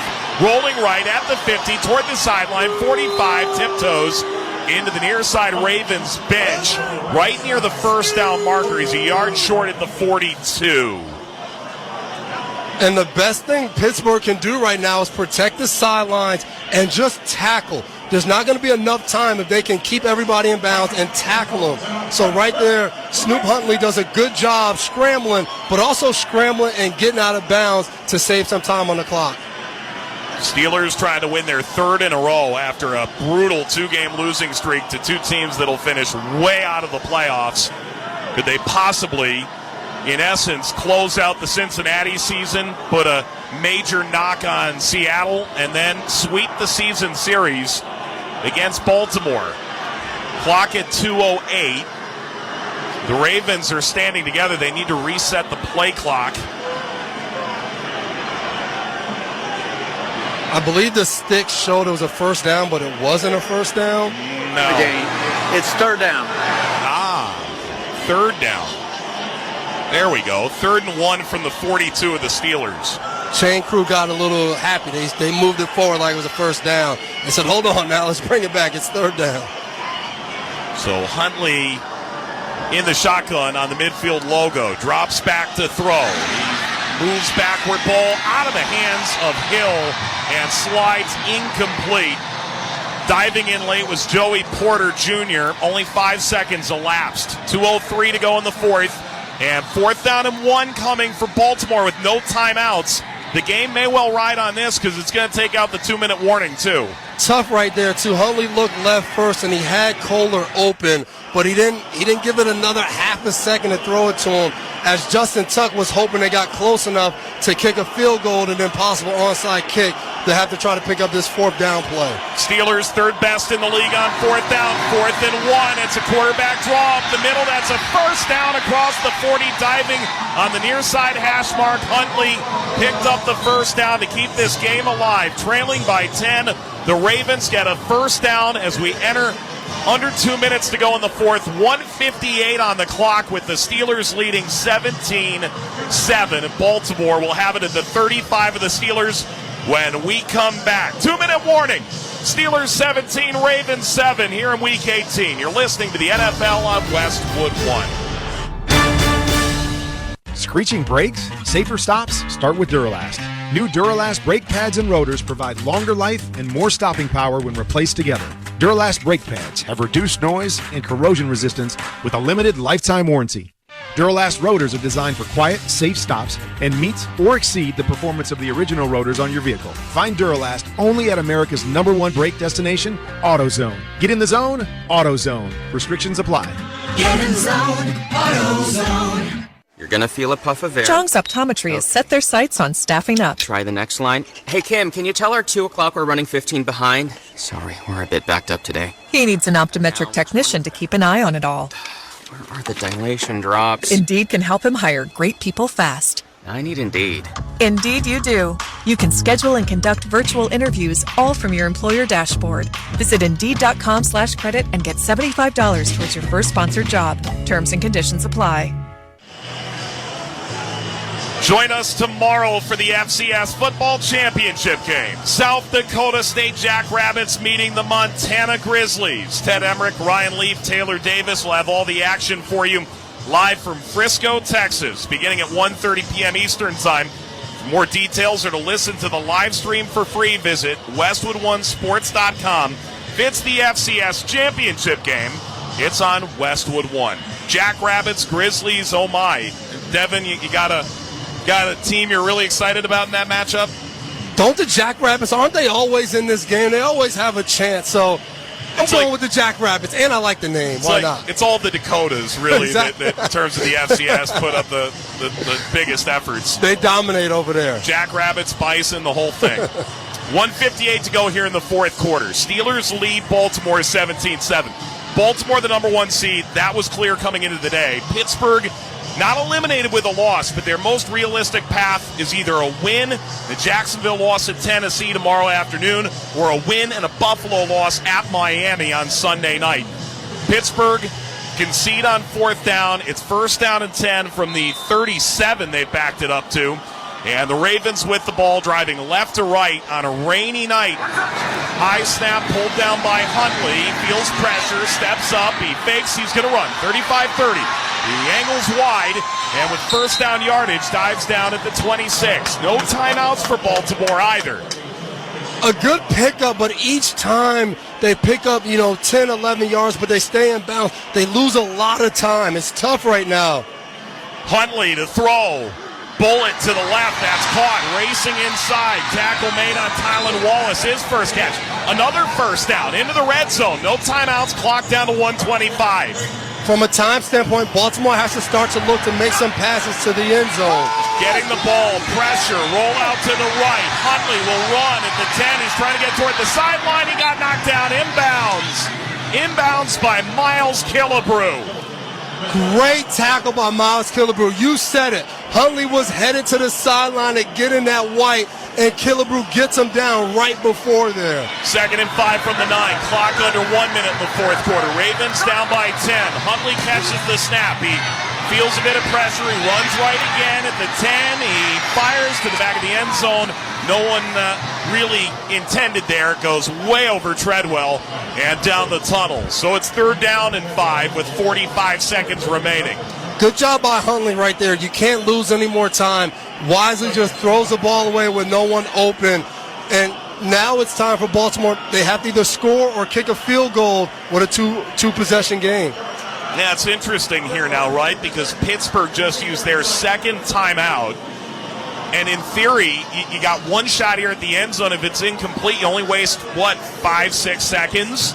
And then you have a chance at the onside kick. And if you get the touchdown, all you need is a field goal if you manage to recover and send this to overtime, which I'm sure the Ravens have a hit and miss feeling about right now with the 1 seed locked up and 19 days of rest and relaxation coming up. And a touchdown would be really nice because there is only 45 seconds left. You don't have any timeouts. So to try to kick a field goal and then score a touchdown would be a lot harder rather than score here, get the ball back, hopefully for an onside kick. And usually with Justin Tucker, you don't need much. So hopefully they can try to score here if they want to keep their hopes alive at a win today. Looking for a franchise record-tying 14th win. Down 10 to their arch rival Pittsburgh. Tyler Huntley looks into the gun, catches the snap. Pocket collapsing, steps away, lost his footing. He's tapped out by Marcus Golden. And the Ravens are racing to try and get the field goal unit on. They've got no timeouts, clocked at 32. So he's down at the 18. Tucker is on for the field goal attempt. It'll be from between the hash marks from 36 yards. Snap back, ball down, kick is away. The whistles have blown. This isn't going to count. It would have been good, but the Steelers didn't like that look of trying to race guys on. They used their final timeout with 19 seconds remaining. I think Pittsburgh was trying to avoid possible penalty. They didn't have the right personnel on. But Marcus Golston to step up and get a sack right there as Tyler Huntley tries to get away from him. I mean, theoretically, probably ends the game being able to get that sack right there. As much time wasted when he got that sack. As I looked up at the clock, it was about 38 seconds when he got the sack, and now the field goal team, everybody rushing on, 19 seconds left. That sack was huge from a time standpoint. Golden has had 3 double-digit sack years. He was inactive against New England, healthy scratch, and he said, look, it's a business, I get it, but now TJ Watt injured today. Who knows his status? Golden may have a big role to play. Justin Tucker has made his last 28 against the Steelers, only missed twice in 61 tries against Pittsburgh. This to essentially keep the game alive. This will be from 36. Snap placement, kick is away by Tucker, and through the rain, he knocks it directly down the middle. It's good. And Tucker, now a franchise record, 147 points this season with the field goal. And it makes it Pittsburgh 17, Baltimore 10. The Ravens are within 7 with 16 seconds to go. With that field goal, Barbasol will make another donation to Kurt and Brenda Warner's Treasure House, living community for adults with disabilities. Barbasol, the trusted choice for a close, comfortable shave. Close Shave America, Close Shave Barbasol. So it comes down to the onside kick now with 16 seconds left. Not an easy recovery to get. We see this year in and year out. Not many onside kicks are recovered by the kicking team. So hopefully, this weather could help Baltimore. You do these onside kicks, you usually find where you want to go with it. You practice this over and over again on Fridays or Saturdays, and it all comes down to this to get the ball back. They've got their hands team out there, including Pickens on the wide side, Robinson and Johnson near side. Tucker, the kicker, will run up 5 yards, and he pooches it short, and is recovered by Connor Hayward at the 45-yard line. He dives on the ball, and the Steelers will send the Ravens fans packing. The Pittsburgh Steelers up by 10 with the ball can kneel it out with 15 seconds to play in a game they simply needed to have. A third straight win on the horizon for the Steelers. Now as the fans begin to exit the game, knowing that is it, Pittsburgh comes out for every team's favorite play. Get in victory formation and take that knee. Rudolph goes under center, his third start of the year. He kneels down, and it's going to be a third win. A 3-game win streak. The season essentially on the line week after week after week, and Pittsburgh sees zeros on the scoreboard, a 17-10 win. They knock off the number 1 seed. The Ravens lose for the 4th time this year, and 2 of them were to Pittsburgh. The Steelers are alive, 10-7, and the Ravens' 6-game win streak is over. Pittsburgh 17, Baltimore 10. And credit to Pittsburgh, the way they came out today. They came out as a team hungry. They got Najee Harris going. Deontay Johnson came, big play, and they get a win, and their season is still alive. Joining us now from the field is Deontay Johnson. It's Devin McCourty and Mike Watts here in the booth. 4 catches, 89 yards, and that all-important go-ahead 71-yard touchdown reception. What's going through your mind? You catch that at midfield with the season on the line, Deontay, and run 50 yards like your season depended on it. Hey, man, I'm just happy, just to be able to get that touchdown from my teammates, just trying to make a play and keep my head in the game the whole time. I wasn't, the weather was bad, you know what I'm saying, just taking advantage of the little opportunities that I did have coming my way, and I did that. Deontay, can you just talk to us about what has it meant for this team and this offense to have Mason Rudolph come in, start his third straight game, and really lead you guys? What kind of player has he been, and how has he helped this offense? I feel like it shows that he's been ready. He's just was waiting on his opportunity. And these last 3 games, he came in and showed that he stepped up and that he was ready, made it right plays, and got us the victory. And today he did the same thing. Practice, prepare early this week. Made sure we the receivers wide outs that we know what we were doing on the outside. And when it came to the run game, everybody just flowed. And when he was in there, everybody just trust him, and we want to rally around him to continue to help him out. All right, you guys did your job. How will you spend tomorrow watching these games and figure out if you're in the playoffs? Hey, man, it's in God's hands. That's how I see it. Control what we can control, and that's all there is to it, man. And you guys did it. Yes, Thank you, Deontay. Have a fun next 30 hours, and hopefully plenty more to come for you and your Steelers. Yes, sir. Thank you for having me.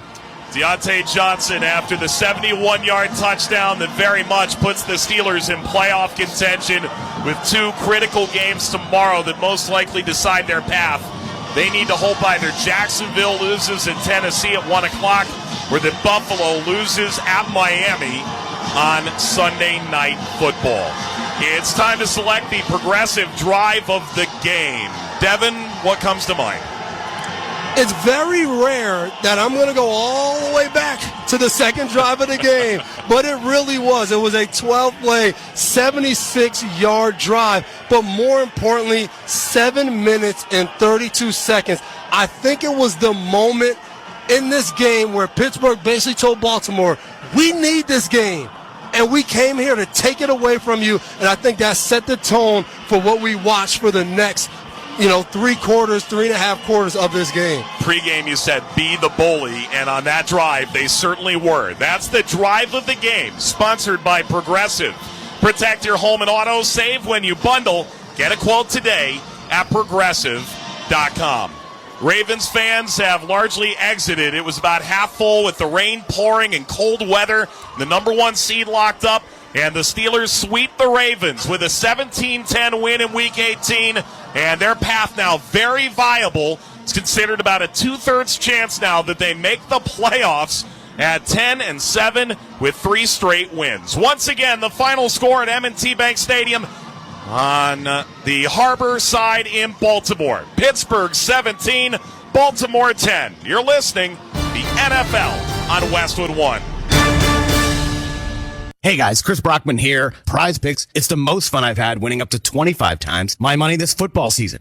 And now I can play during basketball season too. I can take combo projections across both sports. Just select 2 or more players, pick more or less their projection, and place your entry. You could turn $10 into $250 with just a few taps. Easy gameplay, quick withdrawals, and an enormous selection of players and stat options are what makes Prize Picks the #1 daily fantasy sports app. And Prize Picks is the only DFS platform with an injury insurance policy, keeping you in the game if one of your players goes down. Join the Prize Picks community of more than 7 million football fans who have already signed up. Right now, Prize Picks will match your first deposit up to $100. Just visit prizepicks.com/primetime and use the code PRIMETIME. That's code PRIMETIME at prizepicks.com/primetime for a first deposit match of up to $100. Prize Picks, daily fantasy sports made easy. Must be present in certain states. Visit prizepicks.com for restrictions and details.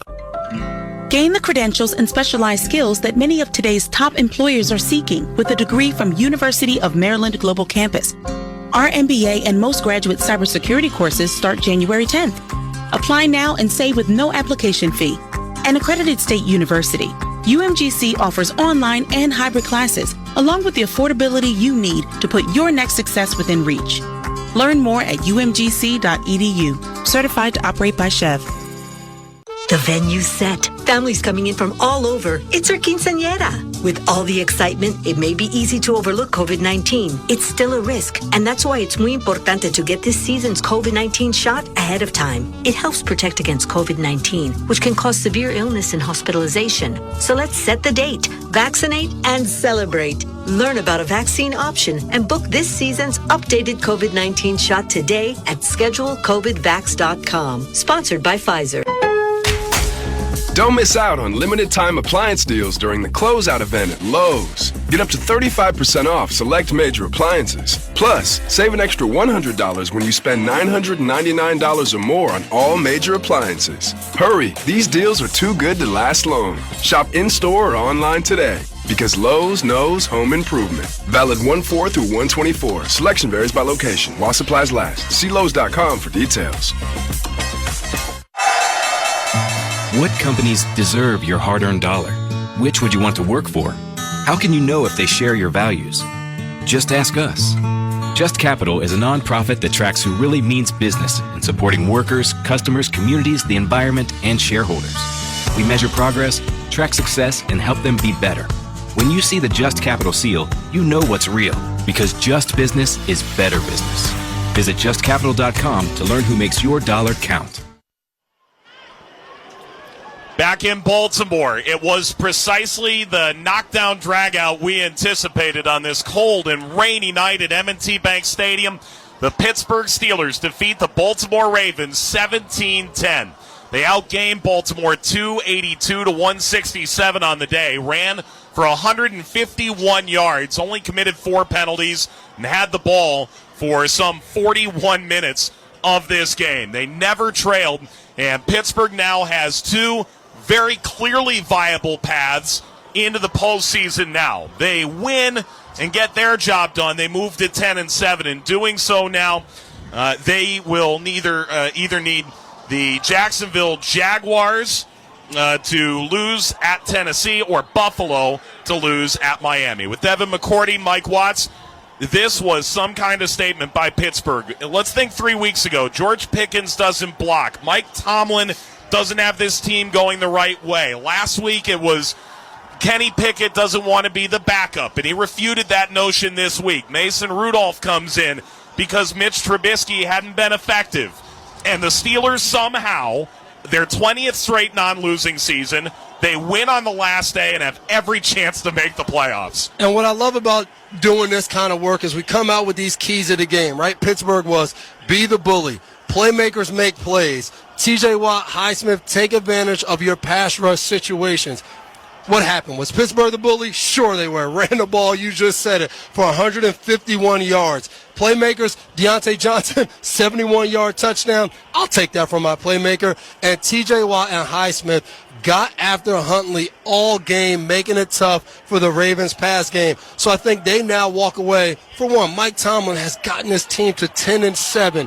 They got outgained a good amount early part of the season. Then Rudolph comes in. It's like, well, Rudolph's coming in. This team's done, and they continue to win. So it'll be fun if we can see this Pittsburgh team get into playoffs and then see what they do, because I think the experience of Mike Tomlin, he's a motivator. He inspires this team, and they take on his attitude. I would love to see what they do in the playoffs. The Steelers' last playoff win came in 2016. 5-1 in the division for the Steelers in the vaunted AFC North. And it's Tomlin's 19th win against Baltimore, tied with Marvin Lewis now for the most against this Baltimore franchise.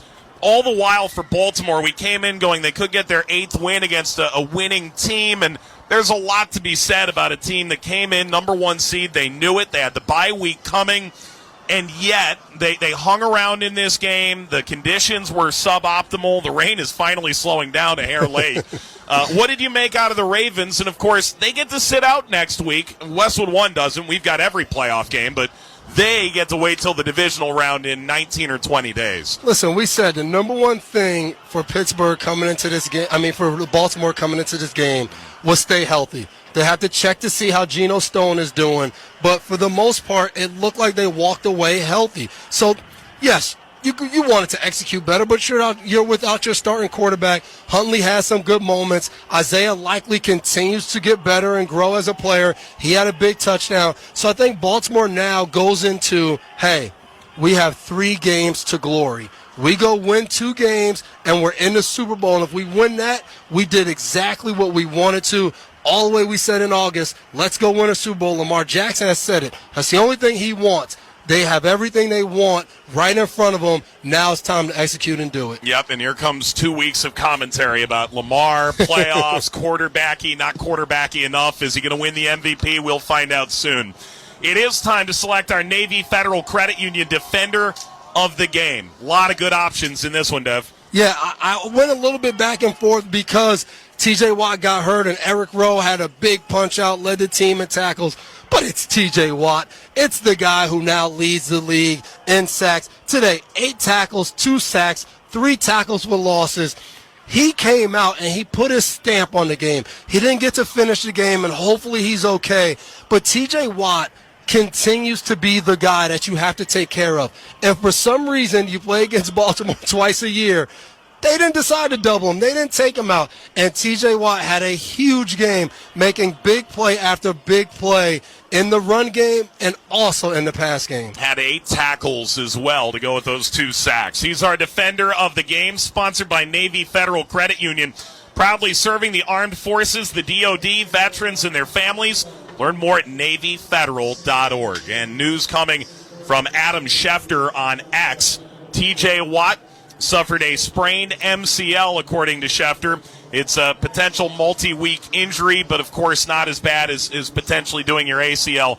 He will undergo further testing, and of course the team is headed back to Pittsburgh with a winning mood here and every chance to make the playoffs. Devin, I enjoyed it. Enjoy your ride to the Super Bowl. You're 36 days away, partner. I will have fun, and we had a lot of fun today. 2 guys came in, love football, rainy day, cold day, but you couldn't tell. We were nice and warm in here. That's exactly right. And Clowney got paid. It's everything we came for. Right now, let's send it back to Scott Graham in our Westwood One studios. Scott? All right, thank you very much, guys. That, by the way, is not how Devin was talking before the game, but now that he's about to get warm again, this is what we hear. This was an interesting ball game today, and when we come back, we're going to get an opportunity to recap this game, and we're going to look ahead to what we've got coming up at the top of the hour. You're listening to the NFL on Westwood One. Screeching brakes? Safer stops? Start with Duralast. New Duralast brake pads and rotors provide longer life and more stopping power when replaced together. Duralast brake pads have reduced noise and corrosion resistance with a limited lifetime warranty. Duralast rotors are designed for quiet, safe stops and meet or exceed the performance of the original rotors on your vehicle. Find Duralast only at America's #1 brake destination, AutoZone. Get in the zone, AutoZone. Restrictions apply. Get in zone, AutoZone. Why do challenge flags only exist in football? Think how useful they'd be in real life. Like when you're positive it's not your turn to walk the dog. Challenge flag. The neighbor's kid says it wasn't their ball that dented your car door. Challenge flag. Your friend paid you back, but you definitely don't remember that? Boom. Challenge flag. Imagine settling a disagreement with an instant replay. Why isn't the world like that? I guess it's because it's technically impossible. You know one thing no one would ever challenge? Protecting your home and auto with Progressive. Progressive Casualty Insurance Company, affiliates, and other insurers. Not available in all states. Selling online is a lot like football. You need guts. You need stamina. You need conversions. Touchdown! And Shopify is the best converting checkout on the planet. Now, we're not just talking 2-point conversions. Shopify's checkout converts up to 36% better than other leading e-commerce platforms. So whether you're just starting out or scaling up, score more sales with Shopify. Start your $1 a month trial today at shopify.com/touchdown. New year, new me was going to be my 2024 shopping mantra until I realized how expensive that mantra was. Luckily, Kohl's is having their biggest clearance event of the season, and I saved up to 70% on so many great finds, like a warm fleece, cozy PJs, cute jeans, gorgeous dresses, and so much more. So don't wait. Hurry and get your new look for low prices in a limited time. Get to Kohl's. Select styles up to 70% offer ends January 21st. See store or Kohl's.com for details. Okay, everyone, gather round. It's time for corny jokes about passing the torch. The team at Kirian's Welding was fused together solid. Thanks for all the late nights and early shifts. But double retirements mean the crew must bond with some certified new hires. You've both gone the extra millimeter. Indeed can help them hire great people fast. I need Indeed. Indeed you do. Our hiring platform instantly connects you with quality candidates, and you can schedule and conduct virtual interviews right from the Indeed dashboard. Visit Indeed.com/credit and get $75 towards your first sponsored job. Terms and conditions apply. The NFL and its players and teams are committed to advancing social justice through work that reduces barriers to opportunity and creates progress in police-community relations, criminal justice reform, education, and economic advancement. The NFL family works to highlight efforts across the league to inspire change in our communities and make progress on these issues. To learn more, visit NFL.com/inspire-change.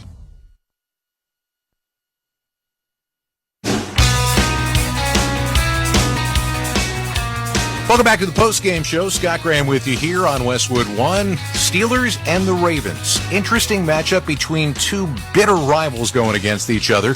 Now, the Ravens coming into this game had nothing to play for. Already the number one seed in the AFC. The Steelers, of course, with everything to play for, although there was a weird scenario in which they could lose this game and potentially find out by the end of the day tomorrow that they were still in the playoffs. That's not what they were after on a cold and rainy day in Baltimore, and they knew was they were going to have to take care of the football, and they were going to have to run the ball effectively, which is what they do. This was a scoreless game in the first quarter. The Steelers got their second offensive possession. They took over at their own 24-yard line, and they went on a 12-play, 7.5-minute march. 10 of those plays coming on the ground. On a cold, wet day in Baltimore, exactly the right recipe. And they gave it to the guy who's been red hot late in the season to get it over the goal line.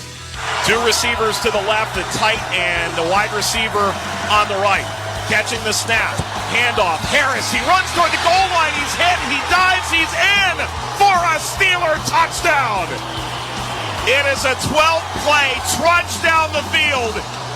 Van Noy had his shot inside the 5-yard line, but Harris takes the contact and torpedoes into the end zone.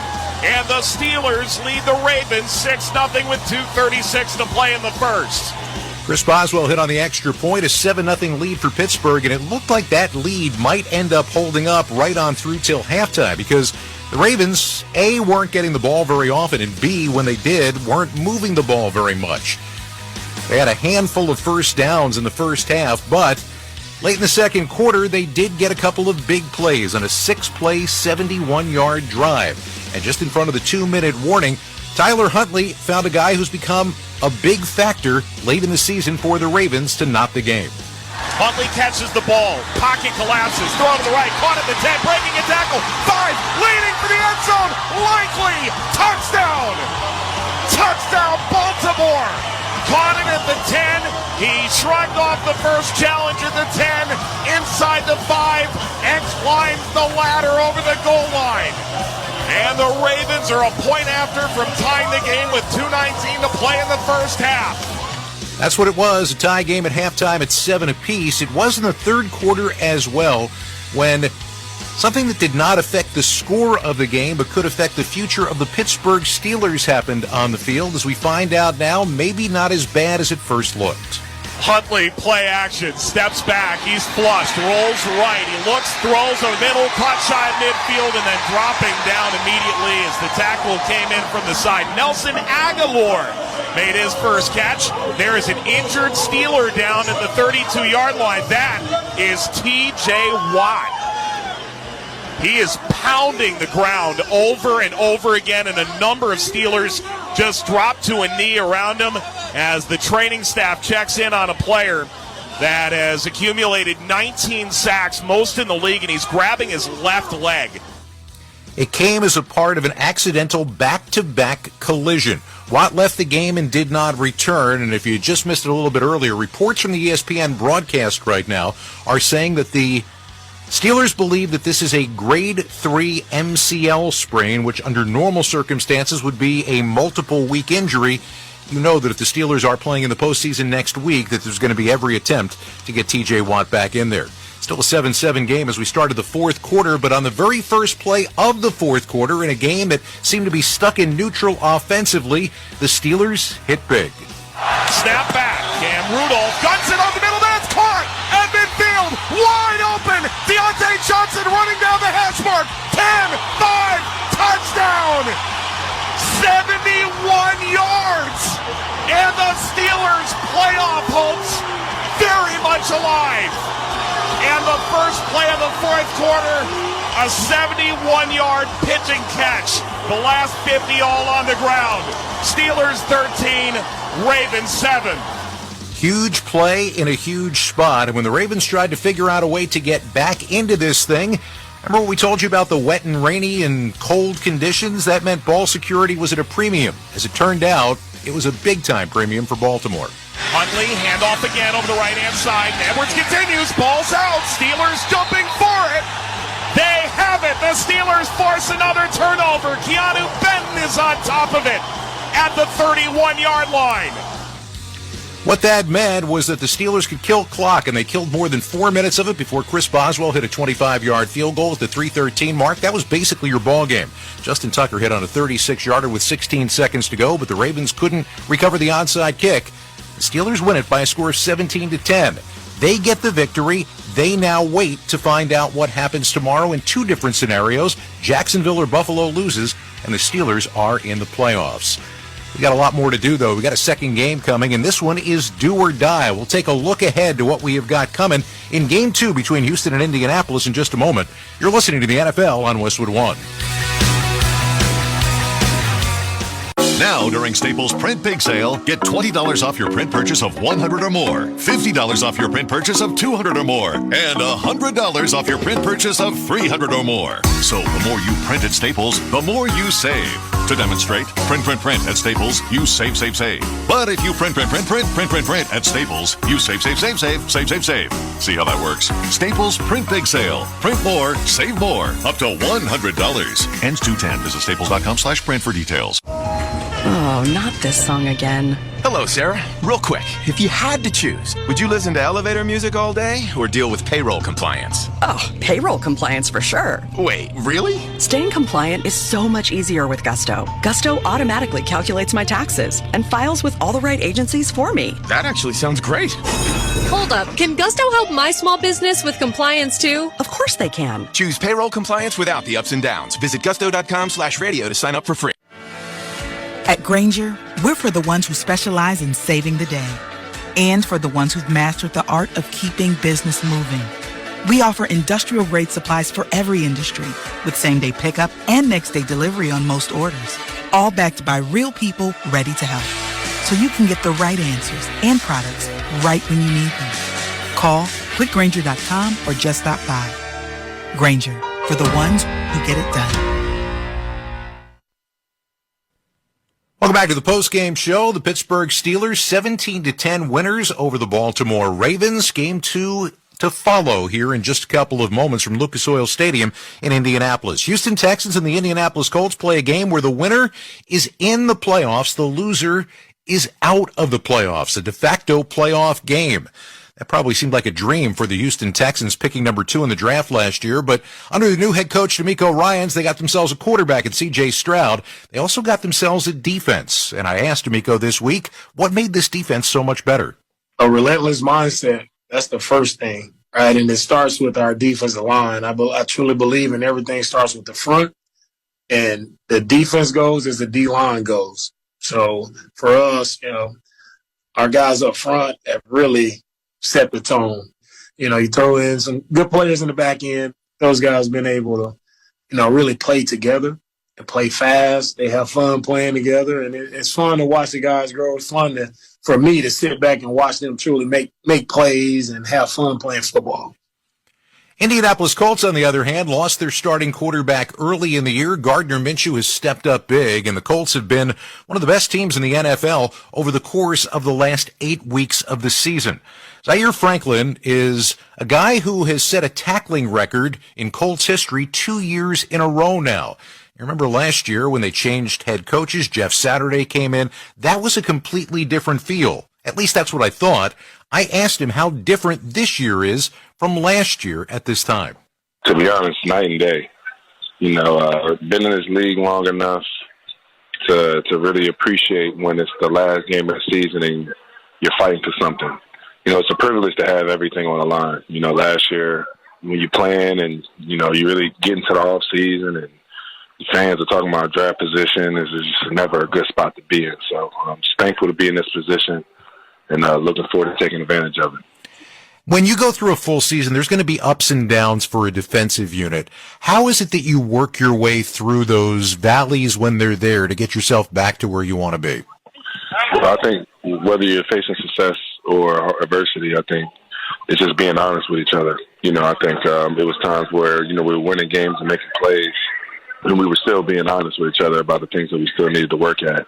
You need that type of culture in the defensive room because there's going to be times where you're not playing good ball, and I remember after we played New Orleans and gave up a bunch of points and got a bunch of yards, we kind of all looked at each other and realized that's not the type of unit we wanted to be. But we just kind of stuck together, continue to hold each other accountable, continue to try to be better for each other. And I think that's allowed us to play better ball, at the end of this year. The fact that you lost your quarterback and Gardner steps in and plays the way he does this year, I mean, you're not here without it, but tell me a little bit about why he's been so successful. I just think it's just preparation. I think, Gardner, he's a guy, who's played a lot of ball in this league and knows what it's like to win the job, knows what it's like to lose the job. He was just looking forward to that opportunity, and I think he consistently prepared like a starter even when he was, just trying to help and assist Anthony. And I think, when you always approaching a game like you're going to play every snap, you're always going to be in a position to do so. I think since he's been in, he's been a guy that everybody can rally behind and a guy that we can believe in, and he's done a great job for us this year. When you face an opponent that you know a little bit about, you've seen already, what do you start looking for that you're going to see in Week 18 that you may or may not have seen the first time around? Well, look, this is a playoff game. Nobody's got tomorrow guaranteed, so when it comes to that, you got to be prepared for everything. Definitely just knowing they're going to have some wrinkles in, knowing that we're going to have some wrinkles in. That's just the nature of the game. But, obviously playing against a young quarterback as talented as CJ has been, interesting to see his growth throughout the year. He's been playing great. And, I noticed even when we played him early on in week 2. So, knowing that he's not the same young pup that we played early on, he's got some battle wounds and, be ready to attack us from the holes that he sees. How important is it when you think about everything that you guys have been through over the course of the last couple of years that you're playing a game that's this big, that's this important, and you're getting the opportunity to do it in front of the home crowd? Man, I just think our fans, they had their fair share of hard times, over the last, 10 years or so. And it's what they deserve. They supported us through all the highs and lows. Lucas Oil was never empty. They always cheering for us. They always got our back, even in the darkest of times. So just for us to be able to have this moment right now for the city, us playing great ball, Pacers playing great ball, I think it's just that time that we put Naptown on the map. Through the Indiana Pacers in there as well. Tell you what, this is not just a game for a playoff spot. This actually is a prize plus another one potentially at the end. The team that wins this game is in. Then they get to sit home tomorrow and root for the Tennessee Titans against the Jacksonville Jaguars, because if Tennessee were to win that game and continue the woes of Jacksonville, then the team that wins this game tonight would be the division champion. In other words, they would end up being a seed that gets a home game upcoming in the playoffs. You can't overstate how important this next one is, coming up in just moments here on Westwood One. As for the first game, our final score, Pittsburgh 17, Baltimore 10. You've been listening to the NFL on Westwood One. Today's broadcast has been sponsored by Barbasol Shaving Cream, by Wendy's, by Shopify, by AutoZone, by NFL.com, and by BetMGM, the official odds provider for Westwood One. Please gamble responsibly. I want to thank our crew for this afternoon. Studio coordinator Art Martinez, studio producer Brian Finkelstein, production assistance provided by Dan Silverman, Michael Garland, and Josh Halpern. Our statistician, Brett Bessel. Our spotter, Mark Schweikowski. Our engineer, Sam Virgillo. Production supervisor, Aaron Cummins. Coordinating producer, Mike Eby. The executive producer of Westwood One Sports is Howard Deneroff. Stay tuned. We've got Game 2 of our special Saturday NFL doubleheader here on Westwood One. Coming up next, the Houston Texans and the Indianapolis Colts battling for a playoff spot in the AFC. Bill Rosinski and Derek Rackley standing by at Lucas Oil Stadium to bring you all the action. Then tomorrow night, it's the regular season finale when the Buffalo Bills meet the Miami Dolphins to decide the AFC East title on Sunday Night Football. Ryan Ratke and Mike Golick will have all the action beginning at 7:30 p.m. Eastern Time on most of these same stations on the NFL app or streamed live for free on our website, westwood1sports.com. Once again, our final score for Baltimore, the Pittsburgh Steelers stay alive for a playoff spot, and they'll watch scores tomorrow. They beat the Baltimore Ravens 17-10. Now for Mike Watts and for Devin McCourty, I'm Scott Graham. Thanks for joining us. You've been listening to the NFL on Westwood One.